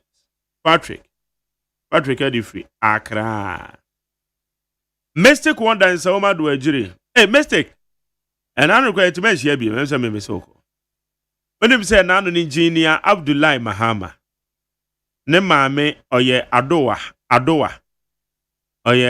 no nana krom amanfo by papa na engineer Abdullah Mahama so do bibias mo amobeta na chi mo am support no also do bibias in fact kremofo ye so afew onim say kremofo ye 30 minutes ni apon enye ye de bia akwa tena wa tena within 30 minutes o ma wie ye no o ma wie adowa no come up, one sad idea. And ya fin akobon swim be any aswa noama. But she shall no kuntai. Some more. It's a mystic wonder. I said the Attorney General is not the first person to file a null prosecute. So the mini micro minority and the disorganized MPP should spare our ears with the cacophony. Nolo prosequi is allowed under our constitution. Ghana is in the safe hands of the tried and tested president. Okay. Where's the Mark Jerry? You guys are doing a great job, pal. Keep it up. I like the way you handle your show, your interviews, your sense of humor. But that's all. Okay. Especially to all the political parties. Also, we need peace and Akwetia. Bernard and Ediaba. Last and says here, the Frizeno Central. Also, the Attorney General recovering all looted monies. But they should come with some punishment because if that person has not been caught, he or she would have gone with that money. Send it there. Kwabilabia the Fripokrasi Benghazi. Also, John Mahama must terminate the contract of road contractors who were unable to complete the construction work in the past administration. Shouldn't give them any money. Most of these contractors are MPP contractors. They intentionally refuse to construct the roads. Why pan they trust a message? Pokuase, Kwablabia the free Pokuase, Kwablabi, but we name their work. Why? Their work and yes, and it. Self contract and best that's all on construct. Onyan the sicker, why the Juma? Interim certificate payments, and ICP no reason.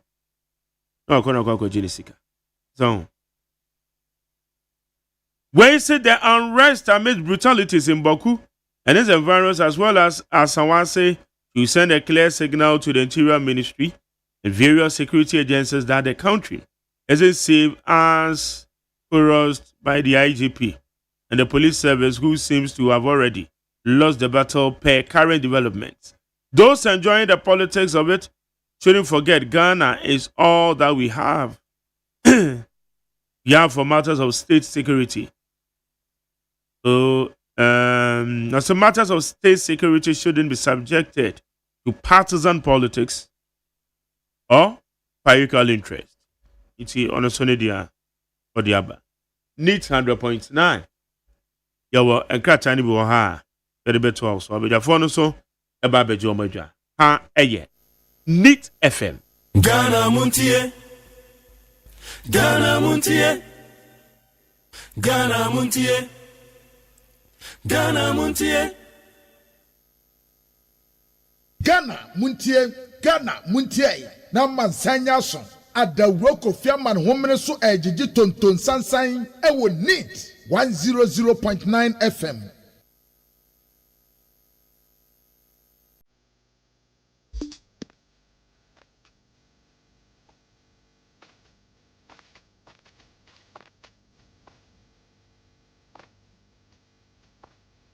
Ghana Muntie, na mansanya so adawro Kofi Aman homene so ejiji tonton sansan ewo neat 100.9 FM.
100.9 FM. Hey, Elite!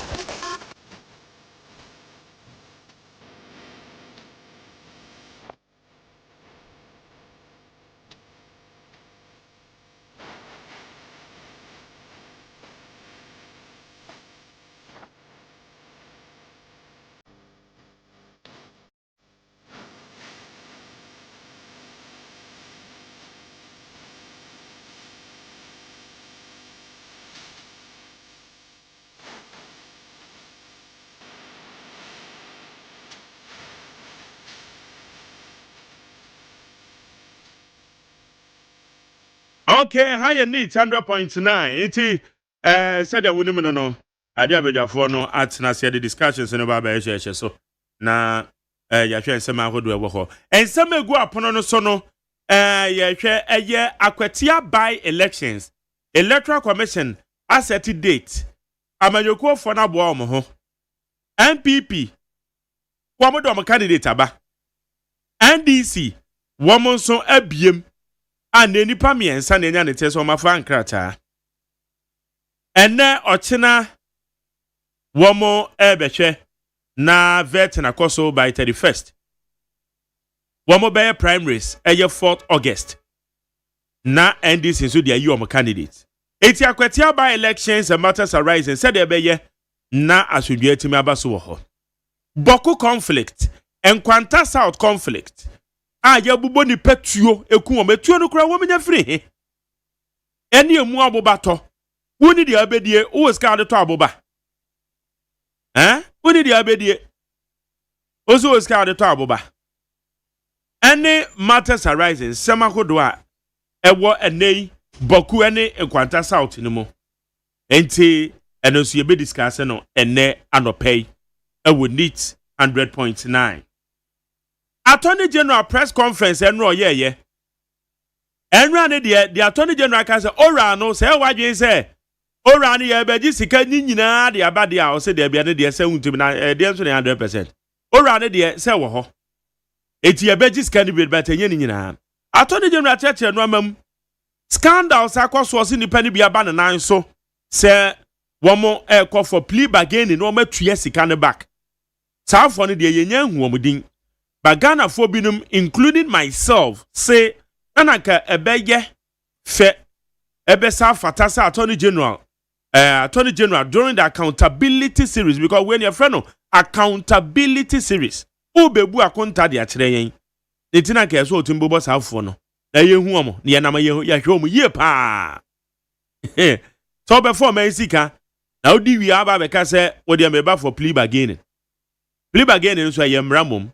And also emra na ma hokwan se wo form e sika diwi a utumbe pa ho chew na ye the threshold at all na watu yes can be and the emra ma hokwan so ntano so yenti ase yenti ase ho sa na ene Attorney General nra said your church no amamo so de ma Ghana fo e fa ko a orko na odi age omen sika enti ono no the kasam ni de na chese so obi afa sabe wa form en sika na oso obetua no na se yadwen koso yenji sika no mom prison dokoda prison na ede okay so who nipa okoda prison na de se sika se no to itena se yaji sika no eti abusia sa da me kan no bo fa nche na bibi putupru bibi emergency inti bitia me na echi kakra likely enene ochina no within this same period na kododame ado my producer abedi adwana we hold discussion segment no na odi amaye iti me no ka say die Manuel Dako watena se Manuel Dako atena se ewa ha sara nso na yenua edin ese bebo edin ye eba wo last day na no so na me do den Shamal den Shamsuddin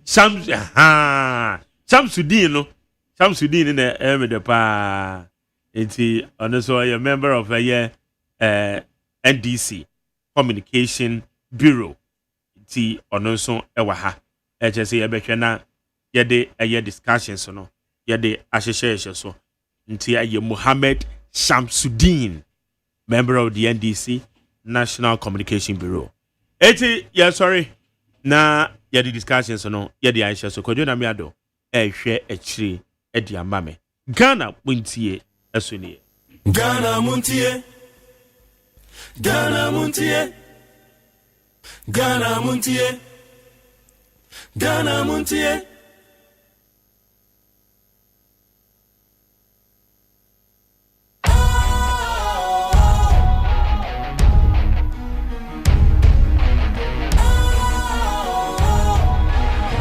What's cool, fresh and trendy with a new look?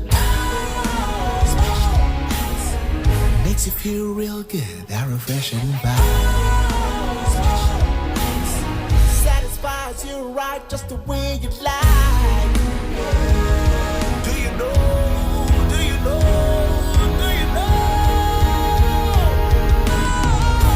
Ain't gotta do it alone. Specialized makes you glow.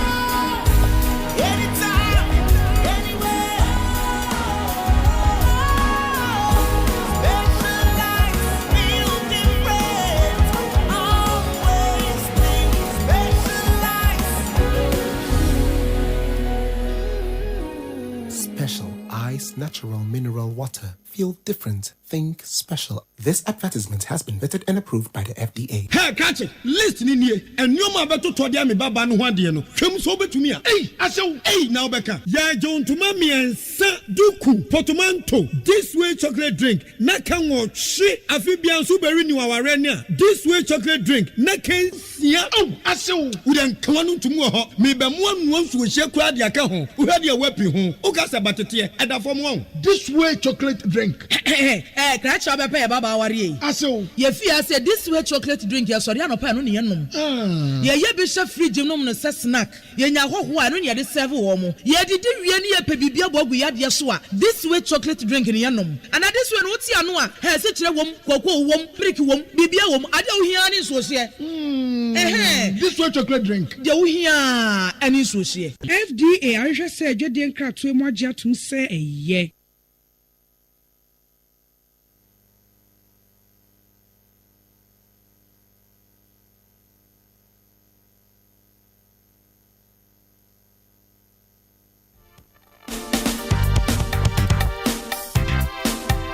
Ejiji tonton sansan ewo neat 100.9 FM. Hi neat 100.9 FM sunye. Ghana muntie dwumedi ade sumo. Anopa bia fidua da kosi fiada anopa bia obeti enka se ye kwan. Enti na anopa so chese isa krai kakra bem wote me kai frame opani kojoda miado me na me betinem ama magjeri OSEI AGYEMAN na ye de discussion segment no atwa moso na mpenifo no so atena asede da ye wo Mohammed Shamsuddin me kai edi Shamsuddin Muslim ye wo Shamsuddin wo Shamsuddin na kan Shamsuddin no oh okay me ko Islamic school kakranti pacho be Mike Manachuku di nu ye Shamsuddin na kan Shamsuddin okay komshani Muhammad ni di no bako yes the time bia o mention agisa o de Muhammad ka ho okay Muhammad Shamsuddin sallallahu alaihi wasallam fa so ana de won kan ho da we de won kan ho oh na komshani de wonya bo ni din a e bi se o bo Muhammad no nko an o de sallallahu alaihi wasallam ka ho oh okay be o de din bi ka ho a obi din na wo bo okay oh okay Annabi kan ho Annabi Muhammad yes sallallahu alaihi wasallam okay that's also called Islamic akra media say ni ma na media agro okay meni o matin oni o mu abu ahwe abu sa meni o abusuya no oh fine Emmanuel Dako and I say Manuel Dako from the MPP na what is on so kasa no mpenifo e mo akwaba yeah na no pay and someone I behwe no chese Attorney General Owura Akrutinga Ayene Dominic ninsemo a odi betu dwa nra ebi na chese ho aba ehia se behwe isem bi oka about Dr. Kobnadufo ne bank nsensem Uni Bank I just say bank no cry attorney general na eka say bank no so ye odobo ni transactions bi about 1.2 billion na ho abehia say aka ye twina bo so na nso aban no na ye hyehyɛ say ontua mu 60%. Na say sa percentage 40% na aka ne de ye de chena na say ye ne den nti ndro be pie mu no justify why say aban no ko sha sa nhyehyɛ no na minority nso asɔre say dabio omode omo tiase say attorney general beka say sa case no o twaso say okoso na ogisika no sanso a criminal aspect no sanso edi papa no ko asendibia nti minority a kyerɛ say attorney general enim na so twas a case ni so a omo ankasa ombehia no wo court Samsundin una ofia bem ba ne say need this hula balloon say me pp menua ma menchia na mensanchia watiefo am say ohun say wabo border yes wabo border yes is here wajai o me we ss na mbobo pa ba is here wajai dada akwabi bu me name and this say ko bobo no mo regular players warm up o baby dabio because we are born ntimi mobi onim de dia omo no mo energy no nje omo ya warm up omo hit omo ho no omo de ade na omo de asi aka no ka wo no unye training enti we ya warm up na ntantem a emre no so sai be bobo na na my brother that wo be bre enti MPP minority exactly what they are doing because yen ko ba bia o yen ru ba bia so ti ase na mitie ensama omo kan ye enra omo press conference no ho a na me wura ho ama Ghana ye emofra ye pese yesua ade se be ba be ye friends lawyers because you can see a clear display of your friend saying what do you call it, intellectual dishonesty. Clear display of intellectual dishonesty. But this bimo ka say ya say attorney general say nipa 7 and others omunim others no. I'm surprised. Em gwanwa onim say e sha say na nipa 17 na ya 17 in 2018 ni amano dodu we the receiver esiu konadufo no nipa 17 den na aka 7 hwe nipa 17 no first time we esiu to no nipa 17 no first defendant ni konadufo second defendant Holder Holding Limited, third defendant Holder Properties Limited, fourth defendant your friend say Integrated Properties Limited, fifth defendant Alban Logistics Limited, sixth defendant Star Life Assurance, seventh defendant Ballon Portfolio Limited, eighth Dr. Komna Dufour number 2, Opoku Jemfi Boatin ninth, Professor Newman Kwejo Kusi 10th, Osu Ansan Aware 11th, Eko Nyakun Dazi Dennis 12th, Clifford Duke Metal 13, 14 Boatima Kakra Dufour Nyakun, 15 Kofi Chere Dakwa, and 16 Nana Boache Asafwa Ajay, and 17 Alex Gedel Boabe. Come on, Musiu Komna Dufour 17. Now him. As at 2019, when the case was struck, they went back to court with 10. Nipa 10. It's 7 free. And it tells you, say, Attorney General knows what he's doing. Okay. What's you Nipa 17? So I said, since 2019, 2018, and then Miru can say, a lawyer for each and every your friends a case now. Who said the case now? Since from day one, 4th September, Ubon say lawyer way receive a lawyer no wakɔ kɔgyina mu ama 17 defendant na waka n'asɛm na 18 defendant 11 defendant wɔne 10 na wɔyɛ akɔ akɔka amanfoɔ lawyers ewura mu ɛkeka ɔmo nsɛm ɛyi ɔmo mfiri mu. So are they not in this country? As at that time na aban bɛn na wɔ power na attorney general bɛn ɛna ɛwɔ Ghana ha ɛhwɛ attorney general bɛn eti mmara ade a yɛde akɔ court and don't forget there's yansama ode efa omo ko court unka so omo abokro no there's no stealing in it. Go and check the Criminal and Other Offences Act explicitly state you can say stealing and then stealing. So what you say the issues are either ho no e was sebi obi a sebi o oya badwen ma bia no e was odwen hu no hu say attorney general no Ghana man and oeden and ope na Ghana no ope se Ghana no sebi ye sika ebe kɔ de ene nkade enya na ebe boy because ene o ma ekɔ na enye o can say they di kan defrauding by false pretense. So what you say? Yeah. Go and check article your friend saying section 129 of the fraudulent breach of trust rather. Go and check section 129 of the Act 29. Let's hear. What is it about? So what you say? I don't know. Section 129 of the Act 29 defining fraudulent breach of trust say emphasizing the importance of intent and the misuse of entrusted property or fund. Say yadi ade acha unsem. So what you say? Now one hwesi wiye. You understand? Ena ebio misappropriation any ade. Sansem we nyina na yadi gina omo achi wo court no. Attorney General say there's a likelihood say ombetuma anya omuti adidim.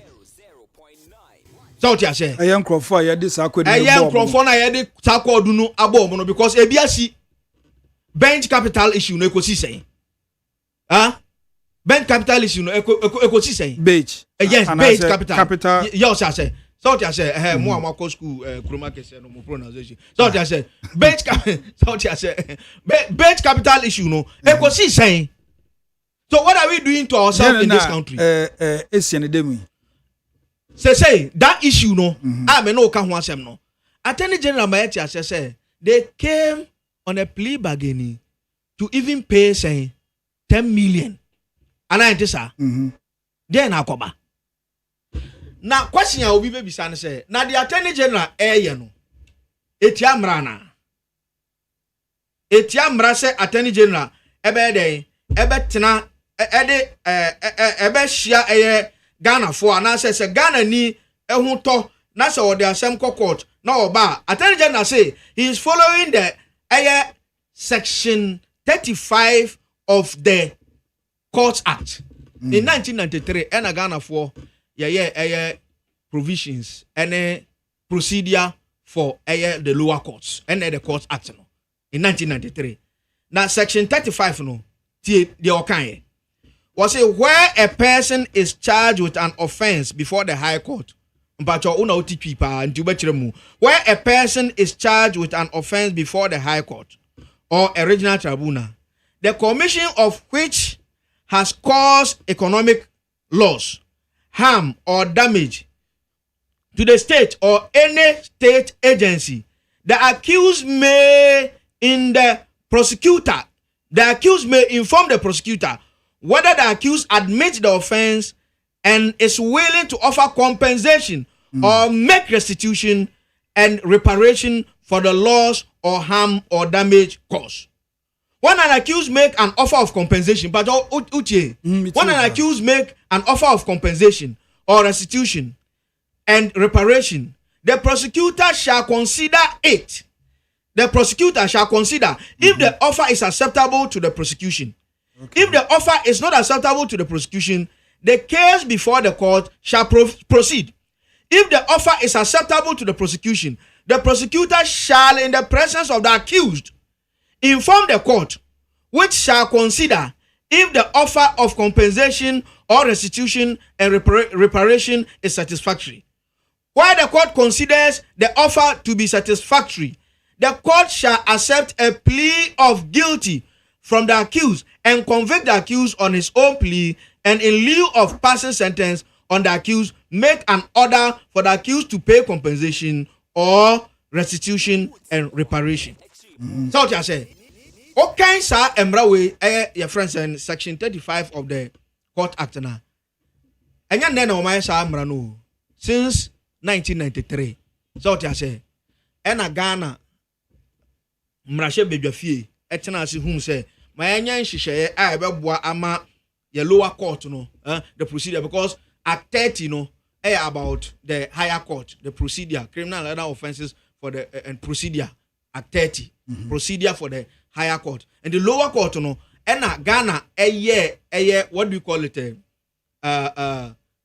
year sir, what do you call it, Court Act no e dey buy Samra we Attorney General say e wo Ghana mramu dada na we e wo Ghana mramu no na obi e fa saa de no so na obegina so se opese sebi oman no e hwe saa mra na Ghana ya gi atum no na obi de ya adwuma boni ben no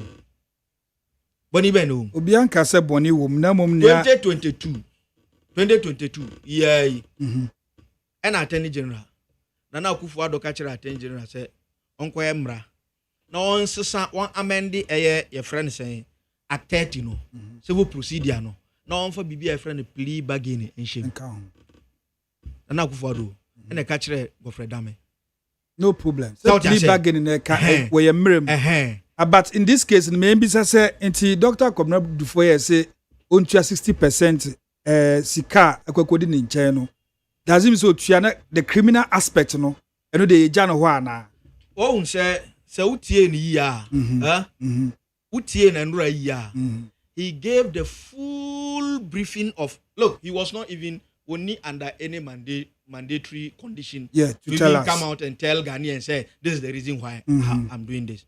But why? We have a government that thinks of the people. We have a government that thinks say there be bibia ni e wo say yema eda fine ma Ghana for den ehu Godfrey Dame one enter your friends and nolly prosecute in some of the cases. Oh, plenty. One the baby son say didn't know here. One can one ka bibi fa ho. You understand? You have no need justification to ask him why. So if you get an Attorney General waba ebe ka kire wo Ghana ni say ma enter nolly prosecute. Uni hu kwan se obi sam se adenti na ma enter sa nolly prosecute no. Nemom e sign say me pese Ghana for adwen eye omo fine because of the person involved. We are doing politics. So what I say, because of the person involved, because what prosecuted case and what the case now called since 2018. Want me adduce evidence ba kokra to the your friend saying nsema wa kan afa eye accused person no. Ama bi mo anya omuti adidi mama kan nipa 7. Any your friend saying Conrad for. So what I say, want me anya hwe.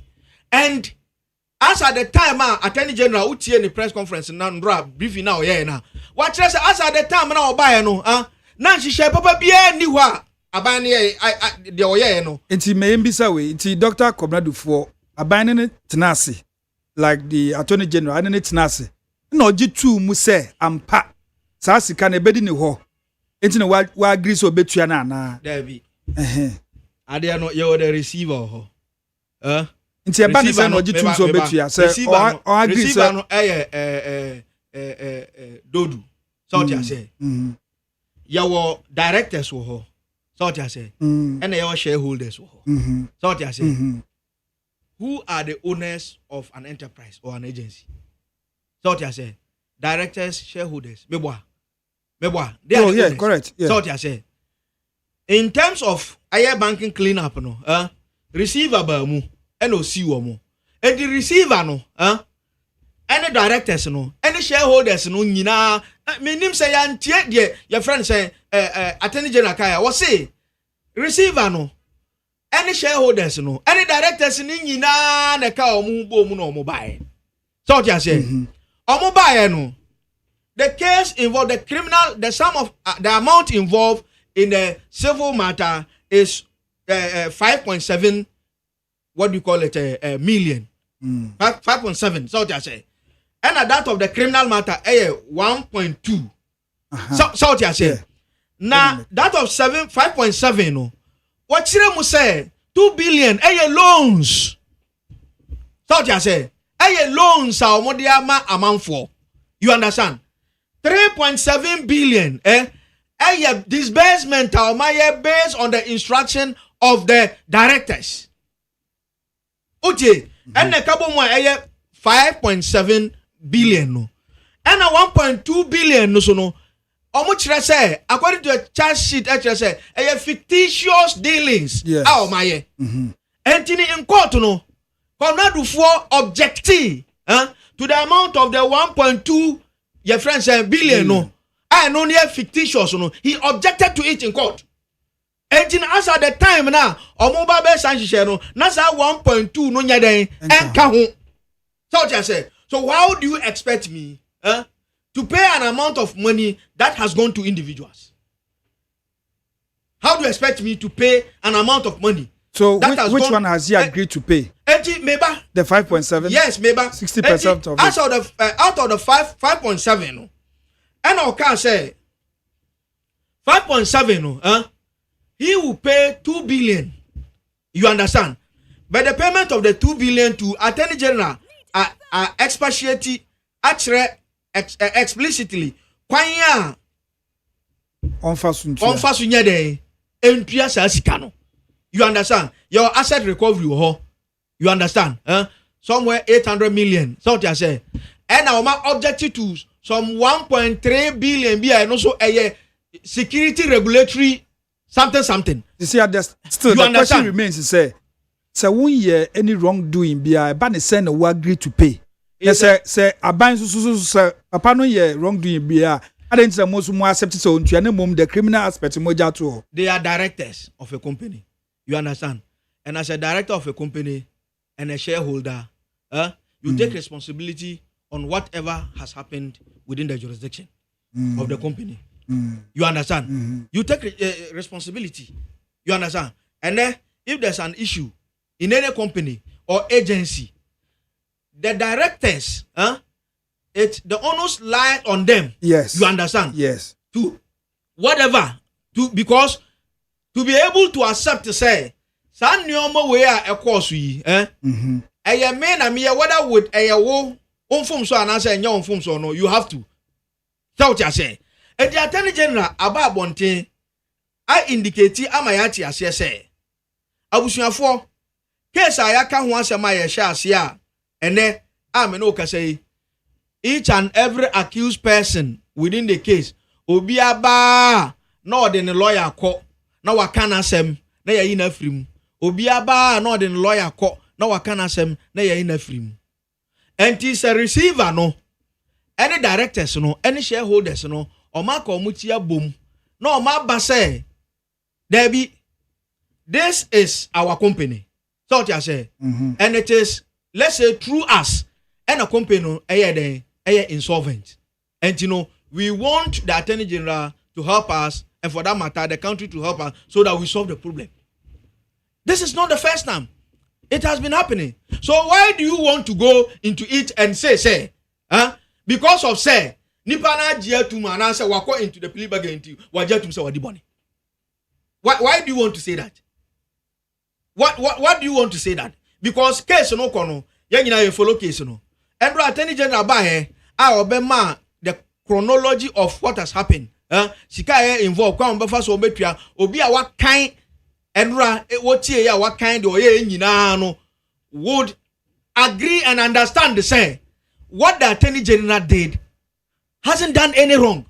So why do you want to say because there is a plea bargain, because somebody is exercising his constitutional or statutory right over a matter, and for that matter it amounts to guilty.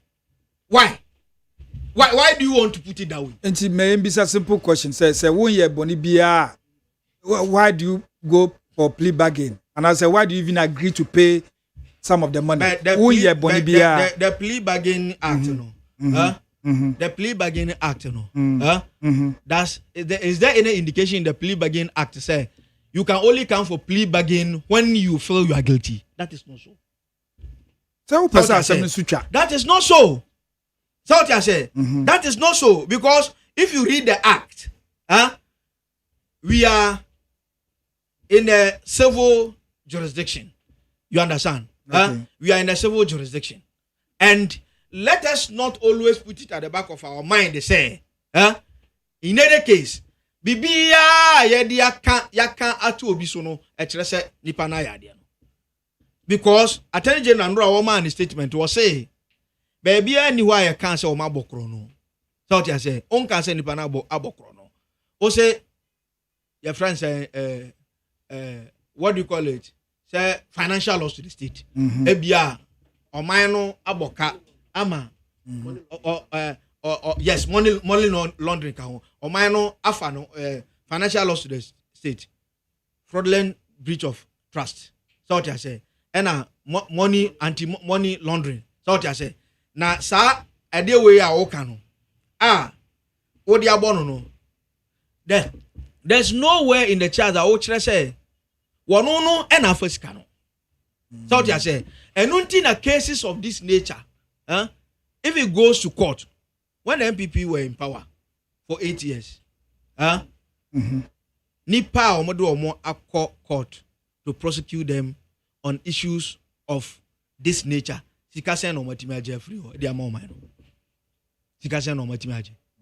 Maybe sao. Na say ye be jeli nipa na yenye sika dia nka enji sika no yenja. Nipa say no ma jeli o. Nipa say no ma jeli o. Maybe sa. Nipa say no ma jeli o. They have not been able to jail anybody. They have not been able to retrieve any cash from anybody. You understand? Adentia, because you will not sit down for your name to be tainted. Say, sebi. Omayano afa also afrisika. And you know, you go every strength and length to make sure say you will defend yourself. So what I say, they are good lawyers. You understand? Who know the law very well. They know the law very, very well. Say they would be able to defend their client. That is why case I shall involve nipa one kobra du for ni other 17 as at ne nipa na beka 7 omo ni nyina no. So what I say, they have come with their lawyers, they've presented their case, the court have what? Acquitted them and discharged them. You understand? So if in the interest of the country, or minor interest in tea, now Attorney General ayadie na why it is to inure to the benefit of Omaina. I don't see why you are going to court. And I say you run to court to say, oh, court, na dia na court. Okay. What are you going to tell court? Okay. Court to say, the Attorney General ayan wanye ni yana. And I nimre mu no ye. So just say, and I said the accused persons no, the Omaya no nimre mu no Omaya. So just say, don't forget to say, until somebody is guilty, he's not guilty. Oh yes. Until somebody is guilty, he's not guilty. Manuel. Mr. Dami. Attorney General and the Kwabrandu for minority won call for MPP for say that be that. All right. Mr. Dami, me das ni akonya de ama me na no pay. Me di nchia so nko de be ma Dr. Alhaji Mahmoud Bawumia. Ene ne ho ka for Haji Asamira Bawumia. Atiki Yakubu, the incoming National Youth Organizers UTA. And now no paint or no summit and any Mandela Riafe. Or no so the incoming Greater Accra Regional Youth Organizer. Or no UTA and no paint within Chias from Quedemano. It's here for the great Mandela. Mandela, no, yeah. It's here for Mutie Nit FM and no pay so ye chair Obibiara. Say which him the feeding no dia to Nit FM. Mitia Wankasa so Mr. Dami. Manuel. Minya Penny Shamsuddin. Yeah. Mr. Adame, the fact this thing should be established. Obi a undi boni and plea bargain. It's fact. Se undi boni a unka say oh what the mayenja as a metria. Ebiom pese betwe asem ne bebre ya no so because in 2018 they admitted omo admitted say ampa Sika, I think 5.6 billion. They admitted to 5.6 or 5.1. I stand to be corrected by 4 point something billion. They admitted it in 2018. And a charges were the bomb, the money laundry account. the second one is 3 charges. And I make by money laundering account. And I say Miss BB of trust. And also account. Yes. And then causing financial loss to the state. These charges, any de bomb. And it will be very dishonest here because you omunye bonibia. And is that I mean? Manuel. Question person be busan say court ben energy plea bargain we edit to court ben because per adia minua penny kan ye no e patch say plea bargain should happen in the court. Oh yeah. Enti person busa AG say court ben energy sa plea bargain we dey edit to because nin kasa ye mu nyina kire say as a not in the office and no mobile nchen and any beka say oh ye betua and no case okay say dia mu betua but emrana Shamsuddin e kan ye no yen plea bargain e wo the attorney general's office yen plea bargain e wo the e wo court it na so betumi aba wo office no abeka but say ko we wo court. Yes, okay, and it say almost say a plea bargain and the plea bargain ended in the office of the attorney general there. Na so some days ago any Rebecca chair say ye rokwam na dufo o ma ba betua 60% of akano mode o man no kai say initially ye hwehwe mu no na it was I think 5.7 billion meboa 5.7 and attorney general say o ma review no e dey about 3.3 billion. Already no Ghana loses ka ho. Yeah. What the no to nchen or so they should just pay 60%. Now 40% no money de o monfa. But Andra ne kasa ye muso patch say they've just been able to pay a little over 800 million. And no cry I think assets. And in the whole corner. Now they remember no and no you say a kebia nkrofo de no and I was say o mo recover every but me bisa me ho, are we really serious as a nation?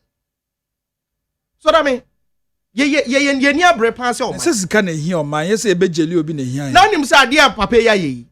Aya grounds for people to commit crime in this country. Unim say. Na say e be floodgate. Me so that mean. Say obi tie me ene. No ye adwuma wa ban any government institution. Ne dia ni so be wiam o man sika no kutu pan. 8 billion no say dey be billion no. Na say ye china or say me okay mame ko attorney general office na mko plea bargain me we are me man 60% na 40% no min keep we will be making people rich out of corruption but that's the thing that the current attorney general also you can defend this you bet me defend any ho nyoma bakai say eto a oman no e free me ne wo ho no we ndc ni na wo defend ya sa to kakran na ye free me ne wo nchen eno na nipa baako e de age akwa akose de na se a ono nkwa edi sika na nka wo a wote baby ti se tumu wale wo a wote a very hinterland a wo kwan enye sika nke wo se ye de be ye wo kwan no eno na nipa baako de age akono enti ye ba be lose sika as a nation. You can defend it. You can be on social media, on the traditional media. Baby, you can defend it. But I said, people back when they kwa this na and I'm very sure. Say Attorney General ene Obia Ghana he na Nkofo celebrating no. Nkofo celebrated the Attorney General. Yeah, Krutinga is a great lawyer. But now see, share minimum politics in money by say. Why then? But is it fair? Say as a oba no na achievement pe nole prosequy. Nole prosequy na any oba ya the first thing ya nole prosequy. And recently dia na ye rapam na do 4 day. Be the floodgate say people should engage in corruption. This what I mean. Manuel. Ye ni krom ha na ye John Dramani Mahama. Ye sua ni no so ye bibi e friend oral. Beboa. A ba beji sika nkrofo awia wo krom ha nyina. Say wo ho omungu ni e. Ba ndra se be na Attorney General ka che ye. O se se wo Ghana ha enne. Na wa adwen ye se o rebi ba beji sika bia de a. E ba be recover all loot de a. Na wo som da ye. O se kakra bi o mutumi nji bebre kuma bi no mbetumi. Enti and what's the essence of the operation? Recover all loot. And they say all na free. All na free. Enti I the operation recover some loot. I no cry see 60-40. And a 60-40 crowd shemu pandia a 10% pen on manage. So what is the essence of operation recover all loot when you can't actually recover any loot? You can't recover any hope what they share Ghana for mu. Say Ubabe prosecuting Crawford. NDC for crab baby they've given up on this oral thing. Because some people say agro be a slogan be keke. And I buy no can say they be operation recover all loot, operation recover all loot, operation recover all loot. But actually, there won't be any loot. Buy the bait me recover. And Attorney General say country says what doing? And you say about operation recover all loot there. And there was some there.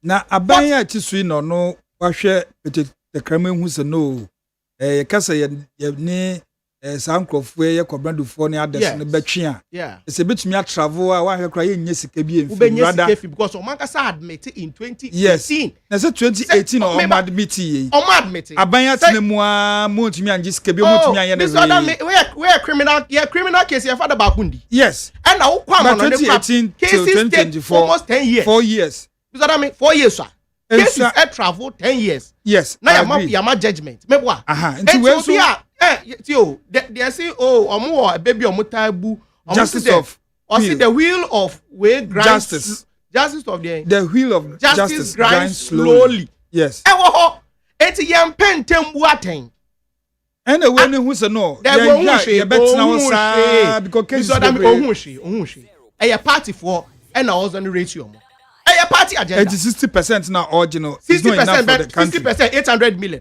almost 5.7 billion. What is so far 800 million? What is 60% of this? See, where is 60%? And yes, 60%.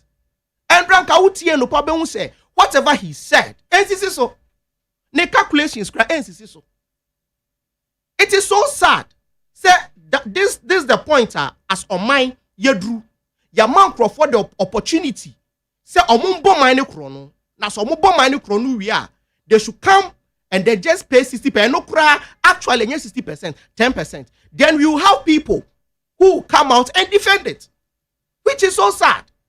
And you're very slippery grounds. And as on mine, yes, see baby take, very slippery.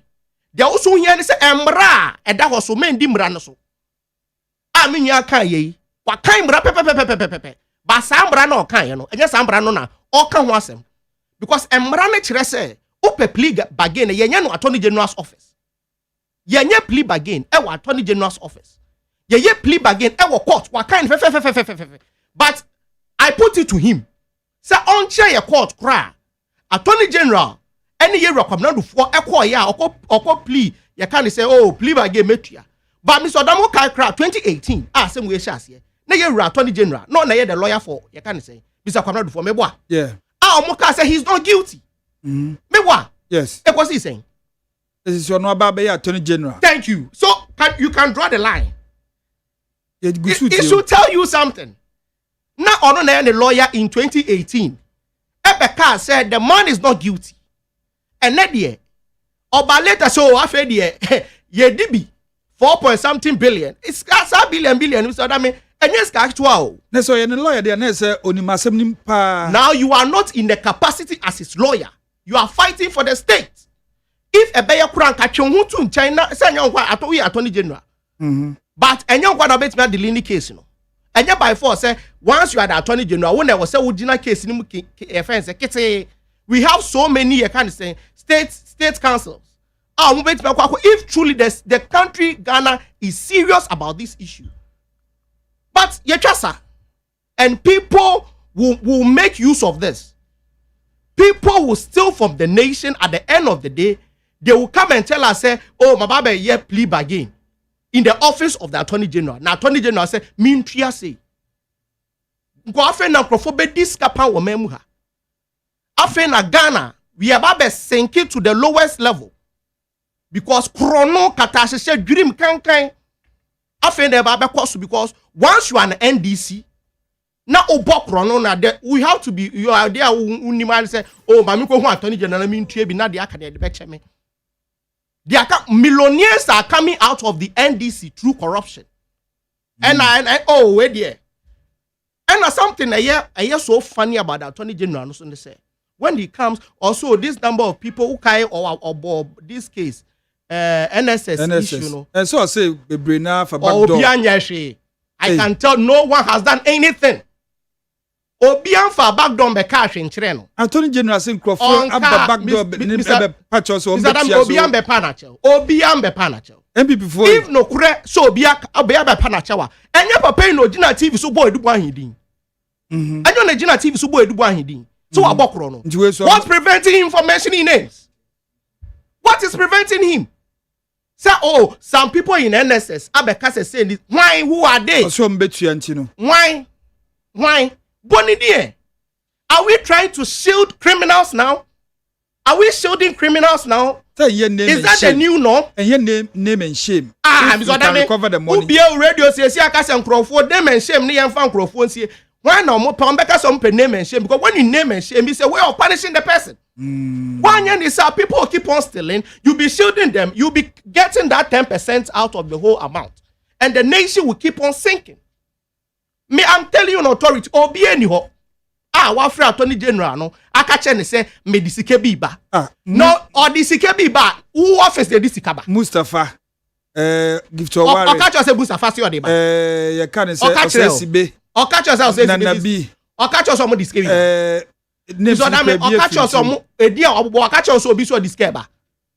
Wakache. Say some microphone ye try o mu. Oh, see, obosi 2 o sedien. Meboa. Enti so mo do so. Enti hwan? Why amongst them?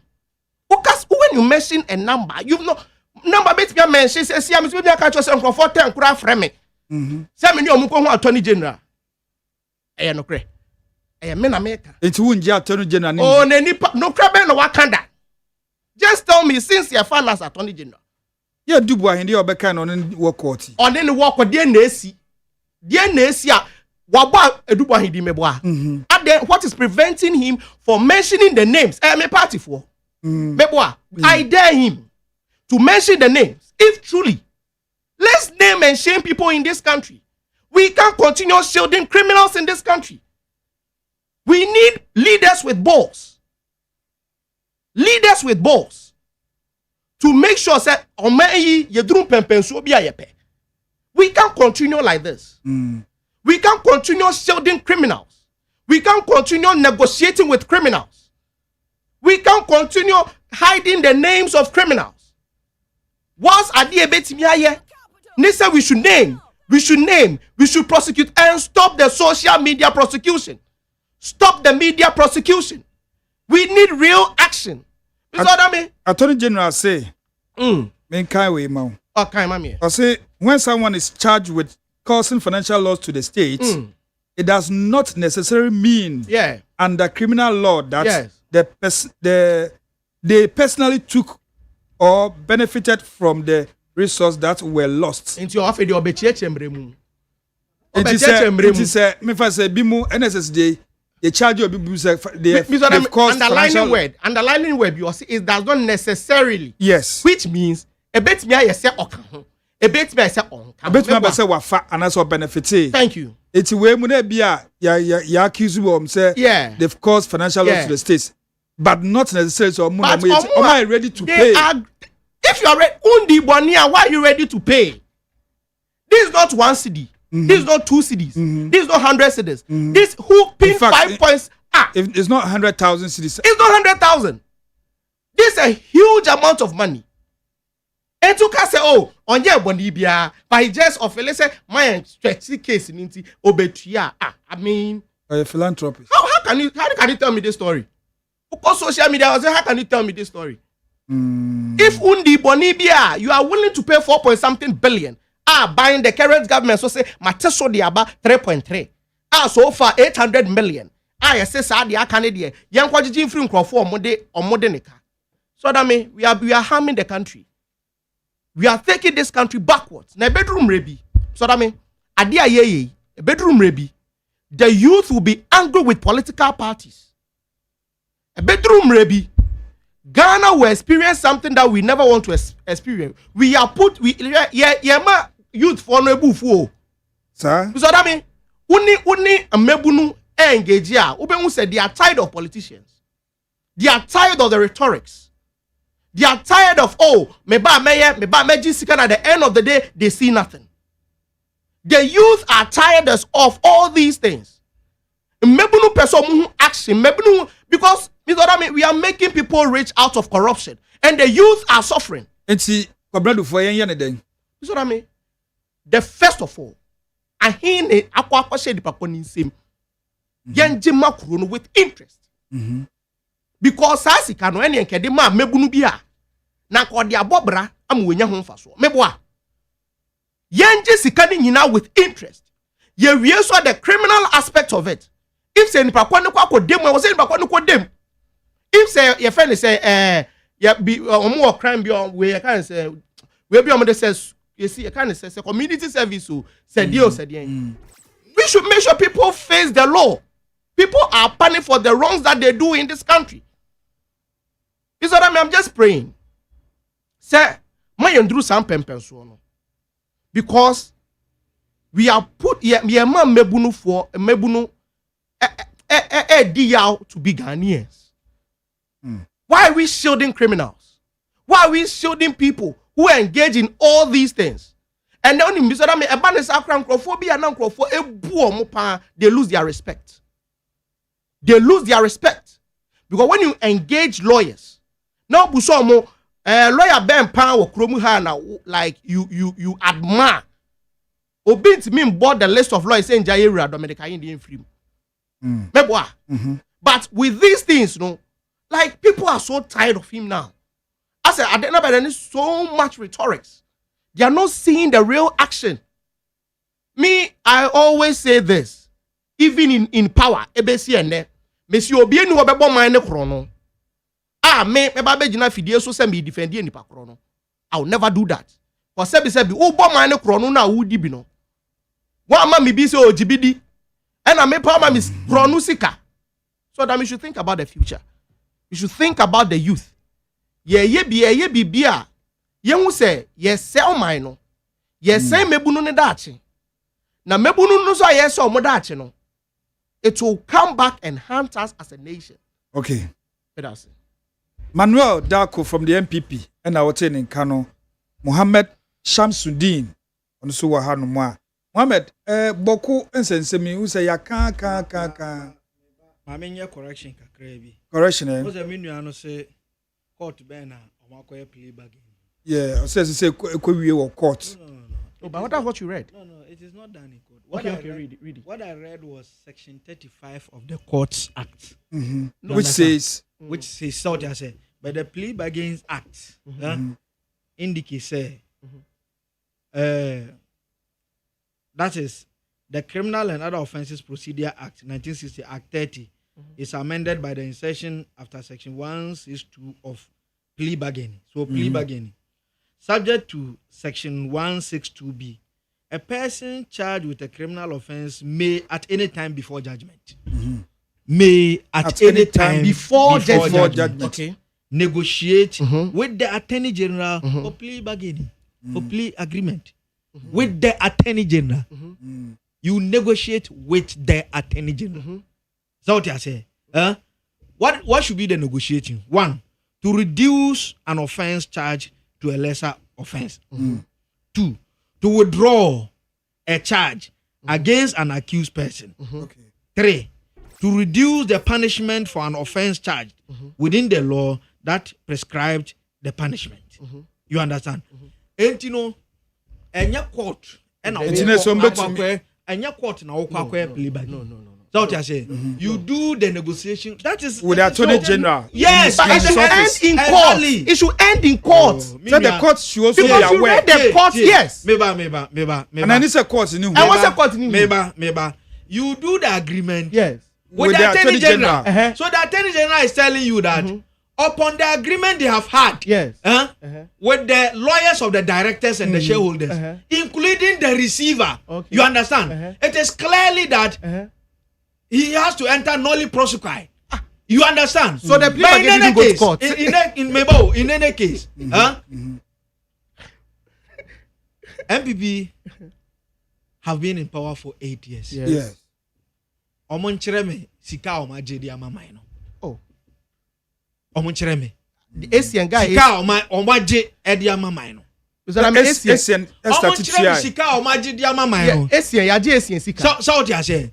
Huh? You understand? How many cases normally are court?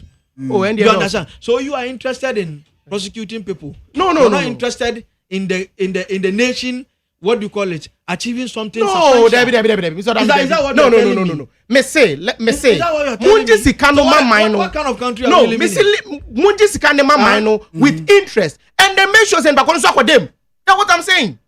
Okay. Because send your work can opa chair say. Obi ambo mino chrono. The only they say oba betray be because o mine here ska. Me say ka oba bewia. Then I should pamper you to come and pay a minute part of it. Now me say o me jail because say me say me proceed with the case and share better. Me nye sika no. Are we serious? Are we serious as a nation? Your friends former attorney general. Yes. Yes. For Yabo Adame. Go Fred Yabo. Yes. One na Akufo-Addo. Any e di bibia bebo omuti so. Ade. And the omuna chief akrofo akese. Okay. Because if they have sat down and realized, say, let's amend our laws and put in this. If by what you are saying, say, say Attorney General agreeing to the fact that say he's going into this agreement with people on that score, meaning say, wajia tum say opesa man for bokro no nyasa. Baby. Give back the money. Give back the money. And I make sure say, give back the money to the state. You know, act no. Nana Akufo-Addo na share go for dame and all the akoy woma amendi procedure act no. It means that omuna chief criminal. Before that, and that means because it means that Emrana Odi Kankaino. Emrana Odi Kankaino. Because that mean. So, okay, say Emrebi Owa. Because you should understand the say. You should understand the say. Doing that. Doing that. Oh, patch say. Sana ya no. Eye bone. You understand? It means somebody saying say bone. Oh no, can say we are giving the opportunity for more thieves. That is yes. So what you say? Yes. Because so it means that Nana Akufo-Addo and Godfrey Adame being thieves themselves have agreed to say among for we are no mumbrambe your friends say negotiation no mufas being thieves themselves. That you are accusing them to be thieves. No, and then you chill obi ba na be show achewa. You can explain. Also being thieves themselves. That's what you just said. Say Akufo-Addo ni Godfrey Adame ya kronfo. You just said that. What I'm trying to say is that if you are saying yes for Attorney General Dr. Anyini to agree will do for you understand and the receivers you understand and the lawyers of the directors and the shareholders to go into this agreement means that this time around exactly obi abetumi abo oman no kro no yes na che wakwa ko say ye plea bag and make catch say Nana Akufo-Addo wan ka se entua bi na ka se entua bi omno mo dem bra ne mbra no ba ye say yemma kwan na obia wadi wa boni bia no ombra no ni Attorney General nya de enye nhihye se sanye dia and you omuna de sa boni na ba be 1980 something umrano say it permitted that Akufo-Addo added some to it. That's what you said. Say the okay na say the you can 1982 let's move forward. So say no permit here so let's not take things just like that. Shamsuddin ya wo oman mu that's a bibi koso don't always point your fingers where you should not point. If you do that, you are not doing good politics. And if you do that, you remain in opposition for a long time. And it's a dream, so you can. So opposition now you enjoy. The easiest way to do is to be in opposition. Oh, power that won't play you. We have so many defend BBC. Boku. You know, Boku sensem no. Respectfully, aya. Mempese meta account man sem. Adenti. If you say your oman mu. Oman na you mu sisi a ye nyina ya baako. Yeah. So what I say, you can imagine say both political parties, MPP, NDC. So what I say, we select leadership from all section, from all ethnic group, from all individual. Yeah. So what I say, and he said there happens to be a conflict. As our conflict, when you trace the history, a long overdue. And always we have been discussing it. Yeah. We started discussing this since long time. And I'm a boy. Yeah. Yeah, discusses are the way. I check. You understand? But if you are not careful, you go into it. Whenever you speak, then A will say this guy or this party is for this. B will say this is for this. You understand? And when it comes to issue of Boko and any other conflict, what I always say is that, you see, we are saying, a stage. We came to just perform and we will go. One day. One day. You understand? No matter how you live long, you understand? You will go. That's what I say. So, if the world is a stage, and you are fortunate to be part of those who are on the stage, you understand? Call for peace, become, play your part. When your time is due, you go. That's what I say. And when it comes to Boko issue, in fact, I don't always want to comment on it, but what I always say is that leadership must rise up. When I say leadership, I mean those ombe to me kasama na yin say otumfo or say tutu openyi kese ono so ede na no ede ajima omo beka so what I say omo modern because say ohwa yese na no kumase yakoye. I don't always want us to be linking something that will happen somewhere to that particular conflict. It's very bad. To me, that is my own view. The press conference is a course of what is what I say. You understand? NDC for no more the way NDC are buying 100 cases, they don't like it. Oh, say, and on me can't buy Bejina. So what I say. One, let's stop linking things that has happened in other jurisdictions to the conflict. It is not fine. What understand? If there are some linkages? When something happened, there must be an investigation. You understand? When the investigation proves, then the investigatory body should do the right thing. That's what I said. But we as commentators or people who comment, you understand, from other angle, should not always try to link what has happened in other jurisdiction. That's what I say. Bimbo Kurase, ABI fan say, baby, Koso, tribe A and tribe B, any disagreement. Maybe I'm a Kurase, tribe A ni, unfortunately, Lobi, I and BBA. And Sasa me, I met you no, if I had the link, say, a science said, the Koso Hanuntinama, we are a Bessie Wahano. Yes, and your can say, yes, you will come as a Kumo.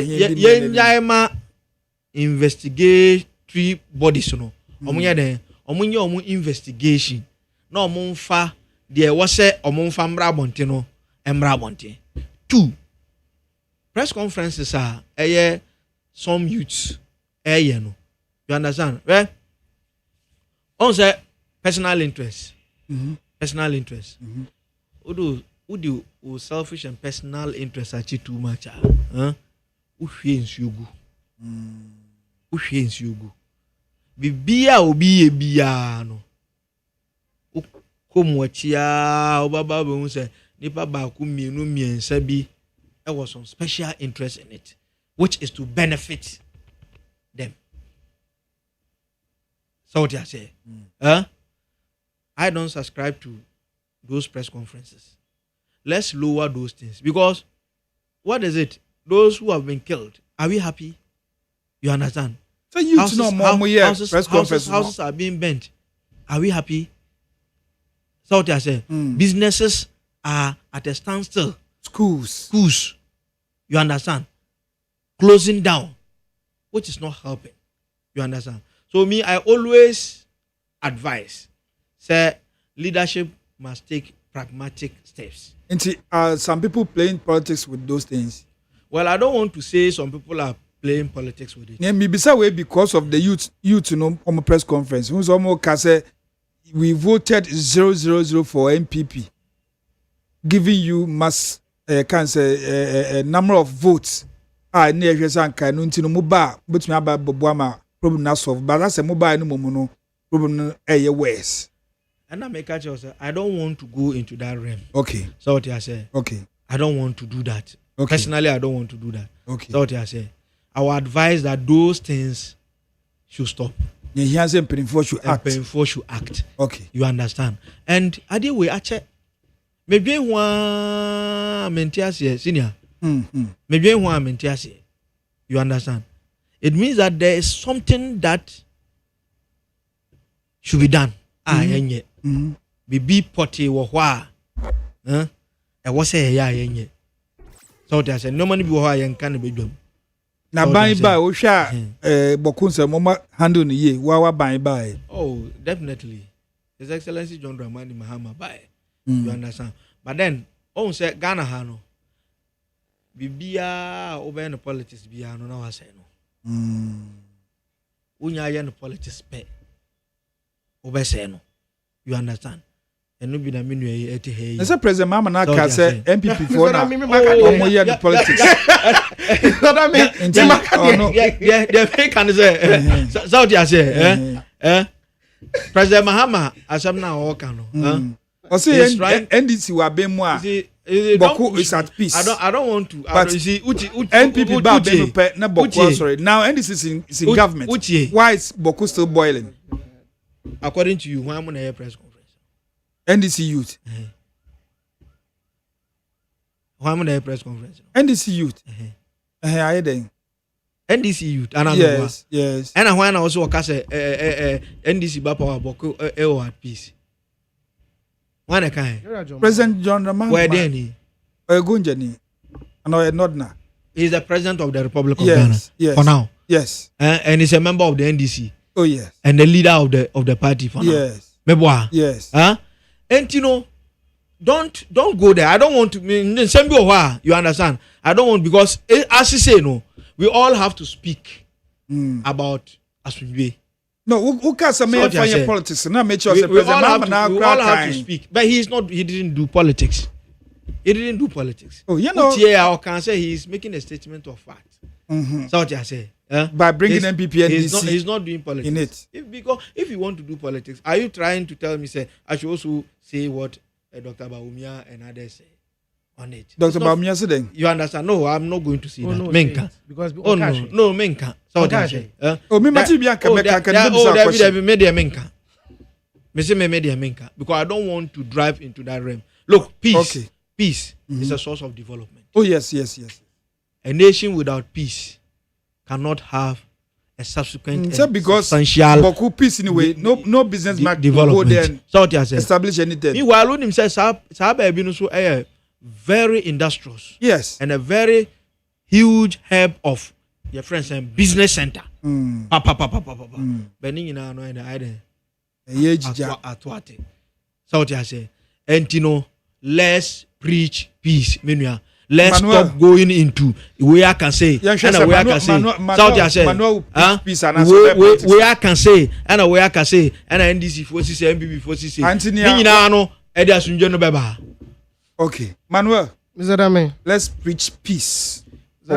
No politics. Me Boku issue we ma preach peace from day one. Me kaya debi a me ba mo sister station UTV. Me buy that was the time so now I think now Nkrophobia Kobokro no was salam down. Okay, yeah, can say Forest Bureau no. Yes. Send enche bia. Yes, I think aka kana ko ma be to aba no. Yes. Me buy because say say mo yi politics in film. Na yen focus say as oman yen nyina yen bra together na yen fight. Me kai NDC ni a me ne kotena sa afidie no so. or the born and akufado. Eka say, oh, or no, and ama bibi side abba. I say, under Nana Danko akufado, insecurity in the country, no, adults. Make come no seminar. Emma SI teacher and says somewhere 2015, Ira John 2014 or so. Ira John Dramani Mahama cry, a call say, Asundrie, Embra Bakufo no omon coming together. Now Sundrie Embra ho. Because in Tokwana wo bokono enye ne ene chance. A backdated colonial days, you know, Ira, you can't say, Mampeni, or Bagana Cane. Era Chroma, name resu nyina na santokwe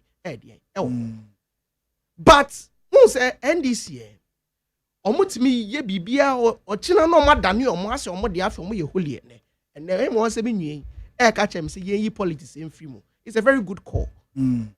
Dakasa call no nanke wosen call raise embra na Yera John Dramani Mahama ka se de bia MPP ewo so no e na ntokwa ni si se NDC ba na ntokwa ne so etoadwo na ke wo se o ka che Yera John Mahama se mon kasa because ntokwa na nye akufado mre so na sha se Yera Mahama yarega ka se Yera, I think Dominic he was referring to other Dominic Niti will say Ambrose Derry Mumbako say oh he is getting money out of ntokwa Niti was the defense minister interior GC every month. Thank you. Amount, yeah. And now painty picture be say the MPP is making is making money out of ntokwa ekoso ewoboko no. Yera John Dramani Mahama bekache say obeti bibi e friend no Kuson region e dia maboko for mebo a ekosi say won inyoma bi besi wo krom ha na se nyoma bisi wo krom ha I was say you take that politics aspect out of it and face it as a people, as a mind back. Ne ye ba ne ye hwe ekwan ye betimi afa so na ye die sisi ano kwan. But say if you are an opposition party, now would you focus on say obi bia o say me dey man yourself edi shame to benefit me a. Who benya to me a that thing will fight you. For example, Galamsey. MPP for yakumem se be fight Galamsey. Ye run na down kwakufado de ne presidency at the two lines. Ye wie na ye nya NDC for all these villages. Eko catch so MPP for na MP mo asem na ye de be mo maye. Ye Rajo Mahama ka so be mo nkrofo no amnesty because o massacre and nearby is he doing it? No. Asema no kenyina he was saying because of politics. But oka asano what they are show mukutupa. What can sembia ma to masum. Aso ba wakwa kwesi nepe. Na the opinion na waka egu na sum. Se me wi ama meto we ama. Maybe in impero ne was say ana onye ma no. Ba ka so be ya ma no so ba be no pe soft life. Soft life. O baby up a soft life. Into ka se me ya o betwe ama. Na watwe ama wa wie no. Afen na ba be cheche mu akere no. Onti ase. Because o senebo. San NDC for ye is here. Moki can bebre when you are in opposition. Afen na mbeka chere say ye politics same film. Ye MPP for from the beginning, ye ever politics in ponshim. Ye the say we should come together as a nation and solve it. Ye John Dramani Mahama di obetimi aye bia. Ebetimi di asundwe di ababoko no ye MPP for. We support it. We support it wholeheartedly. Because asundwe ababoko na asundwe abama animu.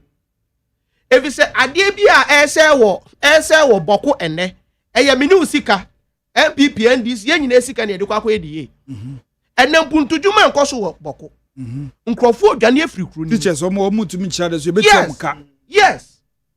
So jafo ebeko ina ya sika. Yes.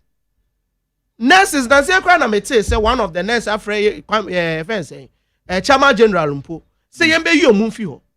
Enti say doctors any nurses free kru ni mu dia. Ene yare ene ebeji kru nafa. Miss Shaboko, they should see these things. Omu sadi. Ehu sadi omu yenyina. Omu nebe hame omu at the end. Omu nebe home. Because if teachers are not there, your illiteracy rate will go high. if doctors anywhere yare ebeji kronafa accountant ne for banks any mukron, how can you transact? They should just allow peace to reign. Okay. Omunti omohase na omuntinase. Not the way omubem settle the whole issue. If they need to beef up security, if the government need to beef up security there to make sure say asunjie apawa, they should do it. Okay. Yes, Romo. Yes, Romo. Because yes, he can't do about honor the bay hoy in a because that's can you bet me the bear quine. You bet me the hospital. You bet me the idea schools among crofo alcohol, akusuya. Yet means so fast as can never find Babacum baby and fan by idea. See a pal, moon making sure Sasunjin might keep it. We don't need to waste national resources because Ghana, we are a developing country. Yeah. Why are we dragging the nation back? At any yes, sir. Why are we doing this to ourselves as a country? Okay. Yakwa humana so na etie for sumbre mu bi. 0302257902 0302257902 and also say 0302243540 0302243540. Hello. Yeah, good morning, Pacho. Your first and now kase free. Madam, ya la kitchen kase free do coffee town. Yeah, and I pay. Every time I make sure what here for, make sure you money for our country and now could be near could be shared concron and paying for ina. Me did say that your name could. But it can remember you can say na like that. Could you force yako na busia for ina so one day. Ayi udi odu baby aya na me won kakra say ene politics nti yetindi okon ne ni amaniama ye di politics Odame wuni said that come up with me one, Madame Fubi. Last year, about all motor scraps. Now, no minute, Castle send the brand of Yaku, Norfolk. They say, by the same, or so, to come you could see Yaku.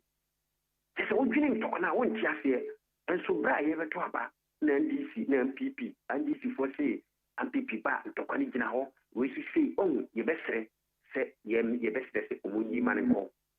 Ninkaso kwa bisi fam o hwe atelier ni ana ma ode ba wo e bia me ka se e ya we wo se mutumamufo ya na e business man yiri sika ba net politician ni betima fa sika ni ya ka kire o se sika no o pia fa no ko samre ya o mo ja se wono no pia so abansi sa me die me didi fe ampipi fansi sa wadwen a same strategy na e ba fa so na Ghana sika na ba ku fo hwe Yebesre, tell your mama, Sam Rana.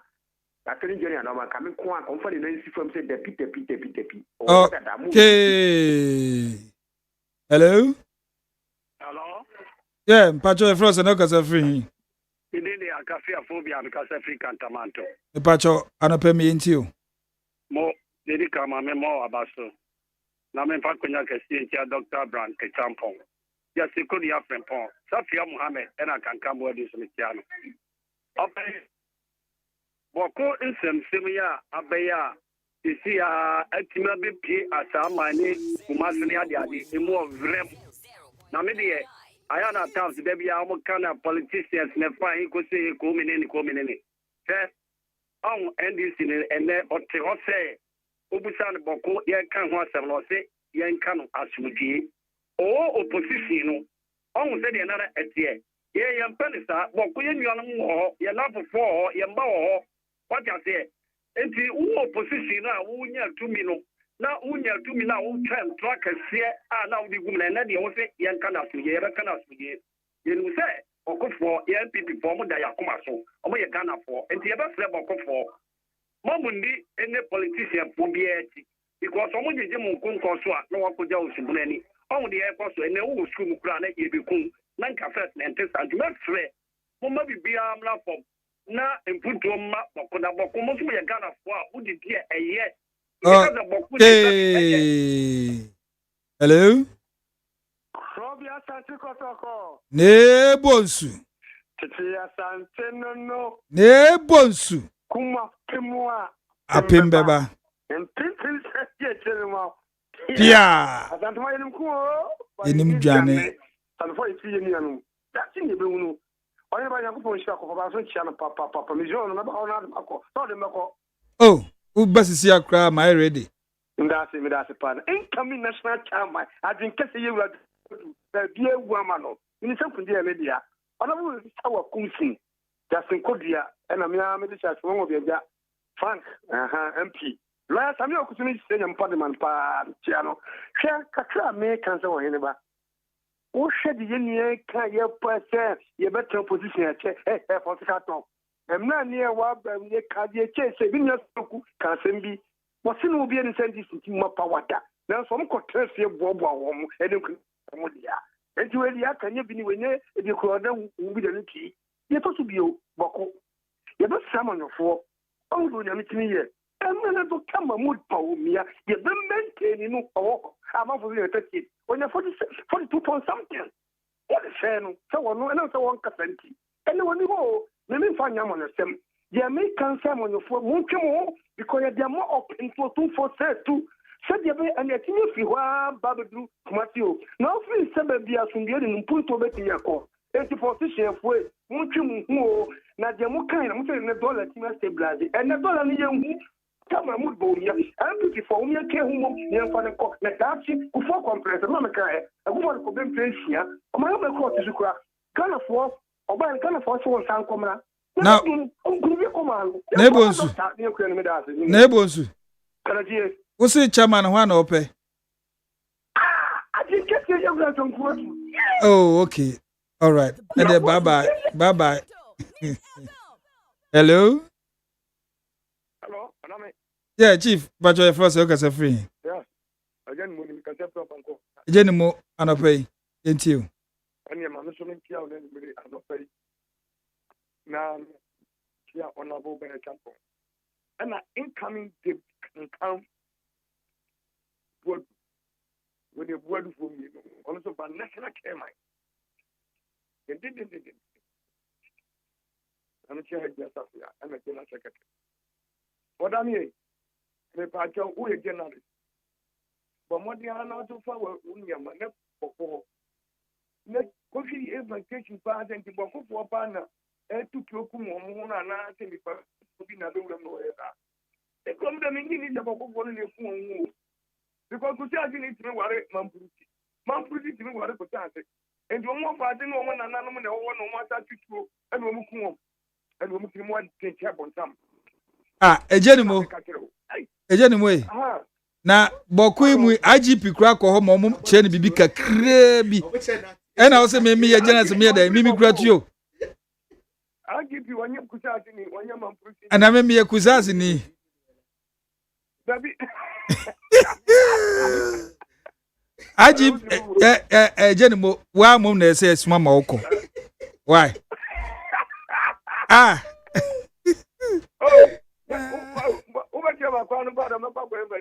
ye be mo akochina why o de bra hawie ye be mo ahu akade mo akọ why last caller hello Patrick Frost no kase free good morning bolos ni o mi kase free amokobi all right anope me nti o odano nya mi sran bebre nu wa beja fo ina me chia wo bia odano Attorney General Kaya say kasa ne ya doso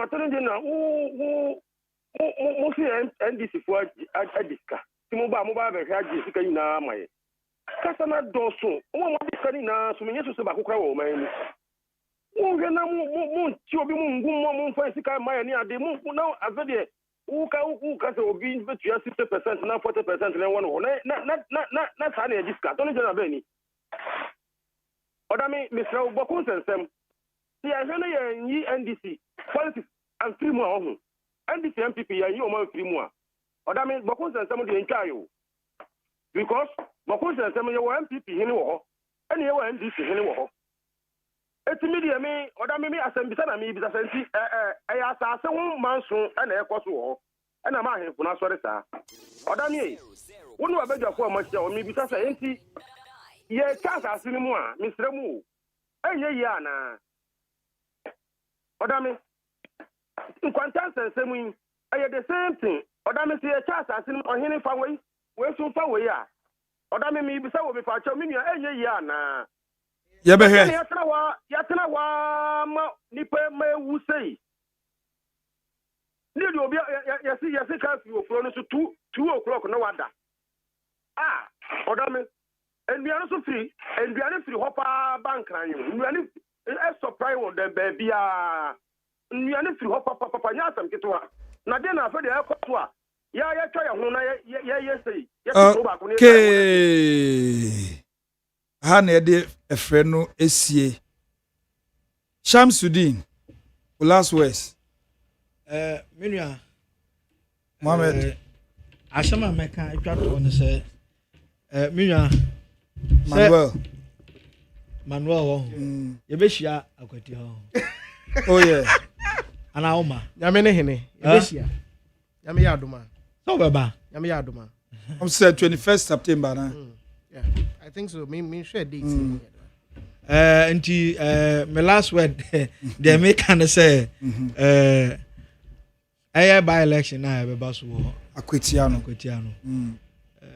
MPP for ɔmunya ngyan mae adenti ɔmo a ɔmo na ɔmo te so no mo ɔmo ngya ma mo o na sɛ sisi ano resetting no bae no ama ɔman no mu ayɛ dɛ okay so what you say ɛnneɛma asesa so what you say amanfoɔ ani agye okay finance minister has turned things around okay His Excellency John Dramani Mahama ama nneɛma ɛkɔ so and there's no way out you can go and open you market there's no way out you can go and so that is why they have started preaching violence so they say Omasha say Manuel your last words so that me the akwala ne de ono say onim say o ma ye nche no mu okay so that me Omasha say say there yeah me kutiafo na meka chom say Nyankopon ya adoma e kwakoto aba no montoma Solomon asomedu na ombegina ye kan say yera NSC akumi anemu e wo parliament okay bokosofo no so me de adesrede e na de mo sɛ asondwe ni hɔ a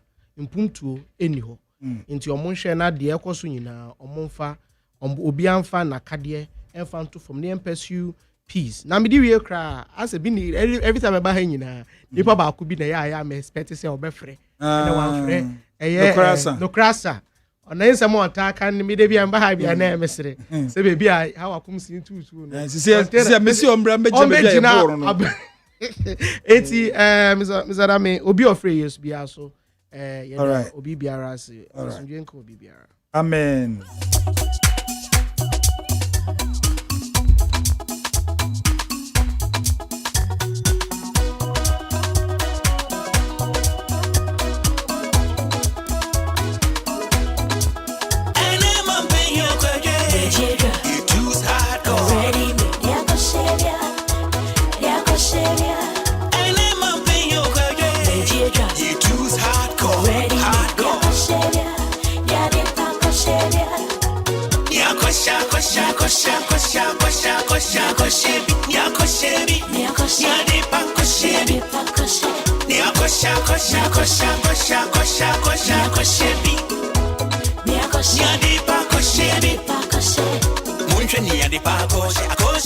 aha na yedi dwumani na esie ya frem opening kojo da miado me na metinem ma Magerius Agyeman na yedi dwumani na besumu wow frɛ wow send a message machine edi read message to no at the have meaning password no yes I can make kakra frema is abankro on the social media yo me sorry so mi jemu ama afriki ene empamfo dachi hene de bia dachi my ne na kosantuko ya still on tiase dachi ahini ye beba bra dame dachi say dachi here the next minute the next meeting the next onim ne ebesi all the time the next meet or hini the event and America chair say the next seconds we yenim ne ebesi obetumi de hini enti no the next seconds bi the next 1 minute e wo enti na me sa di we me mpe no me se me wo mfa me ba nto da junior what the 40 years kra na friend junior I mean how say ndey din that be edin eti you dey on fra kwa Abraham Aben short fantastic Amuabin so the champion name Amuabin yes Amuabin that's all Mr. Amuabin Mr. Odami. Mr. Mwabe no. Dachi de metwem. Enti mejemu amma dachi hini ene sakudie obedepon bede onu kwa na fada. Ekoto ne ba ha na ma ode $3 million. Ekofa ne ba despite media just sports no tiase. Enti yeso yejemu amma sampenifo eye needs power